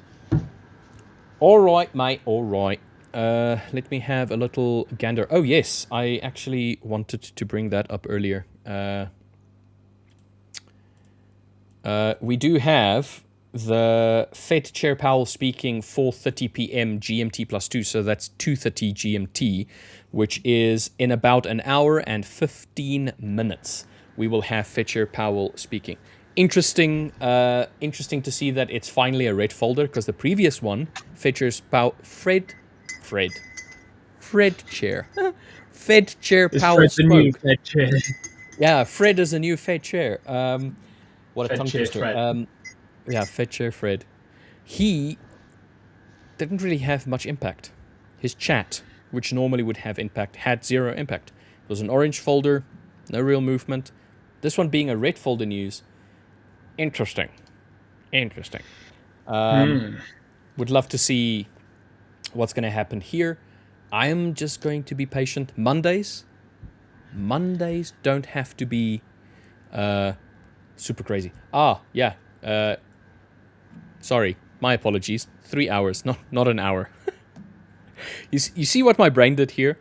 So this is GMT plus 2, so 16:30. And in my brain I was like, oh, that's 14:30. Because there's a 4, which is 2 o'clock. Fair. I was going to say, yeah. It's in 3 hours. Yeah. Affluent mind. Yes, you are correct. It is 3 hours from now. My brain just stopped braining there for a second. Let's kind of like, I don't know if we've gone through the whole week's news events. Obviously, daylight savings time changes happened on Sunday. Today we have Fed Chair Powell speaking at 16:30 GMT plus 2. So that's 14:30 GMT, which is in a while. It's 3 hours from now. Tomorrow, 3:30 or 15:30 GMT plus 1 for those in the UK now. British Standard Time. Tomorrow we do have many folders, but they're all yellow, and then eventually we have Canadian GDP month on month, and then the JOLTS job openings, which is going to be pretty much the big one for the day, which is going to be at 1600 GMT plus 2, 1400 GMT. On Wednesday itself, we have ADP, non-farm employment change, core retail sales month on month, as well as retail sales month on month. This should, in theory, be a little, I think. I do not expect a lot of changes on the ADP employment change. Core retail sales, I think that may be impacted ever so slightly, but I actually think next month's core retail sales is going to be the bigger change. Then we have ISM manufacturing PMI, the prices as well as the PMI later in the day on Wednesday. Another one to be on the lookout for. And then obviously the big boy, unemployment claims, which is a precursor to unemployment rate. So this, I would think, is the bigger one for the day. Generally, you're supposed to have it on a Friday, which you're still going to get, even though it's a bank holiday across the board, apart from the dollar. So Friday, to me, is just going to be a straight up stay out of the market day. We have unemployment claims, unemployment rate, sorry. We have non-farm employment change, and it's going to be majority bank holidays, CHF, pound, CAD, NZD, AUD. Whole day of flat price action, and then news, and then flat price action. Nah. Yes, exactly. I'm quite surprised it's not a bank holiday for US as well, but I mean, do they have Good Friday? yeah, In the US? The US is predominantly a Christian country. I'm pretty sure. Okay, maybe I don't know now, but Monday, yeah, it seems as though they are not going to close for Good Friday and, well, let's say Easter weekend. Yeah, I was going to say Easter weekend. Yeah, interesting. But anyway, so that is the week's news for us to keep a lookout for. The big day obviously being Friday with the NFP as well as unemployment rate. So Friday, do be careful. And then, yeah, overall... I'm just seeing Raphael saying President Trump speaks today at 21:30.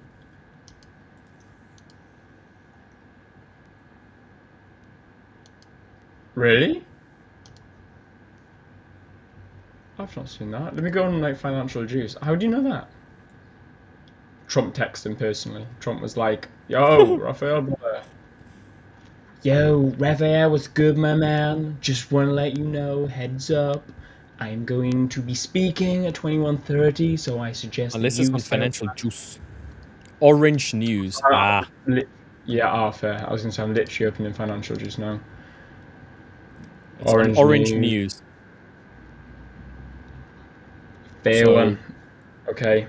Why is that orange? Why? Trump speaking, I'm sorry, but it's not Orange News. That, my friend, is fake. I am not seeing it at all on Forex Factory.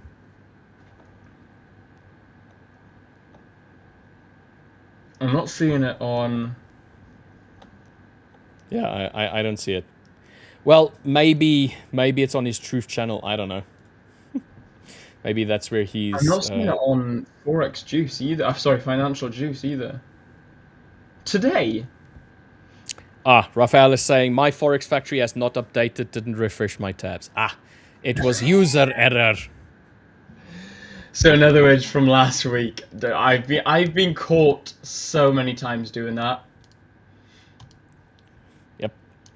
As of right now, we're seeing GU struggling to push lower. This morning we had this attempt. Oh, sorry, that's not supposed. It's supposed to be like this. We had this attempt to try and break lower, pretty much making the low of the day. As of right now, that is the low. I would have loved to have seen it come lower and just tipping this same wick point that we spoke about earlier in the day. Come on, update the chart. There we go. Okay. Over here. My internet's a bit weird today, mate. I don't know if it's just me or if everybody else, but yes. This low of, it says Sunday, but it's actually Friday. Friday's low of last, like in March, the 13th. So Friday the 13th in March. Yeah, 2 weeks so Friday, yeah. I would have loved to have seen us come all the way down there.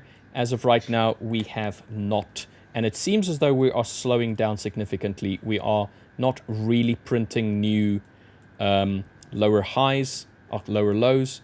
We are making lower highs, but now making higher lows. So we'll see. We'll see whether or not this is actually going to potentially start doing this now versus that's what I'm potentially looking for. So I got two sort of like situations and potential scenarios for GU and EU. Yeah. So we'll see which one happens. If we can get break and close above this prior high, then I think it could be a potential shift higher. It's a shame EU, like I'm looking for EU to break and close with some volume in a nice momentumous move up. because we've had a really nice sweep of the previous low. We've also had a sweep of that 4-hour wick to the left, which is nice. So if we can, and we're consolidating, and we clearly pressed pause here. So if we can break and close a bit higher on EU, I think that'd be quite nice. As of right now, we've slowed down significantly on EU. On EU, we did wick into that same low that we had on GU. Yeah, exactly. Same equivalent low. Let's put it like that. Yeah, not the same date low. Yeah. Stop trying to steal my niche, man. What are you doing? Your thing is slow Wi-Fi, mate. That's my thing. I've got the slow Wi-Fi. You need to have good. At least one of us needs to have good Wi-Fi. Yeah. So that was that news event that we had on Monday last week, where price absolutely flew off from, which was then followed up by no follow through. And since then, it was a slow trudge going lower again, trying to kind of like take back all of this. So we've already had the reaction. We've already wicked into it. However, we have done nothing with it so far. Maybe it's the fact that we are at month end and we're seeing this slowed down downward momentum right now, sweeping the lows of the morning during the Tokyo session after rollover, and not really doing much with it. Maybe we're going to see a little bit of a potential push down lower, or we're going to just see this sideways action for a little while, maybe dipping its feet every now and then a little bit lower again, but then eventually picking up and pushing higher. As I say that. I was going to say, I say, literally, hello, what is going on? I mean, it's 13:25, so 11:25 GMT. Bit of a wick. Above. Interesting. Let's have a look. Is there anything on the news? Where is it? It's over here. I do not think so. I mean, it's German prelim CPI all day today for the euro, so it wouldn't surprise me if something's come out. No, nothing's come out yet. We'll give it a second and see if it is.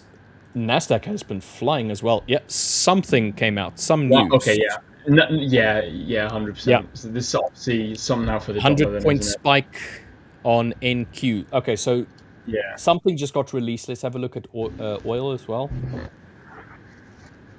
I was going to say, what's oil doing? Oil just wicked. Quite a bit low. What is the size of this movement so far? Oh wow. Although gold's looked quite nice. Gold didn't do much. How much? 1.61%. Wow. Gold is wicking. Okay, I know that doesn't sound much, but I mean, gold is doing pretty much the same thing it's been doing the whole day. We'll see now.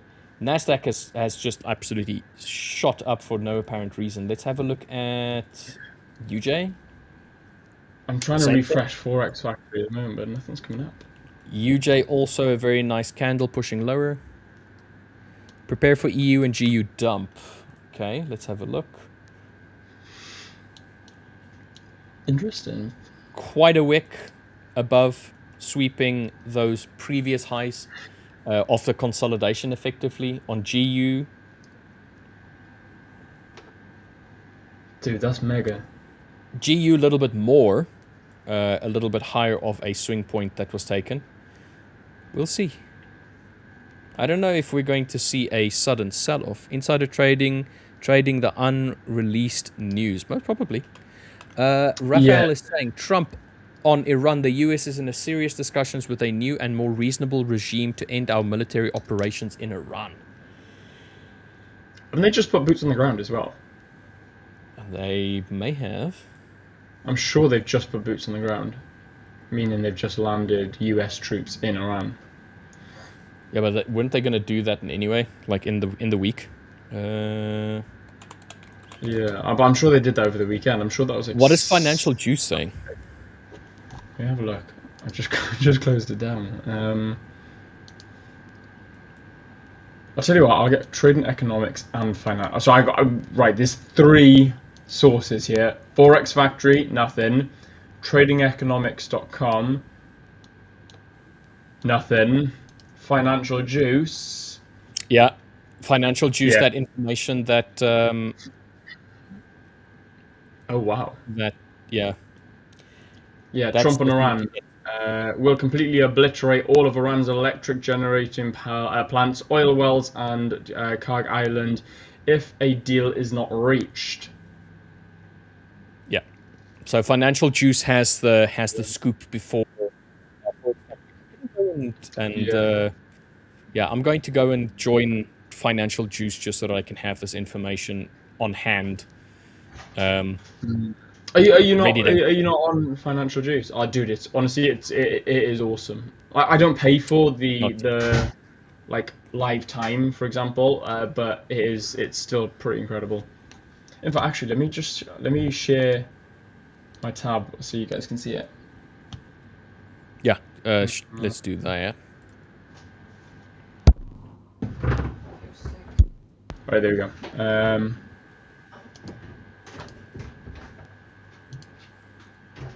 Will completely obliterate all of Iran's electric generating plants. It's like you're saying you're doing it.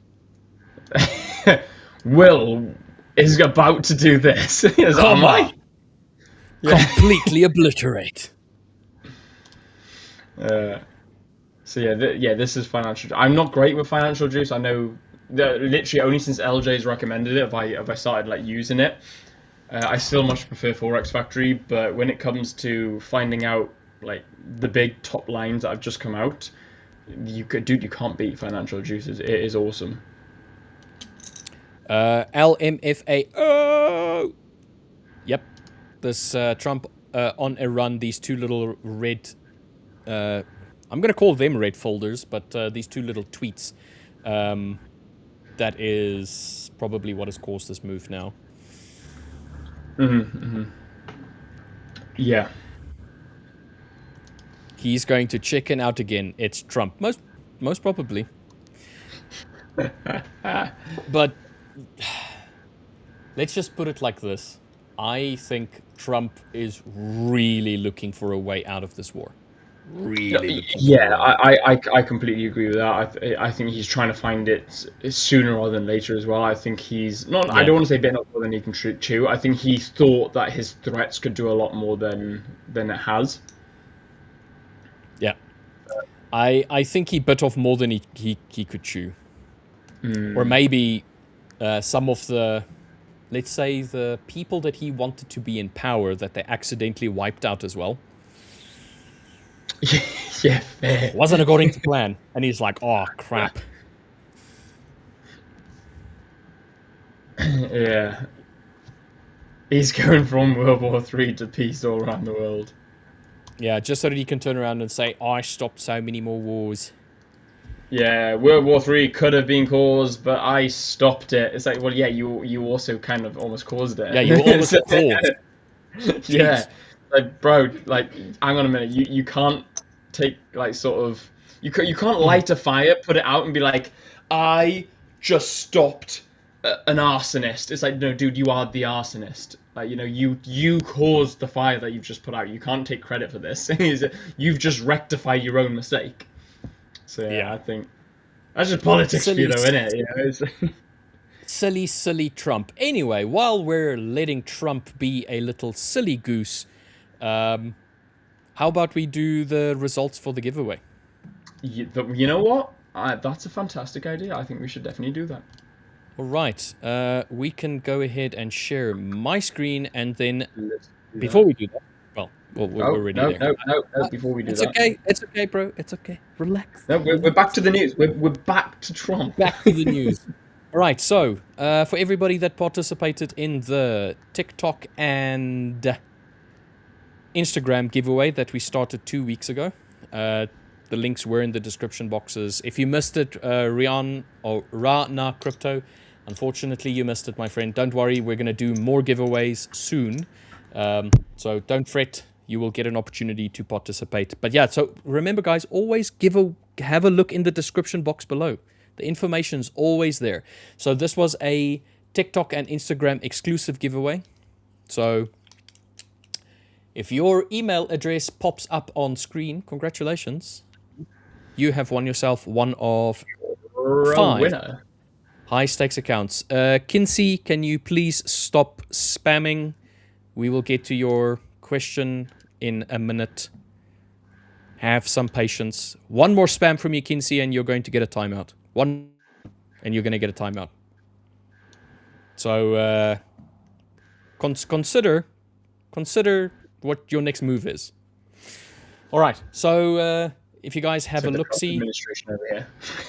Yeah. One more, and you're going to get a timeout. All right. So if your email address is on the screen in 5 or so seconds, congratulations, you have won a 10K high stakes account. La Bosch, here are the winners for the Instagram and TikTok giveaway. You will receive an email within the next 7 days, give or take. So hopefully before the end of the week, you should be receiving an email with all of the information, and then you will you'll get an account. Congratulations. Yeah, there we go. Right.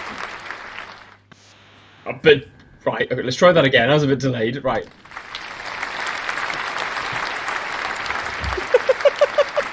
There we go. I was about to say, what the hell are you doing? Dude, I don't know what the hell just happened. Honestly, I clicked it. It played for 6 seconds, and then like the last half a second, it was like 2 claps. So I clicked it again, nothing, stopped, clicked it again, then it eventually clapped. And I was like, oh, I wish I hadn't bothered. Kinsey, you are on timeout. You're out. You're fired. Goodbye. You're out. Anyway, so with that, congratulations to you guys. Now, with that being said, we have a bunch of cool things that's happening in the background at the moment. Unfortunately, I cannot give you any full-time detail. Let's put it like that. Information as of right now, but I will be giving out information as the week and this month carries on going. So we have, for the whole of April, we have a Discord community month. So the idea is that within the Discord, we're going to have some cool events that's going to play out through the month. So it's going to be the month of April, by the way. So we're still in March. So if you're not in the Discord, get yourself into the Discord. You can get yourself into the Discord by having already purchased an evaluation account previously, and the size of the account does not matter. You can get the cheapest account that you want, and you can get yourself into the Discord, or you can go and get yourself an account now. Very, very, very cool stuff is happening in the Discord itself. We have exclusive streams that happens every single day. Victor, our very own The Masked Trader, as well as Rich, our performance coach, as well as Akram, who is one of our mods and community members, and LJ, who was on just now, have their own segments Mondays through to Fridays, pretty much 2 hours every single day. We do have hub credits that we give away, competitions that happen within the Discord itself. There is all kinds of crazy cool stuff that happens in there. And on top of that, you get to be a part of the biggest, best, yes, biased, definitely biased, community out there. So if there's anything that you would like to know about trading with bots, wanting to create your own bots, anything about trading a specific style of trading, from freaking swing trading all the way down to... Where's Will going? All the way down to... Dude, like, you're like such a... like. What's those like carnival like things? I'm out. Like your little mole. Yeah, I was gonna say like beat the mole or whatever it is. Yeah. Just testing you, man. I'm just testing you. So yeah, every style of trading, there is rooms within the Discord where you can go and discuss specific stuff. There's also like specific rooms for gold. There's specific rooms for indices. You can go and have a look at there. Yeah, and duck race on Fridays. Don't miss that out. That's obviously awesome. So there's a bunch of cool stuff that's happening in the Discord. Get yourself an account. Get yourself in there, and it's lifetime access. So once you get access, you're going to be in there for life. Bar, you be a good boy. If you're going to be a naughty boy, we're going to tell you bye-bye. So respect the rules. Yeah, just respect the rules, be courteous, be nice, and be an active participant. Just join in the fun, talk, conversate, be a part of the discussion. So yeah, get yourself in there. Yeah, right. Absolutely. Seeing Rand Crypto, Will is a full-time clipper for the Fivers. I don't know what that means. It means whenever you say something, people are going to be like, clip it. F9. Yeah. F9. Okay. Yeah. What's duck race? Duck race, my friend, is the single greatest invention to RNG, which is random number generation. When we give away hub credits, which is equivalent to its dollar value, so one hub credit equals $1, you can use this to buy accounts with, which makes your accounts even like super cheap. On a Friday, LJ and Akram have a duck race where everybody that's in the call gets added to a duck, and a little duck, quack, quack, is going to race literally down a river. And if your duck is first, you get hub credits, mate. So, duck race. I mean, self-explanatory. It's a race with ducks, but it's awesome. And the cool thing is we have music that plays over it, and everybody's having fun and just chatting and just enjoying it. So, yeah, go for it. Fun. What are you looking so puzzled at? And then saying, I just logged in your prop firm, but the competition is not showing. After sign in, there is not showing a single competition. What's going on? What do you mean there's not showing a single competition? What are you talking about? Well, I don't know. I don't know. Pooley. I've currently got 4 ducks in a training camp. Bring on Friday. Pooley, I hope you've got all your ducks in a row, my friend, ready for Friday. Yep. So that that news noise that we had over here so far has presented very little movement. This could be a potential pickup after Fetcher Powell starts speaking. So this reaction that we see, wait, what happened on Bitcoin? Let's have a look on Bitcoin first, because usually That's a fair point, okay. Probably not a lot, I'm assuming. Was it just a bit of a spike? Yeah, okay, yeah, a bit of a Just spike. a bit of a spike. Yeah. Dude, I'm really enjoying watching Bitcoin at the moment. I'm dying for it to hit 50k. Really want it to hit 50k. As of right now, nothing really has changed in terms of EU. Yes, we had this wick that we literally just touched above these high points over here, and since then it's still the same trajectory. So we're just waiting. News did absolutely nothing. GU. Same idea. Wickage. No follow through as yet. Still waiting. UJ as well. UJ is still continuing its downward slope. The news did absolutely nothing whatsoever.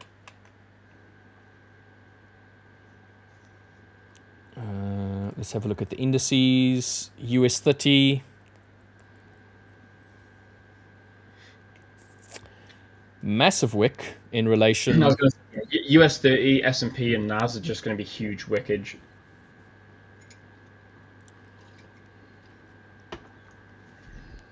Yeah, and I mean it didn't even like sweep any area specifically, like the New York high. It did come into a 5-minute potential order block, because this, as you can see if I zoom in a little bit, you have an engulfing outside bar.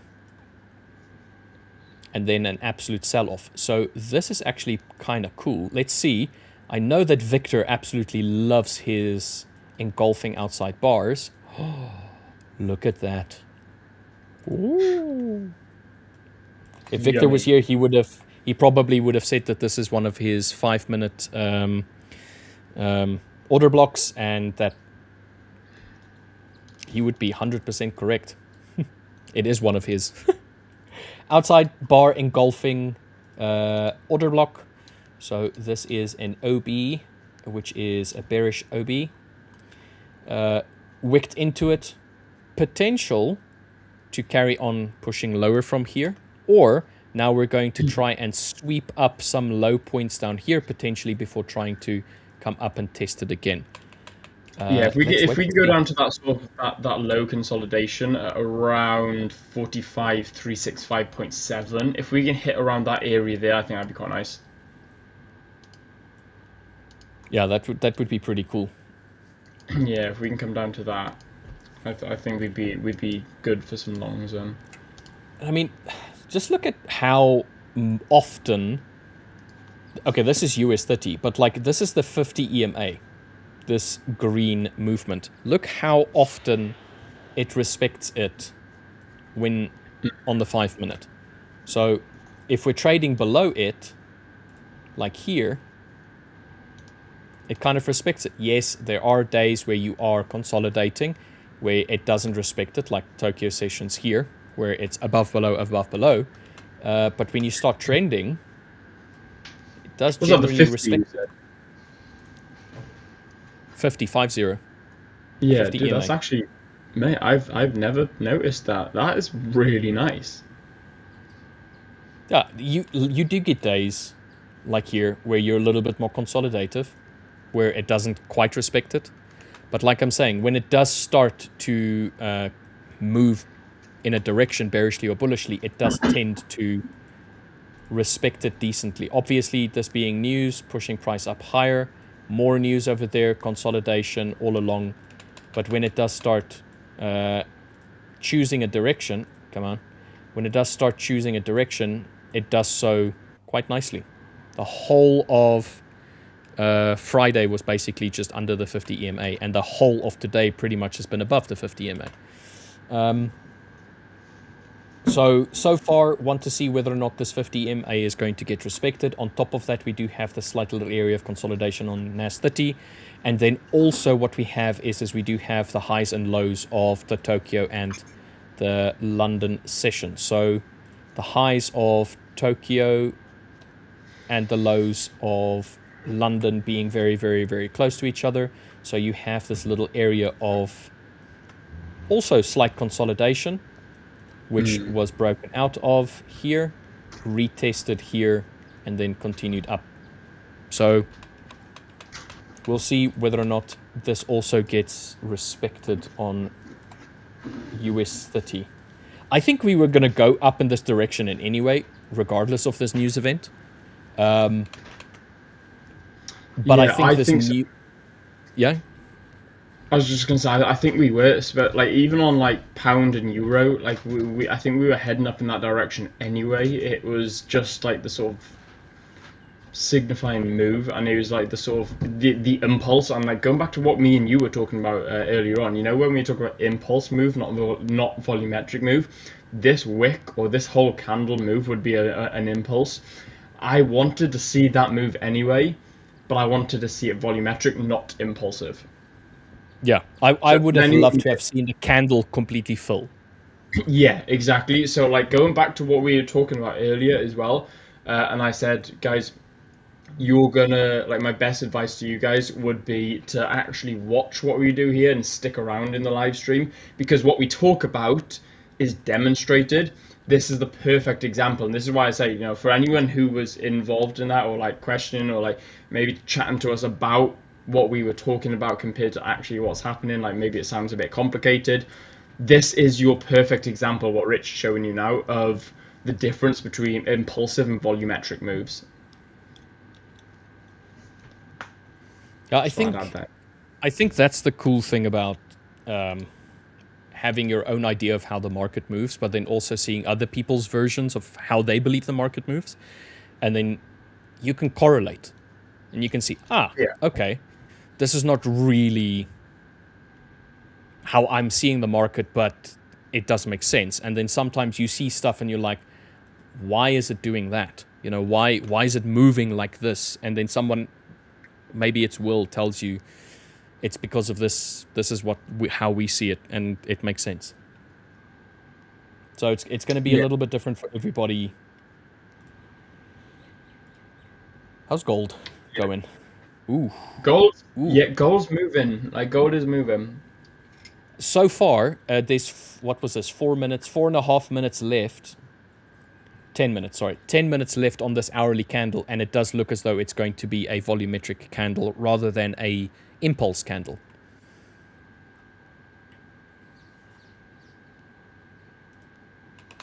Let's see where we can come and test. Should we...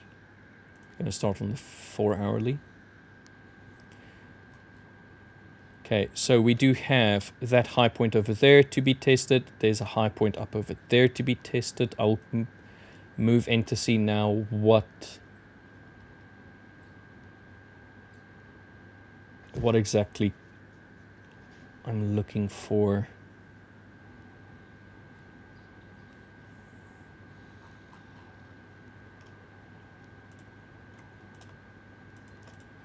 Okay.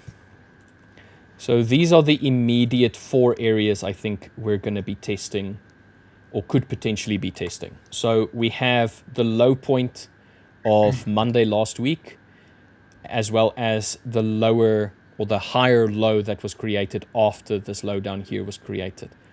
This recent high swing over here was broken by this high swing, and then we also have the previous high swing before a nice volumetric push down. So if we just take these areas into consideration, is there something in between that makes a little bit of sense for us to potentially come and test? On the hourly, let's have a look. Slow. Yeah, Henry's saying gold might break up out of the 1-hour triangle with the way that it broke out the 15. So this is the triangle.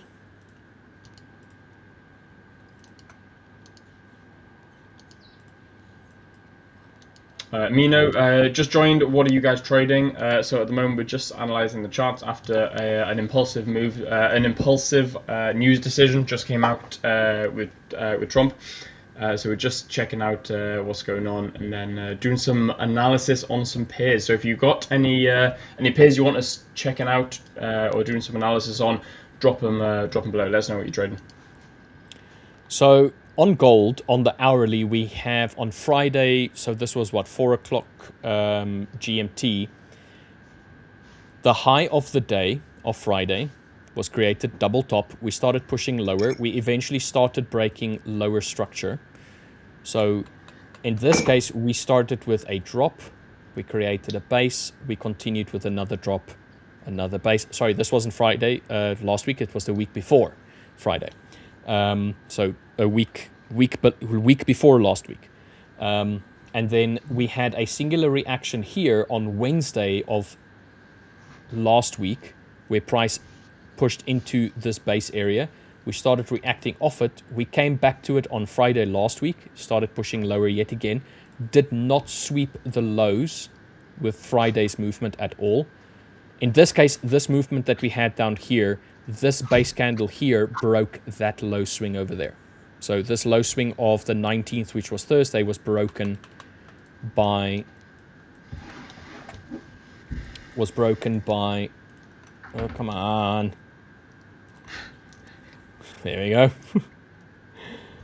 Thursday's low, this one over here, was broken by this indecision or this failure to try and push price up. So drop, you have a base, you have another drop, and that new drop created a new low. Okay, so there we go. So from there, price came back into it, did not really react off of it all that strong. It took us a while to get back to these lows, which was just swept. and then we got an equal low. This is an equal low, isn't it? Yeah. The equal lows of Tuesday's London session, or this created an equal low of Tuesday's London session on Thursday. Oh, come on. My mouse is freaking out, by the way. It double clicks sometimes. It doesn't click. I need to get a new mouse. Anyway, from there on, this was the most recent low, which was a double. We did not come down to sweep the daily low of Tuesday at all. And since then, we started printing higher lows and higher highs across the board. This is technically still a higher low of this morning, and this is definitely a higher high. So we are still pushing up from last week Thursday's attempt to try and push price lower after reacting off of this area over here. So as of right now, I would think that we are potentially going to try and break this high point over here, which was Wednesday last week's high, which is 4602. So we need to break above 4,600 convincingly. Break above, potentially retest, and then continue up to try and get back to this double high, which we had at 4.7. We might, what is 4.7 flat? There's just this in general at around 4.7. Yeah, I think this can be tested if we do break and hold above 4,600. So 4,600 close above it. You know, even if we fail and we just like just wick into, I think we'd be able to sweep that high. You know, I think 4.7 flat's a nice number. I think we'll come to that. Even if we don't break and close above that into that 4.7 mark, you know, even if we can try wick above it and then sort of play about in that sort of area.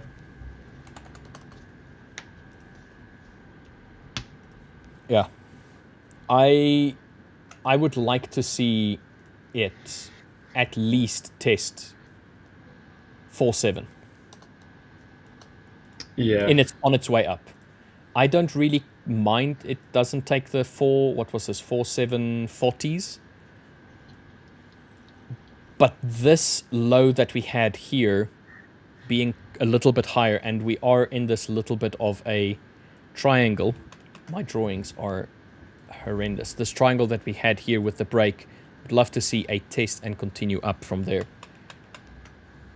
Yeah. First port of call, second port of call. So this is, let's make it 4,600 plus. I want that to be the first port of call on its way up. Okay, then on its way down, what do we want to see? First and foremost, we have this low point over here that needs to be taken. So let's just call this the low. And then this, what can we call this one? I suppose it's still a higher low. Yeah. When you look at the low. Yeah, higher low. Higher low. And then this one over here, I'm just going to call a higher low as well. So these two higher lows over here is a potential test point. If we fail to break and close above 4.6, if we just wick into it and then start printing lower price action, this is definitely to be tested.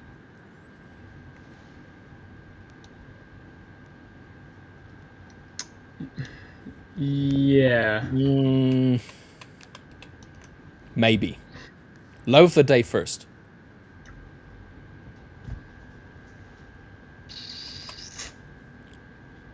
Downward price action doesn't look so good for me. I agree. I don't like it as much. I mean, this was a double low.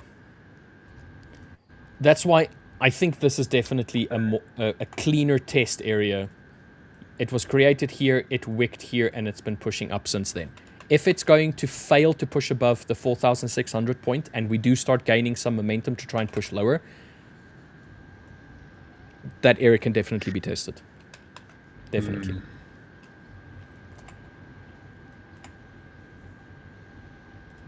What are you seeing, mate? What are you seeing?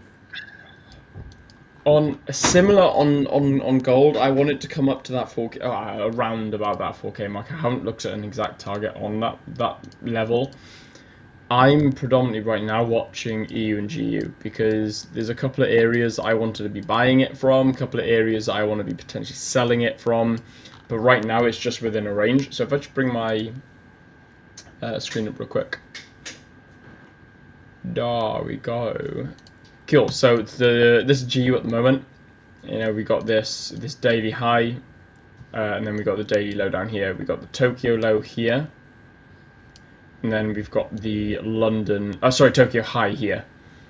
So that being said, you know, we got this consolidation here after sweeping Tokyo low. That was nice. Push above the sort of consolidation, pull back, test of the low, fail to break and close below it. I wanted to see a really nice volumetric move above, breaking and closing above, looking confident for potential buys, pull back into some form of area around here before continuation up. Now, if we weren't to get that, I would have wanted to see a close. Let me just get rid of some of this. If we didn't get that, I would have wanted to see a close beneath this zone here. If we can close below that zone, yes, okay, we have this previous low, but that doesn't matter to me too much. Let me change my color because we've got this significant low here, which is the daily low. If we can break and close below that, a retest into, again, some area of interest, which I haven't got yet, and then a continuation on down. So right now we're currently in a range. We're currently in a zone for, on GU that I'm not that interested in. It's in almost like trading no man's land. You know, it's in that bit of a zone where I'm just really not that fussed on trading it. Given where we're at with the trading, given where we're at with what's happened, let's assume we've just come to the market and we didn't know that this was a news candle. I'd be looking at this thinking, you know what, the probability of this becoming this price structure here is increasing ever so slightly candle by candle. I think there's a higher probability that the sell setup is going to play out, but we'll just have to wait and see. If we go on to Euro, however, this is a lot clearer. So anyone selling the Euro right now must be smiling with a bit more confidence, because this looks very nice. However, you know, let's just bring devil's advocate up. Let's just bring the opposing theory out. Now again, we've got significant consolidation lows. We've got Tokyo lows. We've got Tokyo high and also high of day. Then we've got low of day just here. Again, we've slowed down, started consolidating. I wanted to see price break above these two lines, or these two highs specifically, with volume as well, like a nice volumetric push up for a pullback and then continuation on up. Haven't seemed to have gotten that. Instead, what we did get was that nice little wick. I say nice little, that nice big wick from the news, the impulsive move. And then we've had a follow-up with a break and close under this consolidation. And now we've broken below low of day. We haven't closed yet. We've got 2 minutes until we get a close. The minute this closes, there's going to be a high potential for this to pull back into an area of interest, be in this consolidation zone, and then a continuation on lower. So that's what... that's now what I'm looking for on Euro. I can't see buys being valid now unless we fail to break and close below here, wick it, completely shift structure and break above this wick, and then there'll be potential higher price action.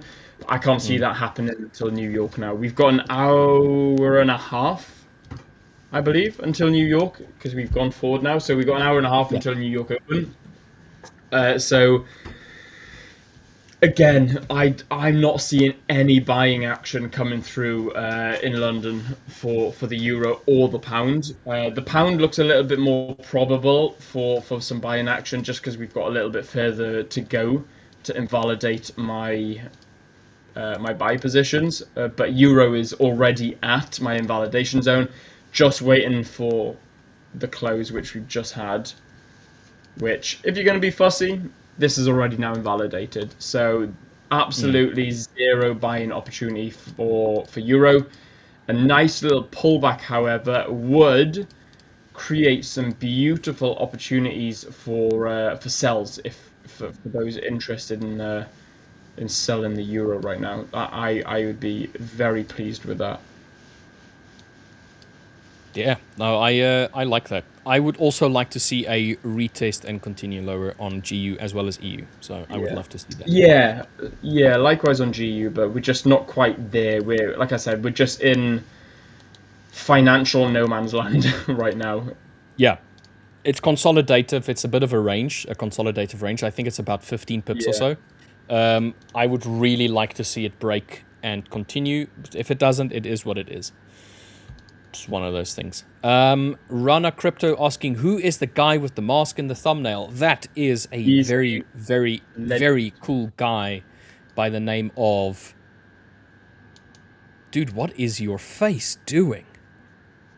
Bro, if you could see what my screen's doing right now, you would have a very similar face. Oh, okay. Well, fair.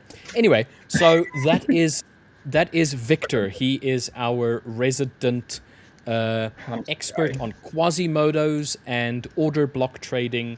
He has a permanent slot Mondays through to Thursdays with us, and he also has a slot in the Discord where he does live trading and also teaching strategies Mondays to Wednesdays in the Discord. So if you haven't already, get into the Discord, or you can just wait for him. He will be here in the next half an hour or so. So also, it's a 20 pip range. Yeah, 20 pip range. 20 pips. All right. Okay. So my guess was like 15. So yeah. Yeah, it's a pretty good guess. Accurate.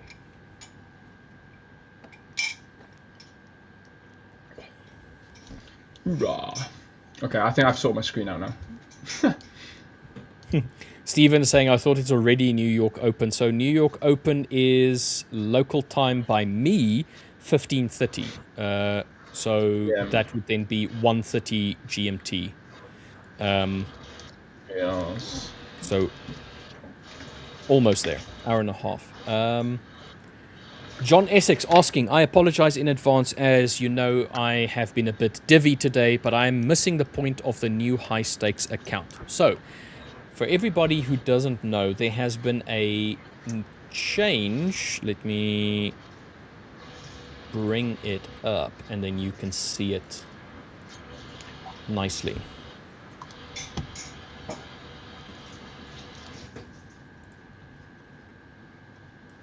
There we go.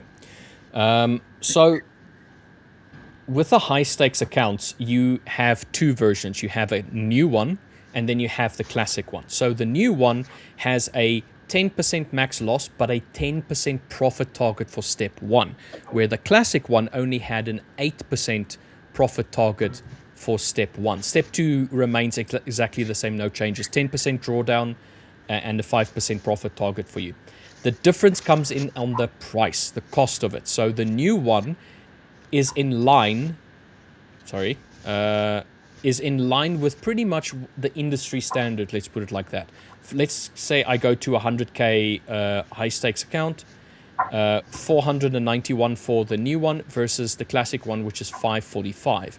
It's a little bit cheaper, little bit of a wider range for you to try and get profit from. So 10% versus, so it's 2% extra, but it is a cheaper entry point basically. And the reason for this is this new one is more in line with your typical two-step program that you would get across most prop firms.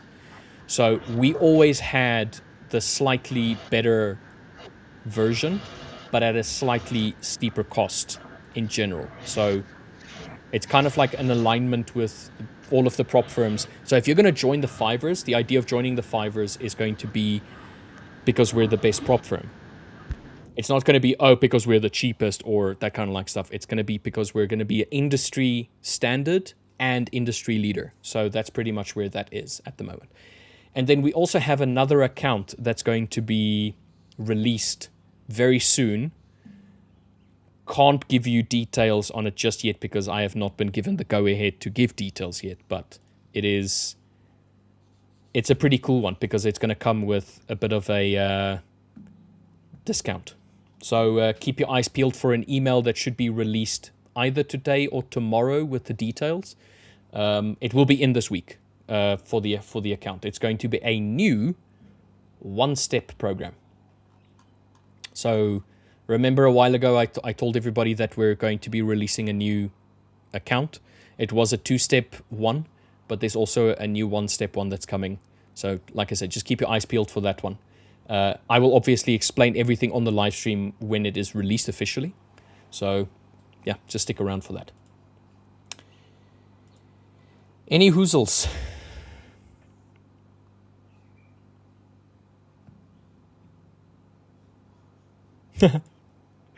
LJ's Insider 100k one face challenge. LJ's definitely someone that can do that. When are you going to unmute yourself so I can hear your lovely voice, mate?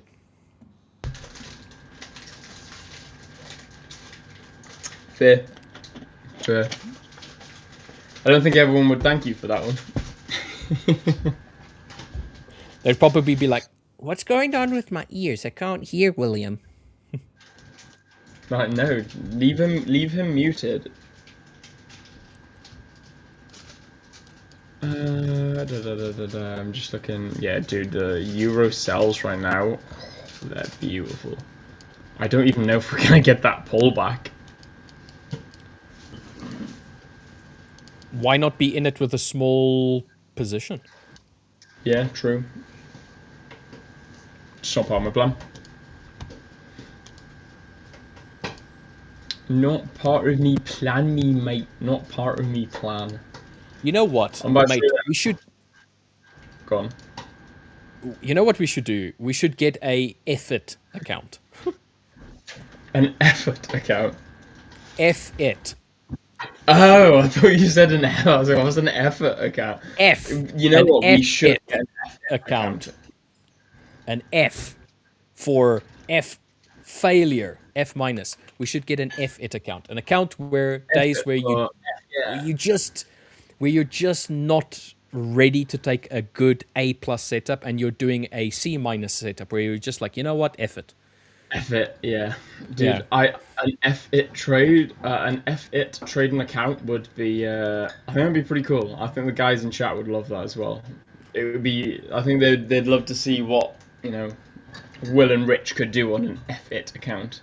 What if we take a 2.5k account and just say F it and just go every day during our segment and just.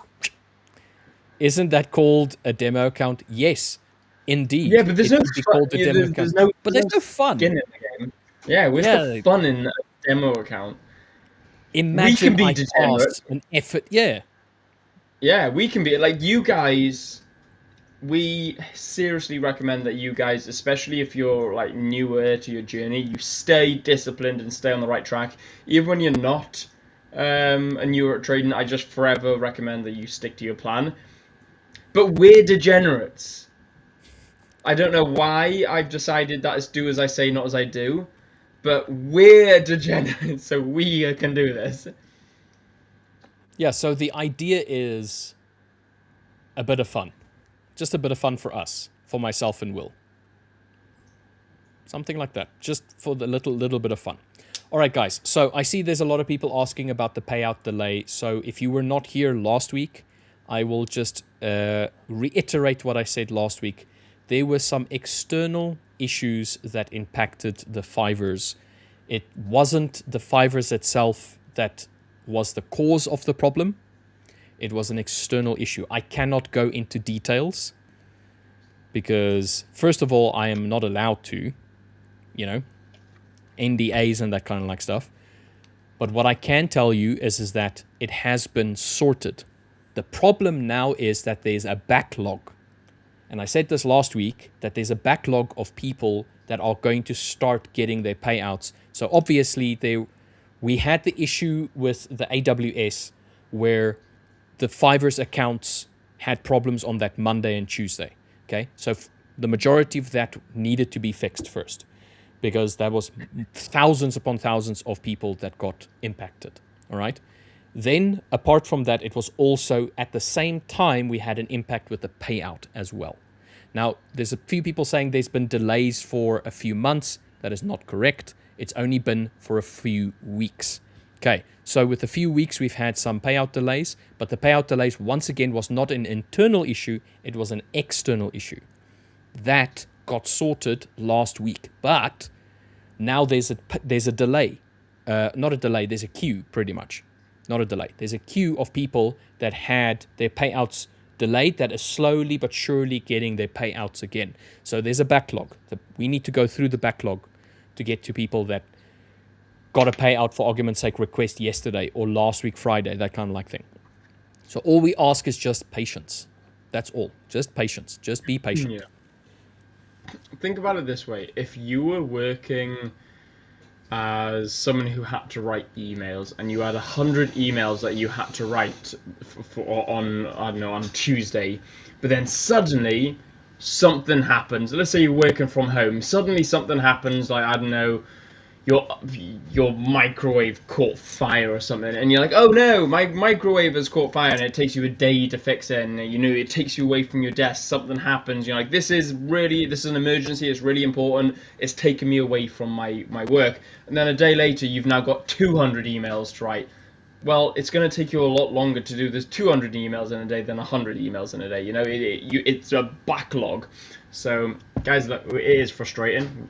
Everyone gets that. But look, whether you're self-employed or you work for someone, every single one of you know exactly what it's like to be backlogged with work, backdated with work. I know for a fact, when I was working with my family business, we'd be building deck-ins. And we'd build decking, like, let's say, for example, around a lodge.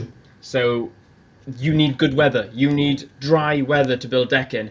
If you get crappy weather for a month, and like you build 2 decks instead of 20 decks, you're now backlogged. So therefore, you need to go and say to these people, look, guys, there's a bit of a backlog, bit of a backdate.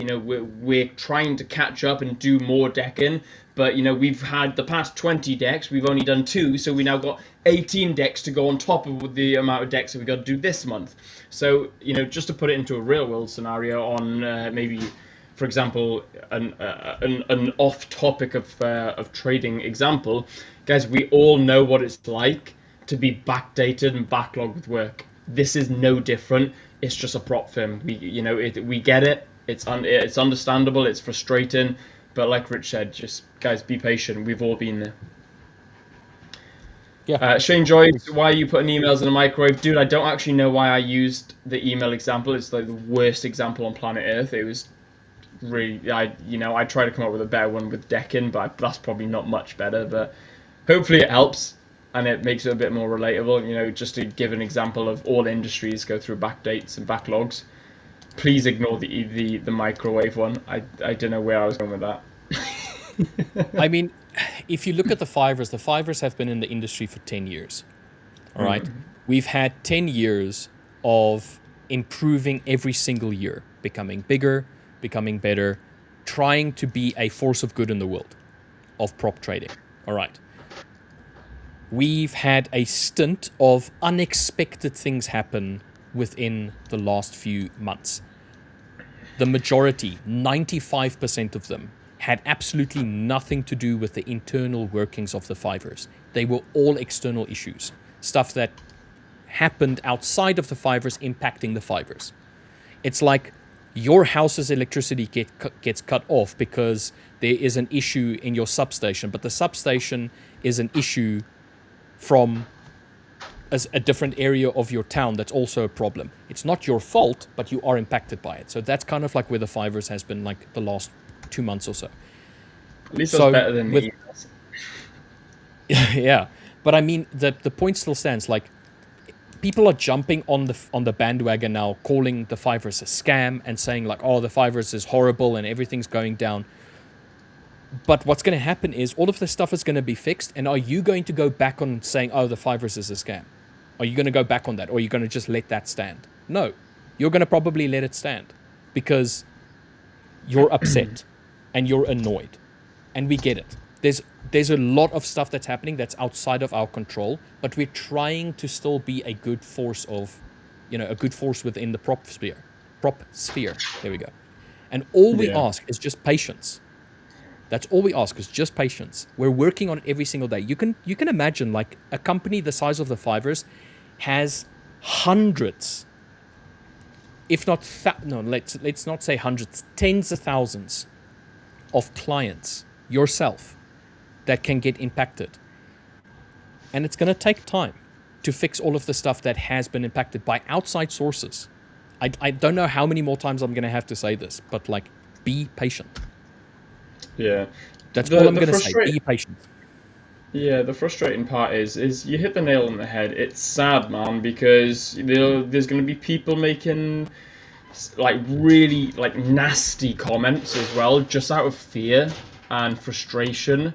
And what's sad is that those 99% of those people will not go back and say, guys, I was wrong, I'm so sorry, I was just frustrated, and they won't hold themselves accountable. And do you know the worst part is as well, it reflects you as a trader. And this is the saddest part of it. It reflects you as a trader because it's a lack in accountability and a lack in the ability to actually, you imagine if you're going through a drawdown stage, this is no different to a life drawdown stage. It's your life's drawdown stage. It's something that's cropped up where you don't want this to happen. How you handle that situation says more about you as a person and you as a trader. And I'm a big believer in this, and this is why I speak all over the world about mindset and psychology. And this is why a lot of what I do on Instagram isn't necessarily trading related. It's more mindset and psychology and being a better person related and driven to be a better version of yourself, because trading is a perfect mirror to one's personality. And if you are a hectic, chaotic, stressed out person, and you're the sort of person that puts nasty reviews up of a company just because you got scared because perhaps they did something that you didn't like, or perhaps they were going through something that you didn't fully understand and you panicked, and instead of resorting to bringing it up with the company and being patient, instead you just flipped out and went all nasty on the company's review page. It says more about you as a person, and we don't judge that. That's not for us to judge.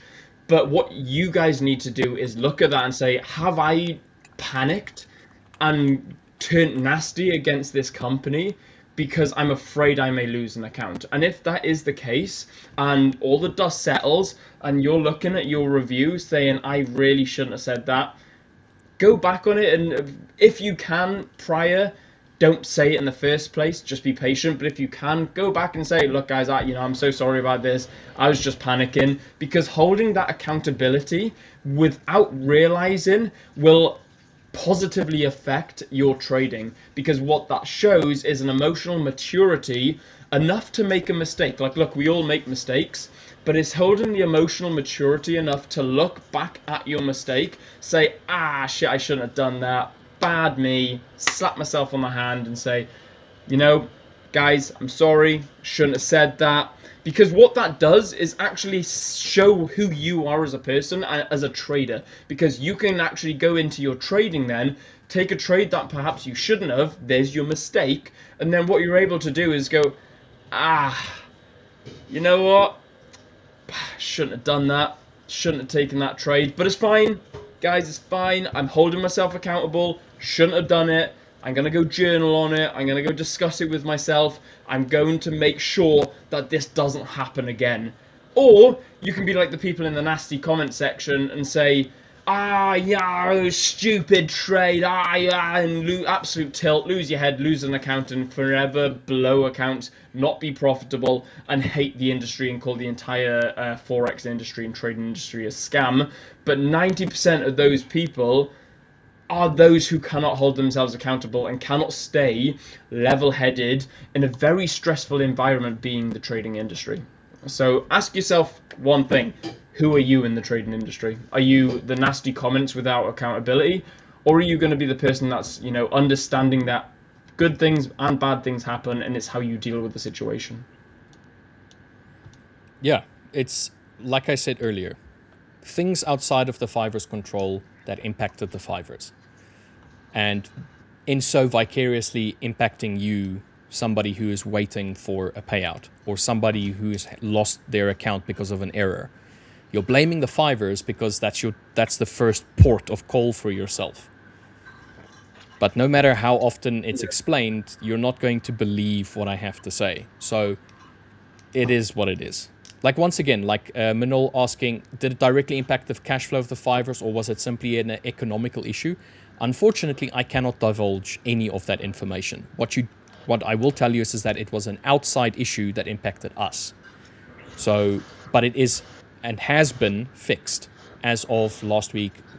I think it was Wednesday or Thursday. It got fixed. So now it's just backlogging. That's all it is. I was going to say, yeah, which is great. It's fantastic that it's been fixed. We're just playing catch up. That's literally all it is. It's just now a game of catch up. The team, you know, look, you guys are stressed. You imagine what the team is doing. You know, late night hours, absolute caning coffee back, just to try and keep up and catch up with all the things going on. Dude, I love Abradolf Linkler's comments. I know, bro, like, I love honestly, it. Absolute legend. Yeah, you make me laugh every single time you comment.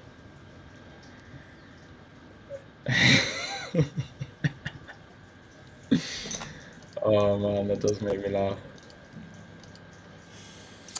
Anyway, EU and GU seems as though it is trying to pull back ever so slightly. Aren't you happy that you didn't get in? GU's, I don't like GU. I still don't like GU. Yes, we've had this break of structure here. We've had the break and close below this internal low, but again, it's an internal low. It's not the range low. The range low is here, and that's also low of day. I need a break and close below here. We got the break, but we wicked, and we actually closed above. It is no different to this. It's just showing... No, not replay, go away. It's just showing consolidation. It's just showing nothingness. EU, however, is fantastique, magnifique, wunderbar, bendigedig, some more other words.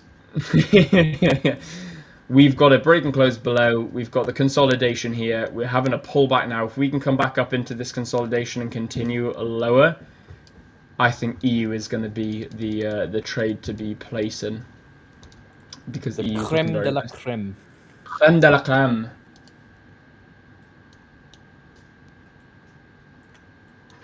Indeed. So that's what I'm looking at. I'm looking at EU at the moment. GU can just bugger off for now. Bugger off. Gold, what's gold doing? Dude, oh man, I missed that. Oh, that is nice. That's a shame. Oh, that would have been quite nice. Nice break and close above, pull back into this consolidation, which is almost stacking on top of the prior consolidation. Ooh, could we get an... Oh, I don't think we will. I don't think we'll get an equilibrium here. Can we tighten it? Nah, not quite. Can we stack it with the whole move? Ooh, we can. Oh, dude, like, you imagine if this was a couple of pips lower, the amount of stacking you would have had on this, because you also would have had the break and close above it, the break, close and retest. Oh my god. Well, wake up. Monday brain on. There we go. No, you know what? I'd probably go consolidation stop loss. I'd probably go down here because I feel like the invalidation is the break and close below this. Something like that. Yeah. Ah, this would have been nice. Can you go to 1 to 2? Oh, you could, and the 1 to 2 wouldn't have been too much higher from your lowest of your low hanging fruit, which would have been the immediate high. Dude, that would have been super nice. But again, we didn't quite come down into it.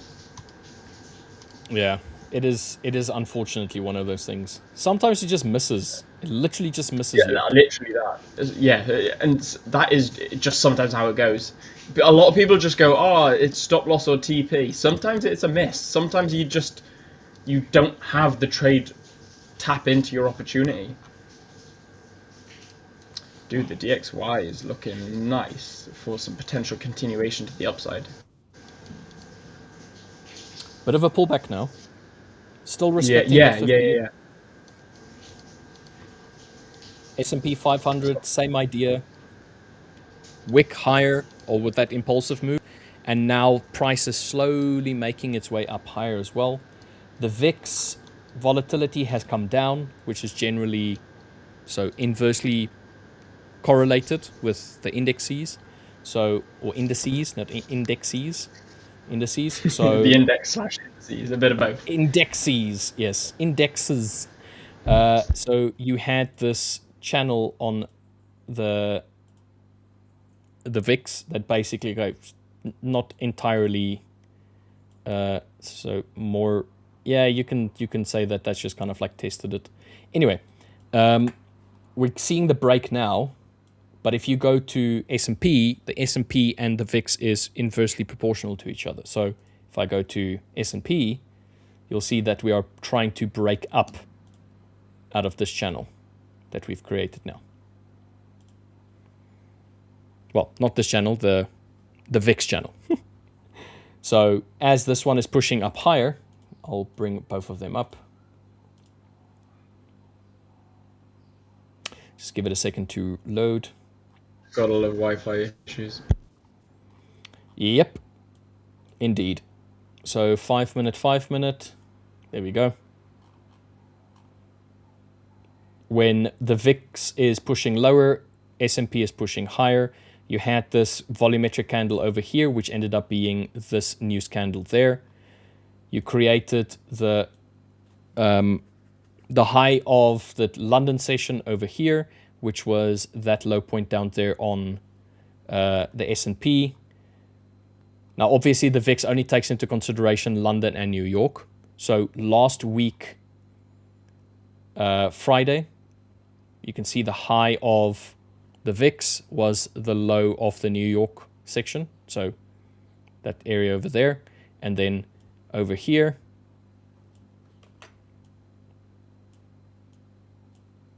is that point over there.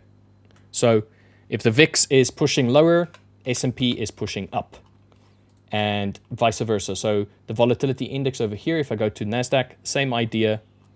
When the VIX is pushing lower, the NASDAQ is picking up. So they're inversely correlated. So we're seeing a little bit of volumetric movements picking up now on the VIX. So it could be that we're going to see a lot more volumetric pickup on the NASDAQ, S&P, and potentially the US 30 as well. Yeah. So US 30 potentially coming back to this point over here.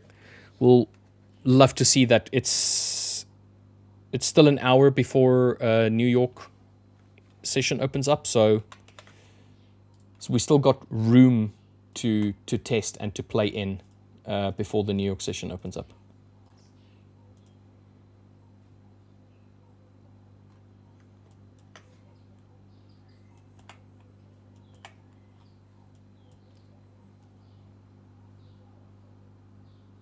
I'm just watching the euro at the moment. Even on a 15, it's pulling back quite nicely. What's the moving average you use? I have a fair few, but I only use the 50. So the 50 to me, this green one is a 50 EMA, red one is a 200, and the yellow one is a 100 EMA. I generally just have a look at the 50 EMA, which is on the close of the candle. That's the one that I generally use. It's just a short form, very quick way of looking at if we are bearish or bullish. And on top of that, you can see that often it does respect it. It does wick off of it and kind of pick up from it. So if we're trading above, generally a little bit more bullish. If we're trading below, it's generally a little bit more bearish. Nice.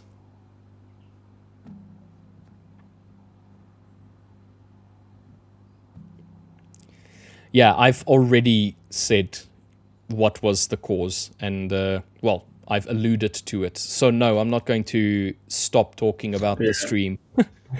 And just talk about press, that. just replay the video by like 10 minutes. Yeah, like I said, we just need patience. That's all. Everybody just needs to be patient. Yeah, thanks, Minol.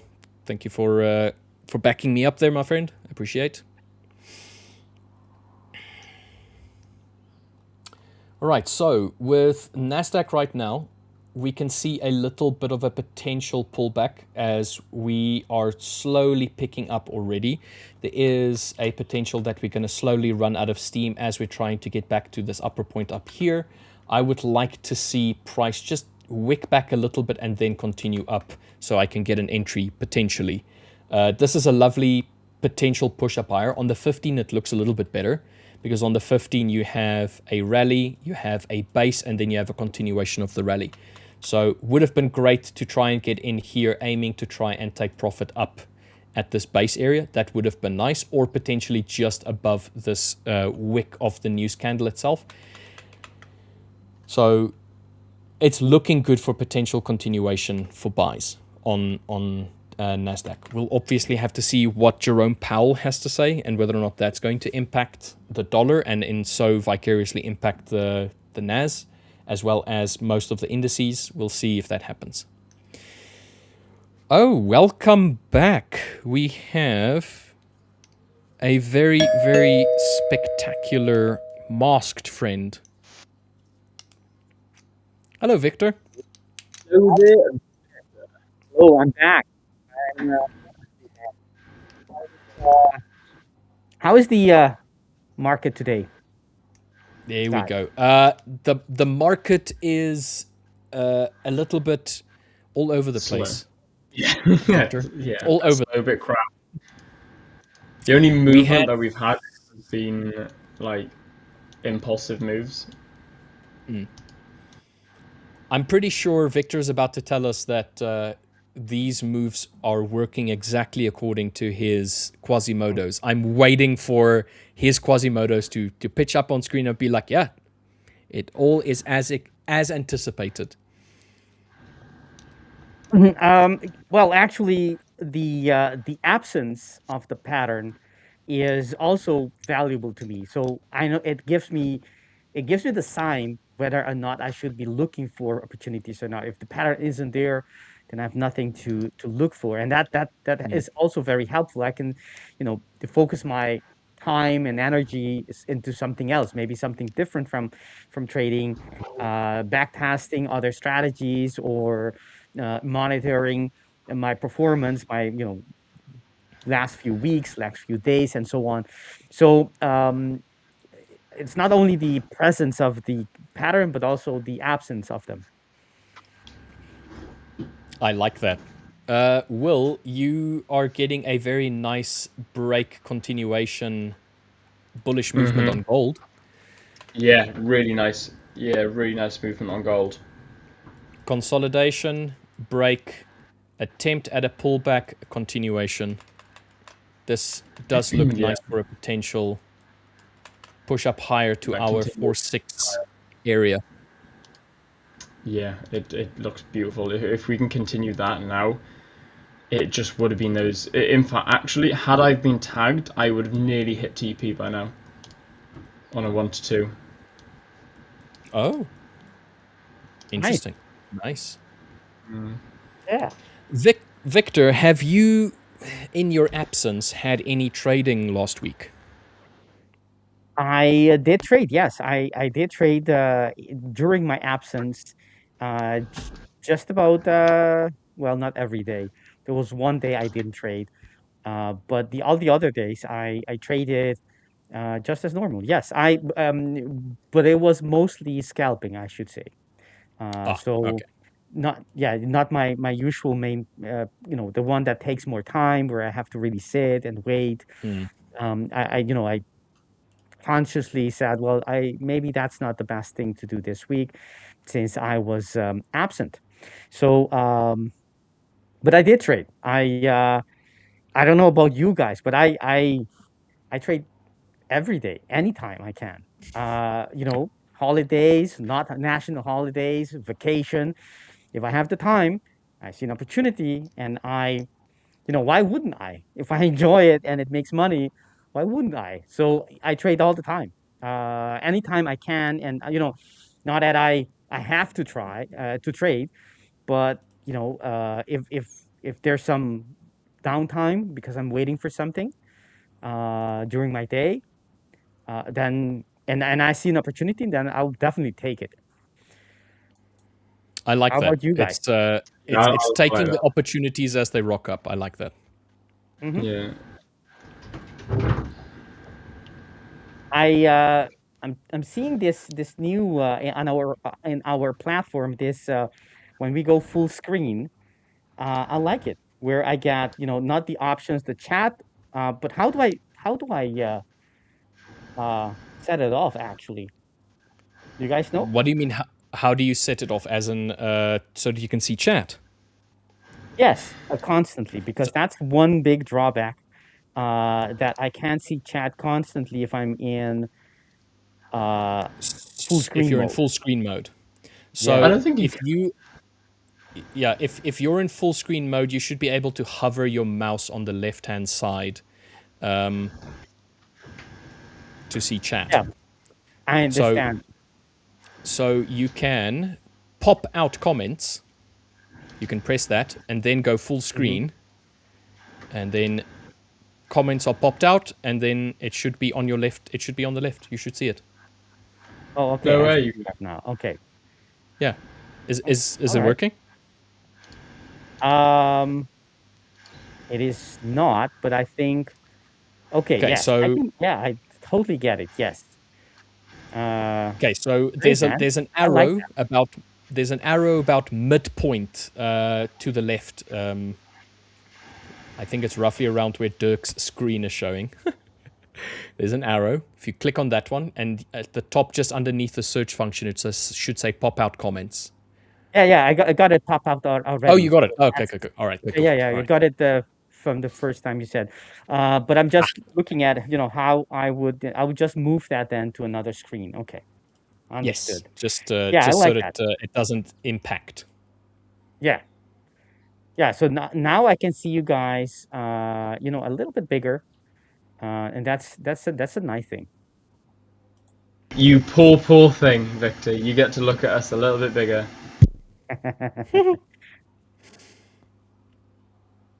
All right.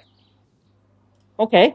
All right. So, you guys waiting for anything specific to trade today, or what is it that you guys are? Um,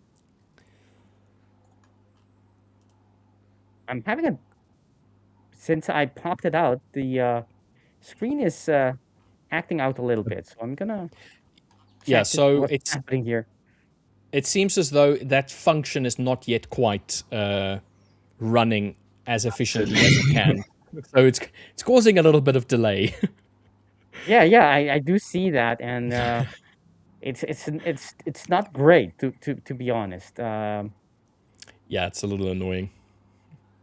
Yeah, okay. So I guess I will skip that for when it is better. Um, okay, all right. So I'm gonna see how I do that. So the people in the audience are wondering what are they talking about? Victor, I think your microphone is also struggling at the moment because I can't hear you. Okay, okay. I'm frozen actually, completely frozen. Okay. Can you still hear us, Victor? I can hear you perfectly, but I do see myself frozen. So I think, I don't know if that moving the chat, the pop out has triggered something here, but it definitely, I'm definitely being affected. I think I need to come back, Yeah. re-enter the studio in a couple of half a minute or so. Hold on. Yeah, no problem. You can try that one and see if that works.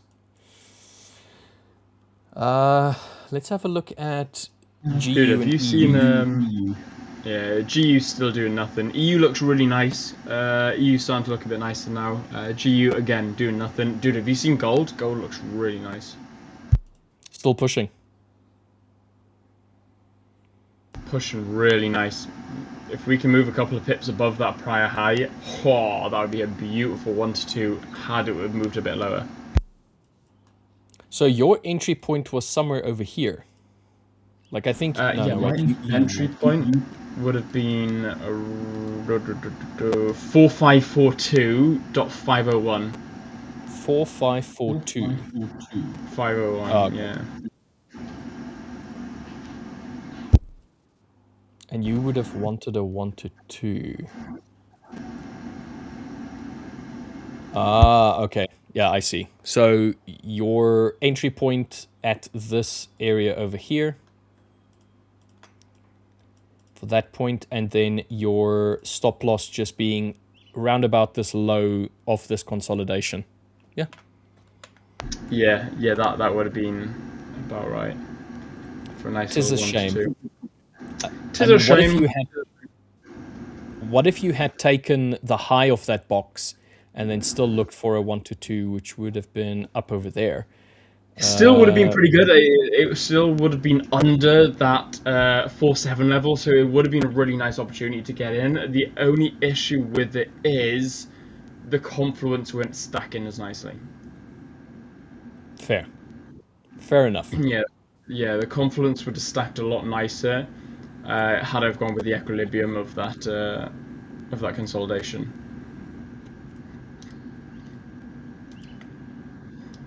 Ah, okay. No, I see. Starting to create a little bit of a lower time frame channel. Potential wick point above and below. So as of right now, we have the top and the bottom of this small little channel. Not a massive channel at the moment. Still looking pretty good. Still looking like a potential continuation of this bullish momentum that we've had today. But more of a slowdown. We'll probably see what New York session has on offer, let's rather say. I still think that we can come all the way up to 4.6. And then if that is broken and closed above, retest it and continue, we go up to 4.7, maybe 4.74. However, same idea, still in the opposite direction. If we do not break and close above 4.6 and we start printing lower lows and lower highs, we can come back down to 4.350-ish, maybe potentially 4.3 flat. But we'll have to wait and see whether or not this 4.6 point actually gets tested and then potentially rejected off of. Yeah. That's what I would be waiting for. Yes. Yeah, it's trying to pull back a little bit now, which is, I don't know, we'll see. We'll see how it goes. Like I said, I'm not in anything at the moment. Not only that, Euro has got, like I said, the German prelim CPI out all day today. We are getting a bit of a pullback. We've not quite pulled back as far as I wanted to, but we have pulled back to the break and retest of the range low, which is nice. So that looks pretty good. But other than that, I'm really not seeing much. All right. You say you're gonna have to head out, mate. All good. I will stay in. I'll see you again on Wednesday. Correct? No. You'll see me tomorrow. You'll see me tomorrow for the first session. First session. All right. Okay. Cool. Yeah, you'll see me tomorrow. Yeah, you'll see me tomorrow morning. Not tomorrow evening, but then you'll see me back to normal on Wednesday. All right. Cool. All right, mate. Thank you for today. Have a good one. See you tomorrow morning. Guys. Take care. Guys, peace out. See you tomorrow. Make sure you smash out that like and subscribe to the channel. Take care, Will. Richard, I'm not sure you can hear me, but if you can, I can. I'm having. Oh, okay, thank you. But I really have to do a complete restart because I'm losing control here, not of myself, but I mean of the hardware. Go ahead, Victor. I will keep the fort down. You can drop out.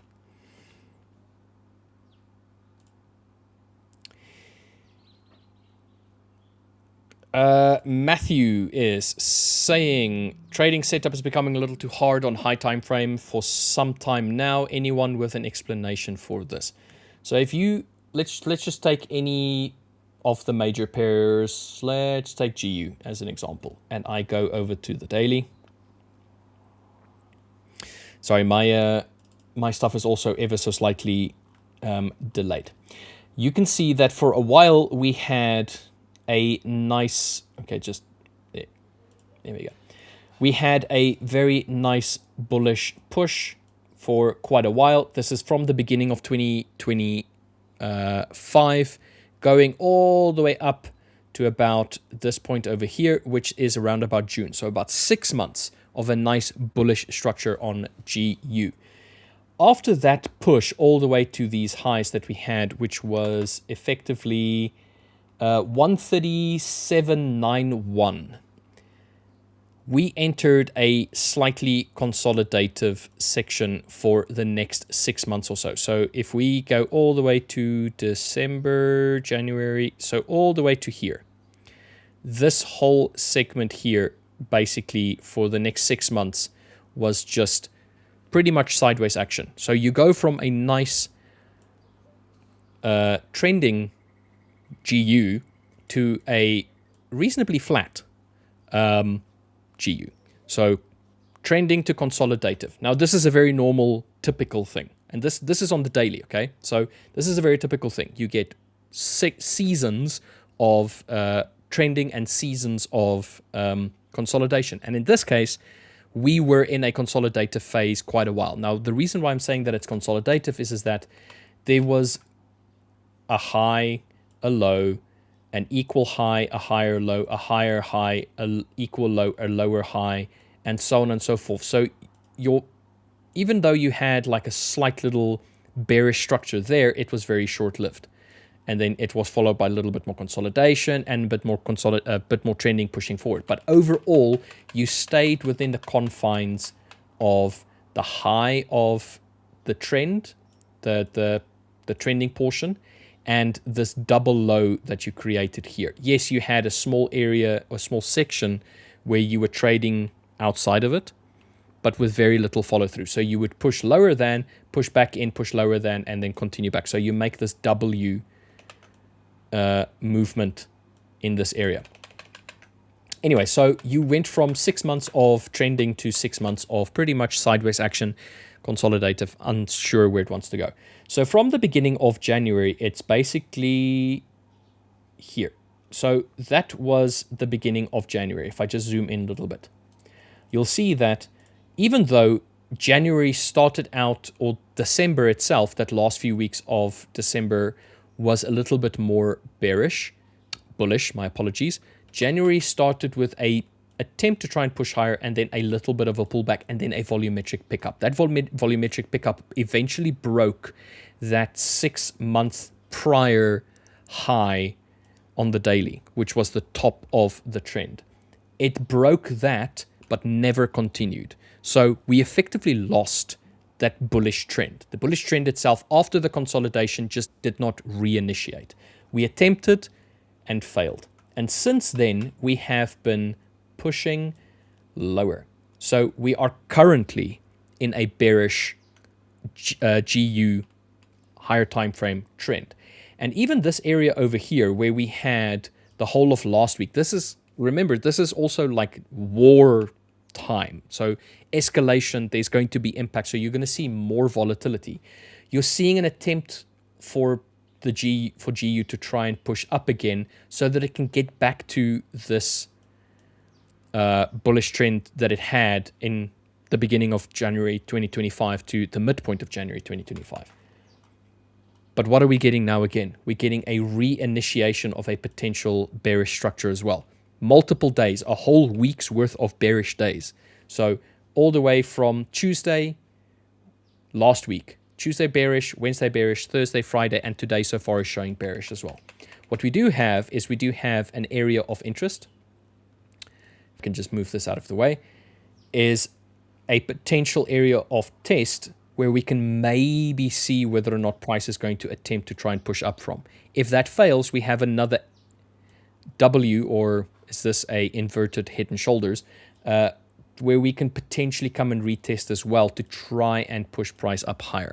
As of right now, I am a little bit more on the bearish side of GU. I can see the higher time frame had these attempts to try and push price lower and then immediately just take all of it back. But like I said, overall, just still very consolidative. Even though this wick above here was above that previous swing high, we did nothing with it. You would have wanted to have seen it try and push up higher. It just didn't. So we have these low points to potentially come and test. It's already taken most... Wait, maybe I should just clean up the charts a little bit. We've had most of these swing points taken. So there was a swing point there, got taken. There was a swing point there, got taken. Small little swing point got taken. And at no point did we try and establish a new upward trend. Even this area over here was very uninspiring. Let's put it like that. Because you have a day that is very bullish, and then it's immediately the very next day you're taking up more than 70% of the previous day's moves. And then the follow-up day goes even lower, doesn't wick the previous bullish day's low, and then it starts pushing up, and it just wicks above the previous day's high, and then it kind of closes there, and then you get a follow-up pushing lower. So overall, this does not indicate to me a directional movement. This just indicates to me we're not quite sure what we want to do. Now you're getting multiple days of follow-up bearish action, which could be just a potential test, or it could be the initiation of a new downward trend. Higher or high, low, lower high, lower low, lower high, lower low, equal high, lower low, trying to make a new lower low. That's kind of like what we're looking for now. So we want to see whether or not today on the daily is going to produce a lower low, and if it's going to close and continue tomorrow. We'll see whether or not Powell's speech later today is going to have an impact on GU potentially pushing lower. Hello, Victor. You back again? I am. Yes, that was a little bit scary. I lost control of my mouse, and I couldn't do what you're supposed to be doing to do anything. But hey, I'm back, and it all started when I did that pop-up out thing. So I'm not too sure what. A little bit cautious now to do the same. I tried it out already, but nothing happened. So, anyways, long story short. Long story short. Long story short. Yeah. So you're actually thinking that EGU is not getting better. There's no reversal coming up. And you think this is just accelerating to the downside. It's looking as if we're going to have more of the same, meaning price is going to be sinking and looking for lower levels going forward, correct? So where we are right now, I'm expecting to see a pause. I'm expecting to see us slow down ever so slightly, and then we'll see after that area has been touched, and then we'll see how it reacts. But I am inclined to think more of the idea that we're potentially going to carry on bearish, and it's only because of if my PC would react, it's only because of the fact that even though we had this massive bullish attempt for about 6 months, overall we've kind of plateaued, and this wick up over here. Or not wick, that section over there was just above that 6-month high swing point. And since then, we have created this new attempt to try and push lower. Obviously, we're still within this 6-month area of consolidation ever so slightly. There are like vestiges of like small bullish, bearish trends formulating, but overall still a little bit flat. And if we had an extended bullish move and we have now an extended flat move or consolidative move, and we're starting to wick a little bit lower after, or like start moving lower after wicking a high point, I'm more inclined to see sells. So for me, this kind of like movement, I don't know if it's accelerating all that much, except that we've had 5 days of bearish action with no attempts whatsoever to try and push bullishly. And the previous attempts that we did have, they were very short-lived.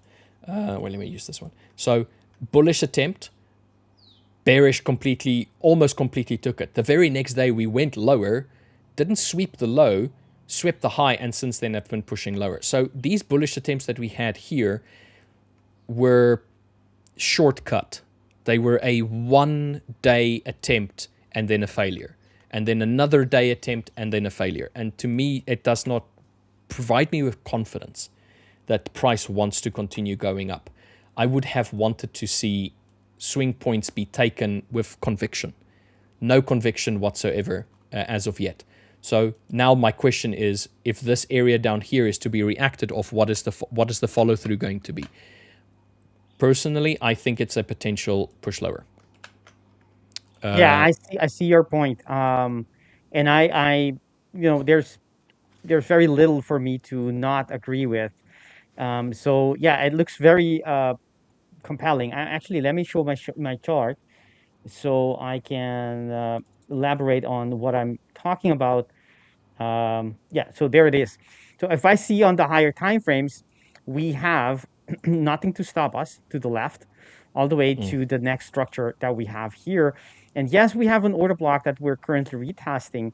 But as you know, well, the way that I interpret what the market wants to do is by whether or not the market is having follow through. So not only creating like one candlestick combination or one structure like an order block, but does it react to it?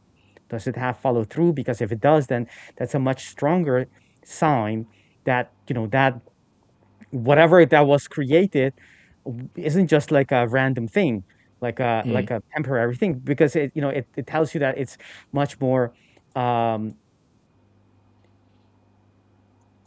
going to last much longer, right? And if we look at the candles, what can we see on the weekly? We're seeing here just price being not only weak after breaking this order block, right, that we have to the left, it's already broken, but afterwards we were not able to even claw back a little bit after invalidating this structure, to even give the illusion that buyers might be coming in. And all these weeks that we've had, the last couple of the last 3 weeks, tell me that the market is completely not, doesn't have any. The buyers are not, they don't have the appetite yet to turn things around. That's on the higher time frame. If you go to the lower time frames, what we can see is that we did have a little reaction here. We did have an order block that was retested. This was very immediately. But we did not have follow through. The opposite happened. We had, continuous push and continuous sell off. That's the opposite of what you're supposed to be having. There's an order block here on the daily time frame that we should react to. Now, the same thing as I said at the beginning, that the absence of the pattern also tells me something. It tells me that's a positive, that's a negative sign actually, just like a negative research result, right? When you have these research being done and it doesn't prove your point, that's a negative result, but that's also valuable because it tells you that it isn't what you thought it would be. The same thing happens here. If the order block isn't reacted upon, that's a valuable information. That doesn't tell me that I can trade it because it's not reacting, but it tells me that I should not trade it and it tells me the opposite of what I was expecting. It tells me that the market is weak. So that's one thing. That's the weekly and the daily. And if you go to the next time frame, I think it is even more. It tells us a little bit more, because if you go to, this is the H4, and if you look at this, yes, there is an order. There is a quasi according to how I mark my quasis. There is a. This is would be the head. That would make the left shoulder. Actually, the left shoulder is here, according to, this is the established downtrend for those who are, that's how I mark them. And it did create that reversal pattern, meaning the possibility, open the door for a possible reversal from one of these order blocks. We have one, a bigger one in the middle, and the last one that we're currently now retesting. And if this is going to be the scenario that's going to pan out, we should see the market starting to bottom out, to buyers coming in.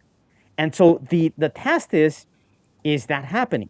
Same thing as the continuation or the follow through movement of an order block being retested that we saw on the daily. Same thing on the H4. Actually, it's on every time frame. It's the same thing all over again. So if I go there, what do we see when we got to this structure? Right, we have a fresh order block being created, which is this, right? And what did the market do afterwards? Did the market has follow through? Did the market start creating bullish structures? No, it didn't. Not only that, it went straight away and invalidated by that close that we had on Friday. It created an outside bar, which is a very strong sell signal. Why would the market be doing that if supposedly this is a bullish structure? It is, but I mean, it's supposed to be reacting bullishly from this level, not weaker.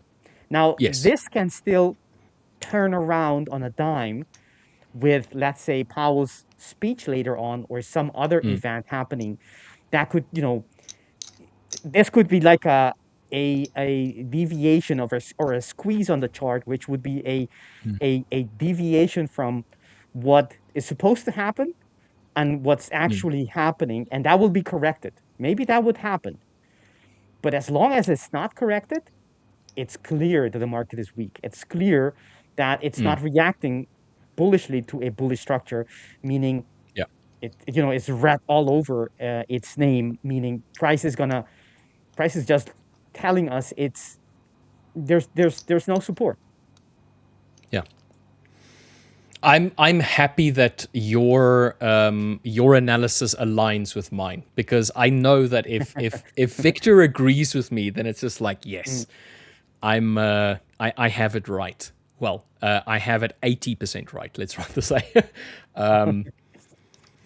because your way of viewing the market, I think, is very specific. It's very particular, and your view of the market I respect quite a bit. So to hear that we are aligned in our thinking, maybe not necessarily in our we're aligned in our expectation, maybe not aligned entirely in our thinking, but in the process how we get there. But there's alignment, and I'm you're too kind. I'm liking that, kind, Richard. The EMA, we can also see on the EMA, right? On the two, this is the 50 and the 200 EMA, indicator here on the chart, and we can see how the market previously, respected quite nicely the 200 that is on the 4-hourly, and you can see that as well on the next time around, which was on the 19th of this month. It was able to pierce through it and even close above it a couple of times, 2-3 times, but you can clearly see that above it, it's being sold, and it's not able to sustain above the EMA. So that's another thing that tells me the market has shifted, and we have the faster EMA being below the slower one, the 50 being below. That's a bearish sign in terms of the market. The trend has switched. We have that crossover we had before, but the market is not only switched for bearish stance, but it's also reacting which is confirmation of a kind of the low. In this one of the, it doesn't matter which one, but it's reacting to one of them of the EMAs, telling us that this is you have multiple things telling you this is this does not look bullish. Yeah, no, I'm inclined to agree. Having said that, there is the contrarian trader in me though. If there is going to be a reversal, this is the structure that I want to be watching. So, and that could be helpful for everyone actually watching us here. And let's mark it. This is the level, the area. The upper border has already been pierced and interacted with, so that's not give us a lot of information. But the lower border is now what you could be looking for, and looking at how does the market on this time frame on the H4, how does it react to that lower border? Does it, does it pierce it? Does it squeeze it, and is unable to close below? Or even if it closes below, does it quickly come up and have complete change of character? Because if it does, then there might be something. The market might be telling us that it went for that liquidity, and we're gonna see a turn in the direction of the market.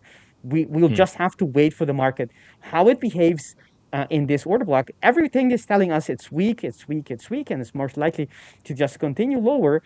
But keep that option open, or keep that scenario open. Check at the end of each H4, or actually every hour, to see if there's something changing here. You can see on the lower time frame, if you go to the H1, it's clearly weak, right? That's very clearly lower highs, lower, very clear trend downwards. And as we are making new lows, you can see how the market is having difficulty just having a little of a pop. It cannot close as a big bullish candle. It's just having so much weakness. As long as that's continued, then we're gonna continue lower. But as soon as that changes, where we can have big bullish candles or bullish structures being retested and reacted successfully and retested successfully, then there might be a little opportunity for a pop, and we'll have to see if that's just a pop of a couple of hours, or maybe something a little bit more bigger, more significant. If there's a quasi being created, where you can expect some a beginning, a new seed of a reversal, maybe trying to come to, but it's way too early and looks like it's not going to happen. So, but anyways, that's the era between those two lines. I can tell those who are watching that's going to be a 132.18.6. That's the line you need to be watching, I think, today, maybe even tomorrow, until it's broken or respected. That's the line, I think, for this pair. Nice. I like it. My apologies, Victor. I'm just quickly sending an email. If you no problem, don't mind. No problem at all. I will do a on EU. I will take a look on EU, and actually, maybe we should take a look on NQ, right? For those future traders watching us today, I know we have a future channel with lots of goodies, lots of gold nuggets. Dave, who is a great trader, sharing so much knowledge for our traders. But still, I mean, probably some are watching here as well. So let's take a look at NQ, if that's okay with you guys. And if not, let me know in the chat, and I will take a look at another pair or of your preference, maybe gold as well. So let's take a look, right? Let's see, what are we seeing here on NQ, right? There isn't any order block that are being retested, that are fresh, but this was the last one. That's a weekly structure. Oh, that's a monthly, not a weekly. All right, let's take a look there. Other than that, there's nothing else, right? Go to the weekly, and you can see there's a couple of lines there, but there's nothing clearly here. There is an order block there, and actually a couple of them, but all of them are quite far from the current prices. So there's nothing there to be looking for or to be used in the current day. So let's clean that up a little bit. On the daily, we do have a structure that was left and still fresh. And if that gets tested, then that's a place where you could be looking for a short, but it's not relevant since it's not right there right now. Price is not there, right? You can see it as well on the EMAs that it's looking bearish. We did have a, this is on the H4, we did have a, quite extended move last couple of days, market being very bearish with all what is happening on the Middle East conflict, which is, not surprising that the market is bearish, right? The investors don't, the capital markets do not like these conflicts in general because they pose risk, and this is the equity. So that's not good for most companies, right? All right. So on H4, we don't see anything besides these four structures. So I would be inclined using my strategies, which is quasis and intraday. I start looking at the H4, and the H4 is telling me there isn't anything. So I want to be looking, I'm going to be trading when the market gets one of these levels, and that's not happening right now. So there is, to me personally, nothing to do in terms of my strategy. There's a nice V-shaped recovery here. And yes, there is an order block there, but it's not, or is it? I don't know. 2, 4, 6, 8, 9. Technically, it's still fresh, but since it doesn't have the H4, I'm not going to be doing anything with it. But it's good to know that there is a structure there, because you can understand that the market could have a little bit of a retrace going forward. And that's actually to me, the reason or the explanation behind that upper wick that we saw there. So anyways, but that's fine. I don't see anything here. This is not a quasi, not on the 1 minute, on the 1 hour. So there's nothing really here to look for in terms of quasi reversals and so on. Yes, it is a V-shaped recovery, but it's not tradable to me in any case, right? I need that quasi right shoulder to be created so I can use it. Well, the other thing we can take a look at is how about how's the open, right? The open has been 45 minutes ago, right, Richard? We have some time shifting. I think it's only going to be in the next 15 minutes, to be dead honest with you, Victor.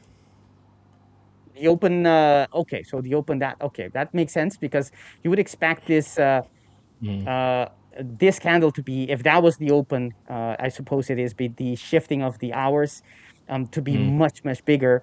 So that doesn't make sense. And I was looking, maybe there was a different one. So that means that we'd still have to wait for the open to happen, and that would be in 12 minutes. And we can take a look at that, because with the open comes a lot of opportunities. You have the the opening range, which tells you a lot of things. And is the market going to continue to push higher or not? Will depend on how it reacts and how it behaves from the open onwards. All right, let's take a look at gold. Gold has been having a hard time last couple of weeks, I would say, with all these bearish moves where everyone was expecting gold to be triumphantly super bullish. The market, Middle East being very, I don't want to exaggerate anything, but I mean that was definitely, anyone would say that's a risk, a heightened risk in the market geopolitically, while gold did not react as you would have expected. So I think that's took everyone by surprise. Okay, so we do have a nice reaction of a structure. That's the weekly order block. Other than that, there's nothing. There's that weekly order block being expected, and we can see that pin bar, from a higher time frame. That looks promising. On the daily time frame, there is a bearish, not a bullish structure being created, which is, well, it's the opposite of what you would expect. not a daily, but not an H4, but an actual daily. But it is what it is. And the breaking of this structure would be the sign that you're looking for, since it didn't create a bullish one to be retested. So you want the bearish one to be broken.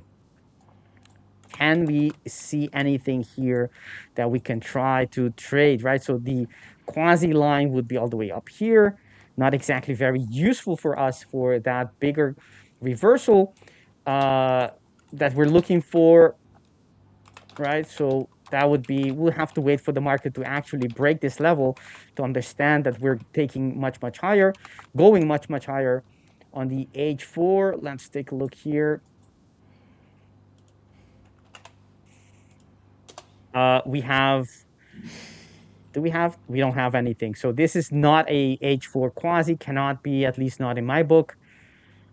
Then basically we don't have anything for gold as well. No signal to be had, other than perhaps the market coming back to this structure, which is still fresh. That could be something. So that I could be trading a reversal, not a reversal, a retest of this order block as it is pushing higher, as it is going to perhaps break that neckline, but it doesn't look like it is interested currently. Yeah. The market looks, firmly. We'll have to wait for the open of the equities to see how it reacts. And the news, of course, which is in an hour and 10 minutes, a little less than that, the chair Powell speaking, that could change, definitely. Yeah, his ability to move the markets has not yet waned. I think his previous speech did not really garner much response. But I mean, given the fact that we have had this extended, let's call it proxy war between the US and Iran, and I think his speeches have kind of like fell on the wayside. But I think that based on what we've been seeing with oil price picking up, and then there actually now being like real consumer price movements that is potentially, almost certainly going to come into play within the next few weeks, what Fed Chair Powell has to say today might be of grave importance. So previous speech from him, not all that much was gained from it. I think today's is going to be a little bit more volatile, to be dead honest.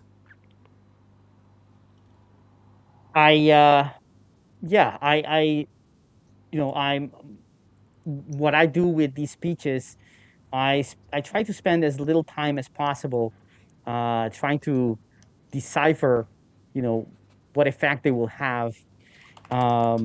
Instead, I just, I'm aware of the moments that they come out and what they have done in the last couple of times they came out with, these statements, just to keep things as objective as possible, because, it gets tricky. I'm a, number guy. I know you are too as well, Richard. But we have Wakiza in the background, or not a background, full frontal here in the chat. He says, hi guys, hope you're all great. Thank you for that, Wakiza. Someone asking me what my win rate is on this strategy, the one that I talk about all the time, every day, using the reversal pattern, the quasi higher time frame, and all of that, and I enter on the minutes on these hourly structures. The win rate is a little above 30%, right? So it's way less than 50. Means that I lose more often than I win. And I'm proud of it. No, what I'm gonna say, what I'm meaning is that, it's different, because it's a contrarian. I'm looking for that reversal, and I'm trying to get in at the very best level, but I compensate that low win rate with a, much higher than average risk reward ratio, meaning that I'm easily looking for 3, 4, 5. That's actually on the low end of what I'm looking for, and I'm looking for 7, 8, and sometimes multiples of that. So when you work it out, you can still be very, very profitable, even if you're only winning 3 out of 10 more or less of your trades. But thank you for that, Fernando. Thank you for that question. Let me check let's See, see. Victor, that's exactly why when I look at somebody saying, "Oh, my win rate is 80% or my win rate is 30%," to me it means nothing, because it's one portion of a much larger mathematical equation. The win rate on its own, to me, it does not signify much, because it needs context, and the context in this case is your risk to reward coupled along with the win rate to start giving you a little bit more of a picture of what is actually going on there. And even that in of itself is also a metric that can sometimes be skewed. Expectancy itself, because expectancy is a curve as well. So you can over realize or you can under realize your equity curve. So I like the fact that if someone asks for win rate, your answer is more in line of like, well, it doesn't really matter. Because it's not the only metric that you need to take in consideration. Yeah, it's just like I mean, if you think about it, it's like knowing a boxer's weight without knowing its fat percentage. It tells you something, but it really only knowing the weight of the boxer without knowing if that's fat or muscle doesn't really give you any information. Yeah. For all we know, that could be all fat, and the boxer would not be very suitable for a boxing match. And someone could be much lighter but be very muscular and very able and strong. So the weight on itself doesn't give you the whole picture. It's the combination of those two that will give you the actual picture. And with any strategy as well, if you only have the win rate, you still have nothing telling you whether that's going to be profitable or not. It tells you absolutely nothing in terms of profitability. Yeah, exactly to your point. I would also want to know what a boxer's weight is before I jump in on in the ring, because it's bracketing. You want to be within, of course, flyweight, featherweight, strawweight, doesn't matter. You want to make sure that you're fighting in the right arena. But even within those, there's seeding. So this is the top 3, this is the top 10, this is the top 20, that kind of, and they're vastly different. So yeah, I agree. I'm just going to say it straight up. I agree. Albanian Trader is asking you, Victor, do you have a video that we can learn your strategy? I have spoken at length about this throughout our streams for many, many months. And I did talk about, I do have a video, I think I think it was, got to remember when it was, but we did have an event here at the Fivers where I talked about the order in November. Yes, the order block strategy. And that actually was, I think it was the one before the last one, where I talk about the order block and how I use them, how I mark them, how I trade them. And that's already probably like half of my strategy right there. Very simple and very reproducible. So I'll have to check it. I think if you go to the videos and you look for order blocks, I'll have to double check that. It should come up there. For our traders who are watching and thinking, okay, I want to be trading like this person who is behind a mask, and that's for a reason. But then you could look it up. And if not, and I'm here all available in open book, even though I have a mask on, open book to show you everything you want to know about my strategy.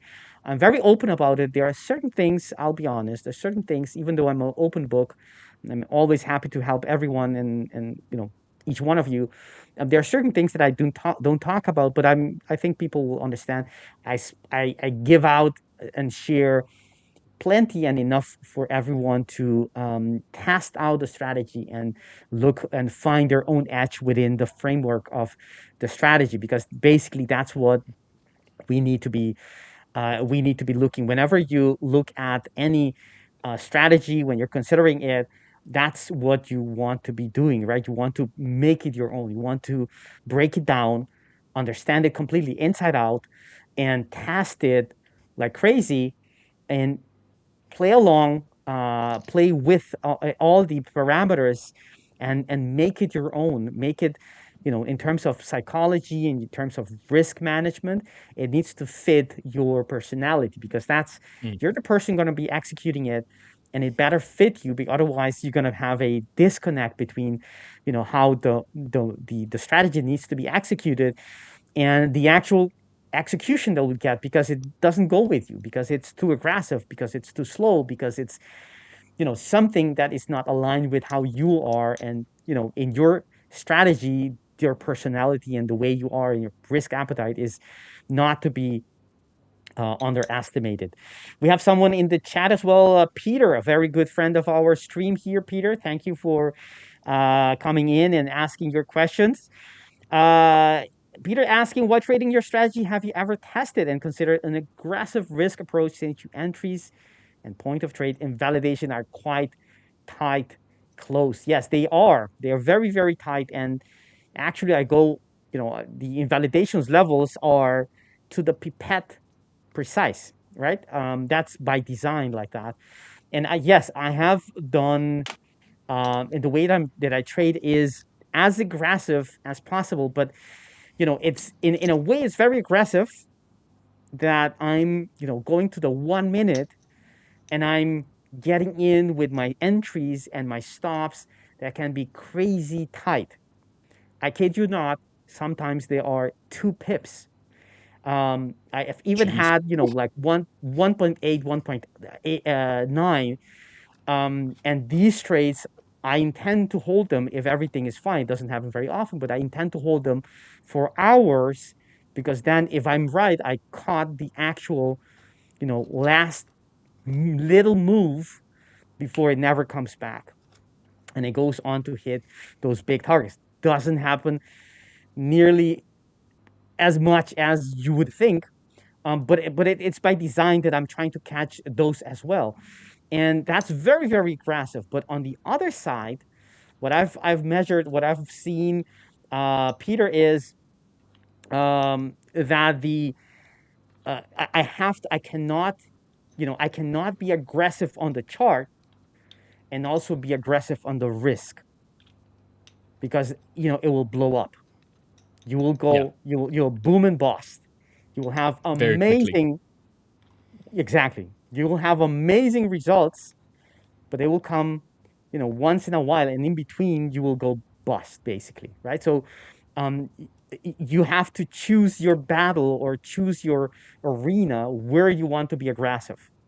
And in my choices that I made, I'm aggressive with the entry and the stops, and this, and the chart, on the setup, but I'm not aggressive on the risk. So I'm actually, on my risk side, I'm very conservative. And actually, it's I see it as a, um, as a asset, as a protective choice that I've made. I can lose.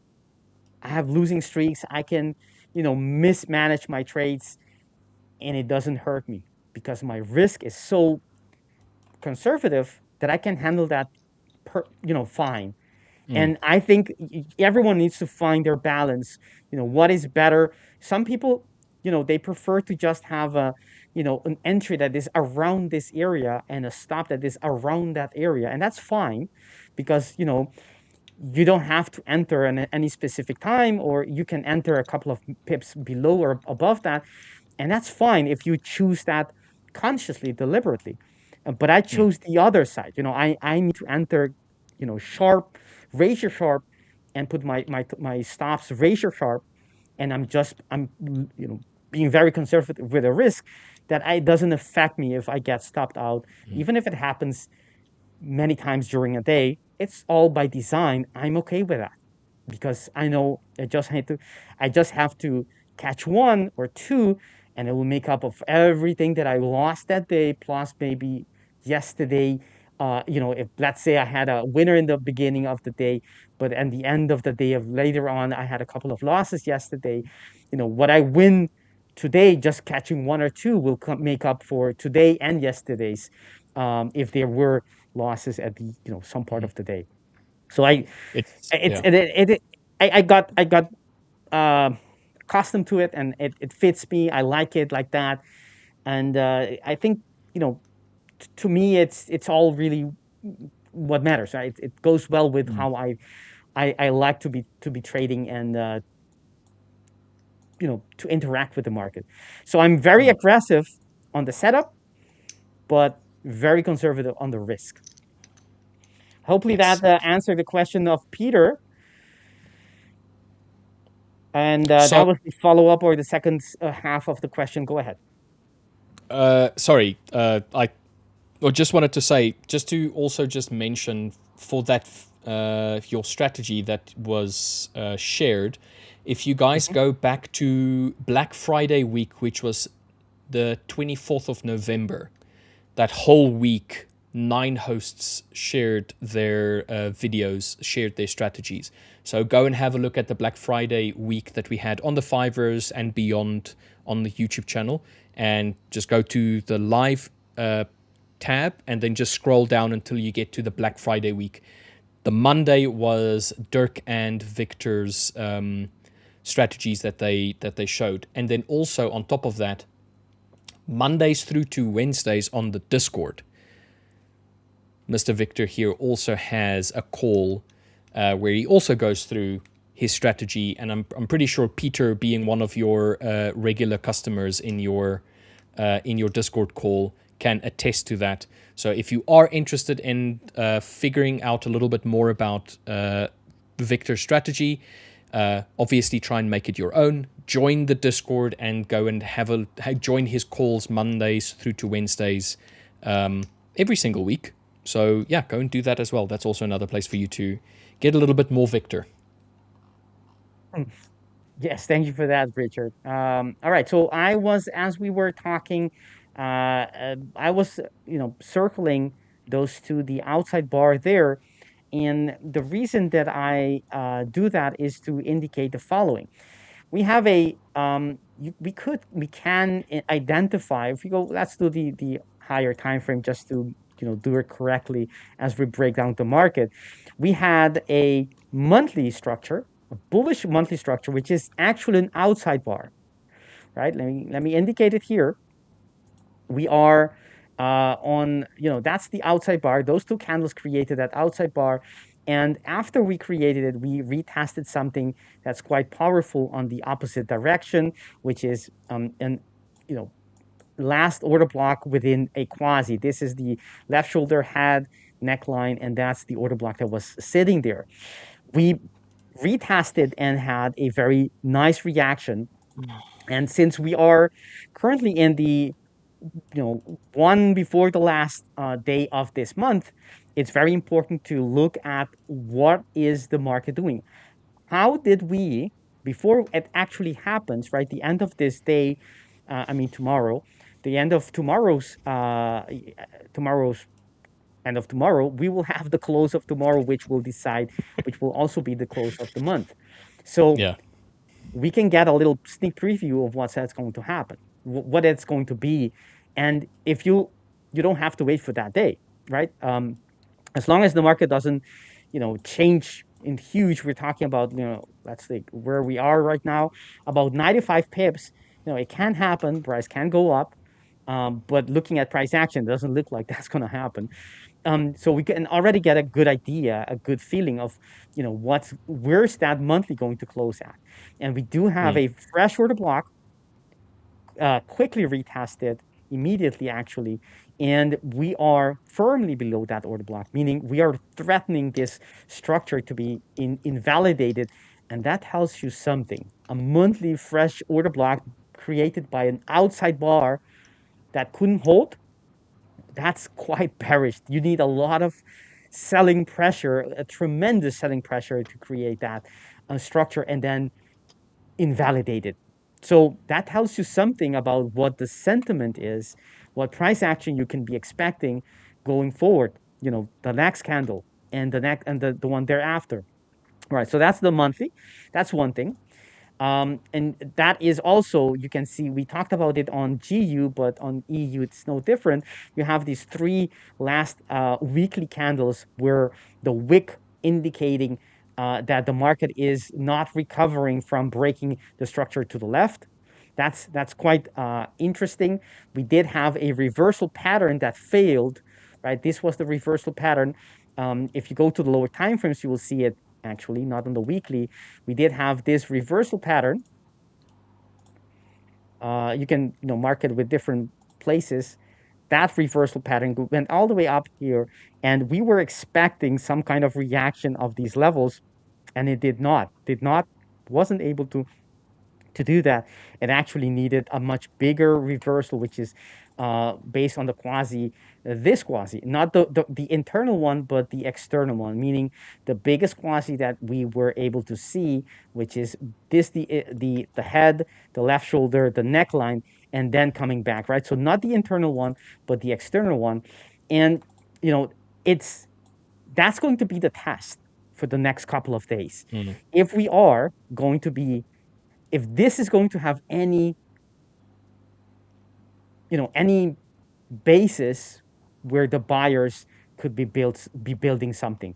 So far, we have a very nice reaction of that level, right? We have had that very, very nicely. We have this structure for ages. Well, not ages, but for many, many months. We've had this order block quite a while, not from the prehistoric times, I know, but from a very long time, relatively, as for intraday traders. We have had this structure here, and the market has had a very beautiful reaction off of it. So that would be, I think, the reaction and the test for the market going forward. But things are not looking great. I mean, if you look at the monthly, we're going to have an invalidation of that monthly structure. That's one. On the weekly, we do have a bullish order block that is fresh. So there is a little opening there for that reversal to come in. It's not much. I know it's on the weekly is quite significant as a time frame, but so far it's not really reacting at all, right? If you look at the wicks and so on, it's been created, and on the daily time frame, let's take a look at that. How's the daily looking? And then we can go and indicate what I was looking for you guys. So trying to tell you guys. So there are two structures, right, that we created, but it's not looking great. Why? And I'll tell you why it's not looking great, right? So there are two structures that, as we were pushing off of this order block, right, the entry order block on a quasi, as we were pushing out of it, we did create one order block, which is this right here, and the other one, which was the retest. That was beautiful. Up so far, so good it was. However, actually, this is over here and like that. Probably I touched it. One thing is, this one is no longer fresh. It was fresh here, but as the market, had a complete structure going away from it, it no longer is as fresh as it was before. That's one thing. The other one is that this is the one that's supposed to be stronger, since it's fresher, and the market is not reacting at all at it. That's market alt. That's the low of that order block. We are firmly below that. And by the end of today, we'll see if we invalidate this structure or not. And if we do, right, then it only confirms what everything else is telling us, that the market is quite bearish. And we did react nicely to the bearish structure, but we're not reacting bullishly to the bullish structures, which this is one and that is another one. So that tells us, who is, if the market has on both sides bullish and bearish structures, and it's only reacting to the bearish ones the way you would expect, that tells you all you need to know. That tells you who is in control. That tells you everything relevant for the direction of the market going forward. So that's one thing. That's one thing. How it's reacting so far today on the daily, we'll have to wait for Powell's reaction, or the market's reaction to Powell's speech first. But so far, it's not looking all too rosy.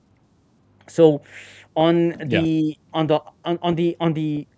but if you go lower time frames, you can see that on this is the daily, right? Remember, we're zooming in.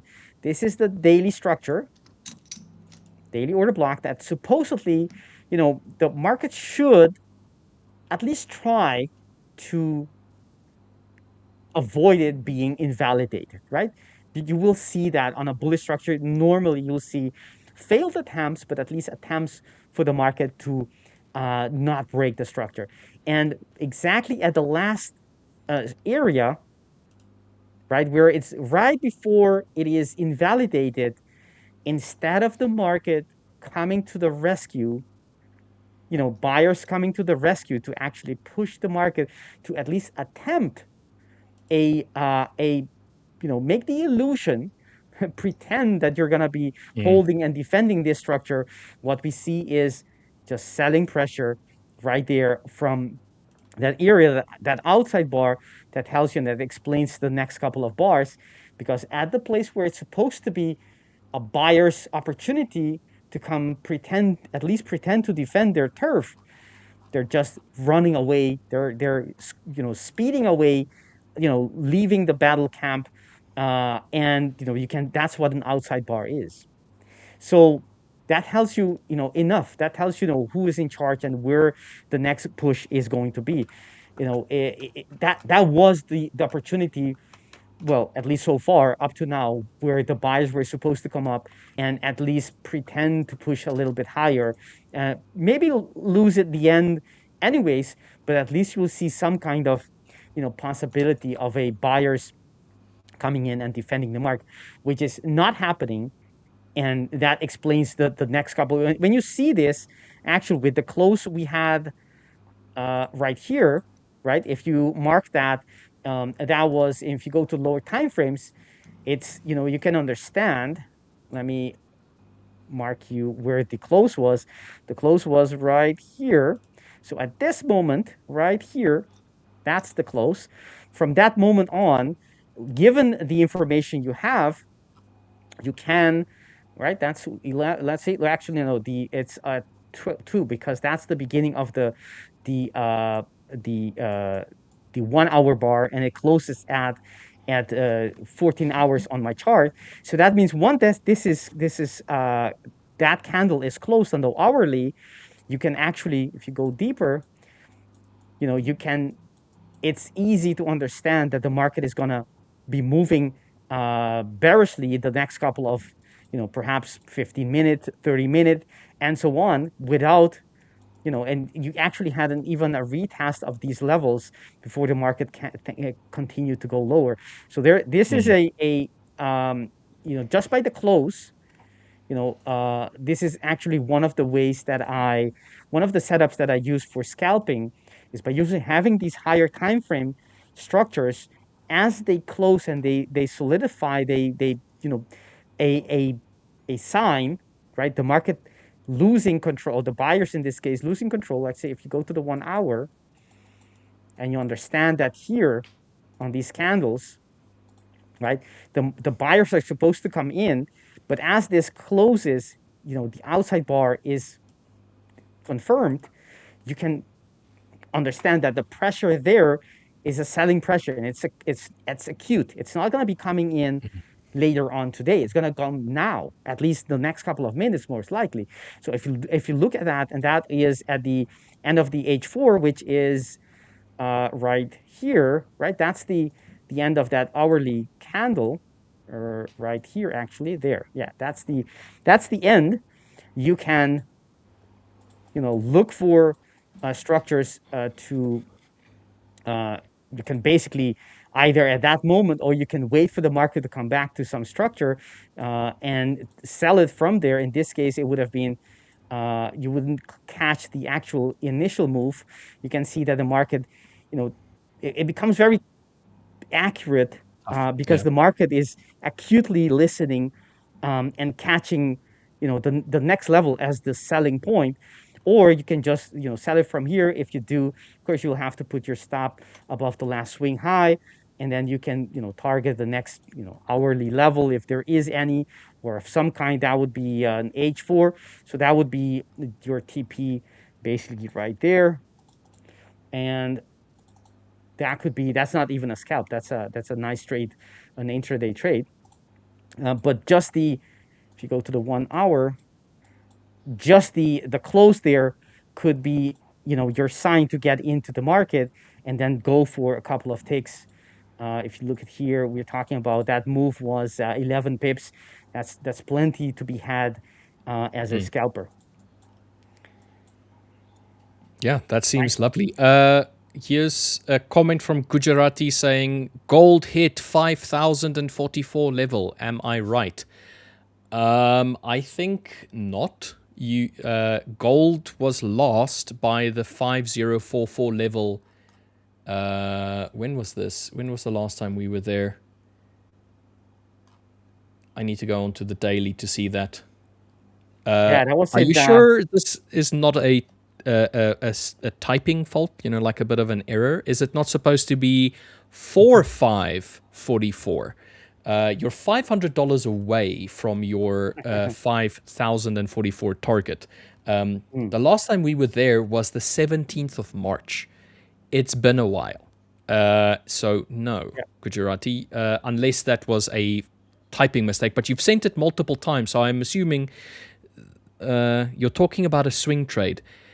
5044 level, we're not even remotely close to 5044. The current price is 4532 on CFD, and it's going to be slightly higher on the futures. On futures, it's currently at 4585. So no, you're very, very far. Checking here if we have any setup to looking for that short, but I don't see it. There is a neckline here. Let's build the case. Okay, so there is a neckline there. That will be the head, left shoulder. I get that. And unless Gujarati is saying that he wants to take a swing trade with the target at 5,044. Oh, that could be the case as well, yeah.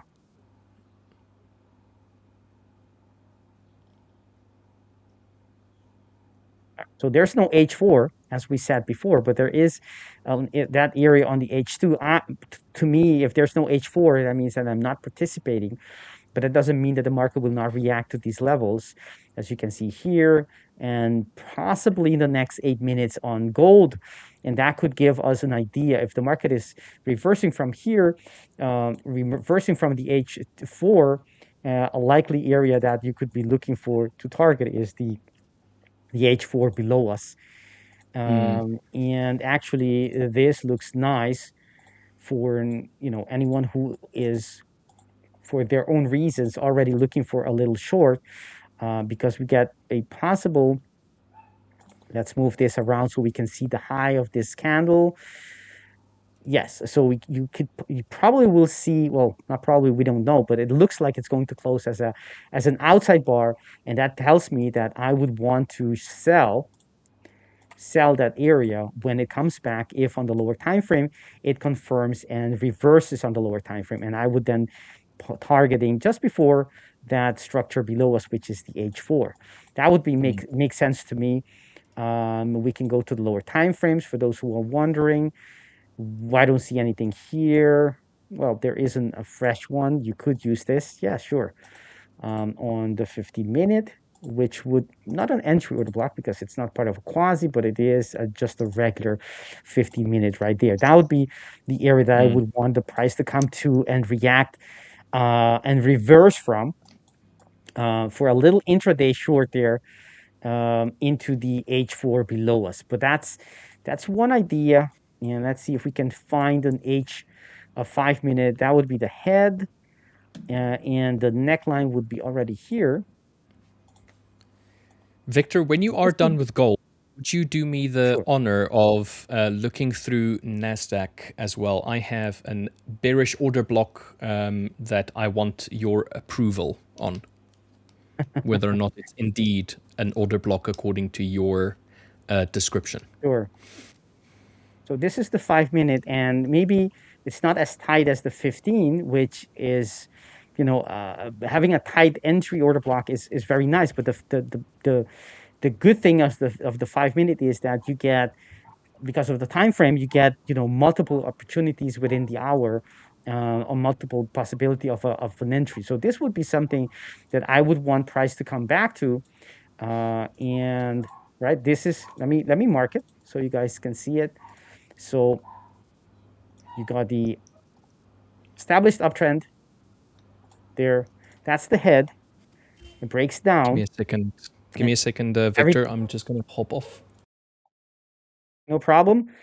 So basically, that's the quasi, and that's why we call it quasi for Quasimodo, very not symmetrical or asymmetrical. This the head, the left shoulder, the neckline, and the possible, or actually that's the idea you want to be catching. Actually, there's another one here. I failed to mark it, but that's the second one. So actually have two areas where you could be looking for that short if and when it comes back, and that would mean only if it comes back, where you can be shorting that area, or maybe that one, putting your stop above the head and then targeting the level below, which would be something like this. And that's plenty of plenty of profit in comparison, almost 1 to 3 depending on where you get in. And even if you get in a little bit, if you get in a little bit higher, it's going to get even much better risk reward ratio. So a much better ratio. So it's up to the market and up to you to, depending on your trending, your signals. All right, so let's look at the NASDAQ, since that's okay. So this is nice. I like this. So that is typical. Go ahead. On the 5-minute, there's a order block that I'm seeing, and I want to see whether or not you if it's in line with your definition of an order block on the 5-minute. Sure, I will take a look at it. There's an outside bar here, pre-open, which could be interesting for the market when it comes back. It's going to close in about 3 minutes, so it's quite interesting to see that. So that there's that catalyst for the short there.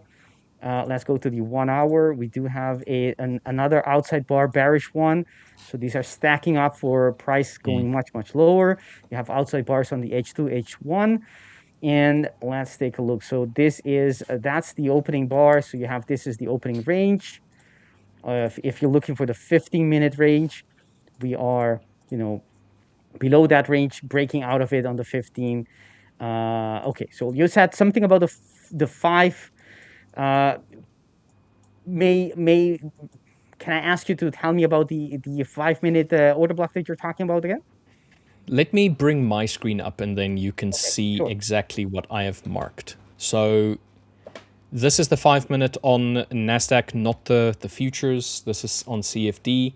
And then if I can just remove this. So the last bullish candle attempt, and then a outside bar pushing lower, and then mark from the candle open of the previous bullish candle to the wick high of the engulfing candle.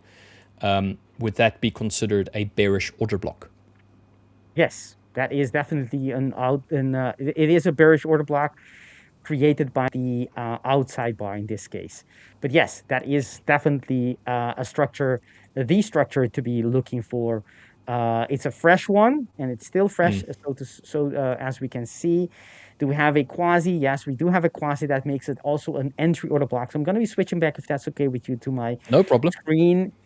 And so we have a fresh order block right here. This is the this is the outside bar, that one, and the opening candle, which is not surprising, because you have the influx of the open, which is the second bar that automatically will be creating very often will be creating outside bars, because you have one which is pre-open, and the second one will be de-open. But it tells you the tone that something changed right there. and the direction of that outside bar, which is bearish. This is, and for your question, the lower order block, the lower border is the close. It needs to include the body of the first candle, right? The pre-open candle on the 5-minute, and the wick of the opening candle. So this is on the future side. And so it is a fresh order block. That's one thing. But also it is it is also a quasi entry order block so far. And I'll tell you guys, so that makes it even more, this becomes the neckline here, left shoulder, the head, and the break of that neckline, which I don't have it marked here, but that's the break. And once you have the reversal, let's assume that is going to be the reversal.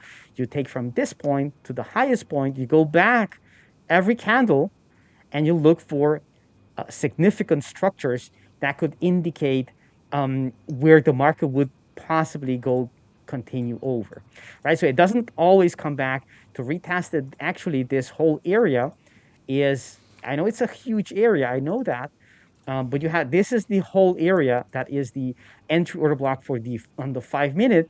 But luckily, we have also a refined area, which is that order block. So if the market comes back and touches this, or even if it almost touches it, that could be the area that you're looking for to getting that short in. And that for that continuation for the market to the next structure would probably be that H4, just to begin with, because this is the kind of, actually I caught on Friday, I caught a similar move on actually NQ, which was just beautiful, because the market came back and retested an order block, and I just sold it there and kept it for, I don't know, the rest of the day, for a couple of hours, and got, I don't know, something like I don't remember. I have to check how much that was, but that was a very nice trade. That pocketed above 1%, almost 2%. Wow. Anyways, but it was a very nice entry. But this is not very unsimilar to what is happening right here. So you have the market pre-open setting up already the frame of which it can trigger, and with the open it actually triggers.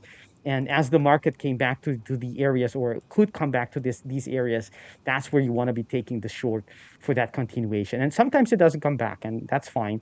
Sometimes the market is so impulsive, it doesn't come back, and you have to decide for yourself, do you want to just be selective and just miss those entries, or do you want to be in the game more often? But also that means that your stats and your metrics will not be as not as good as they would otherwise. But it's all within our hands. And I actually noticed that we are beyond our time. Yes, I was about to say, Victor, you have been so rhythmic with your analysis today that we barely had a moment to say, hey guys, it is the end of the stream. But I'm going to take the opportunity now to go ahead and do exactly that. To everybody that was in with us today, thank you very much for joining us. Yes, the YouTube channel is a little bit strange today. There's some issues with YouTube at the moment.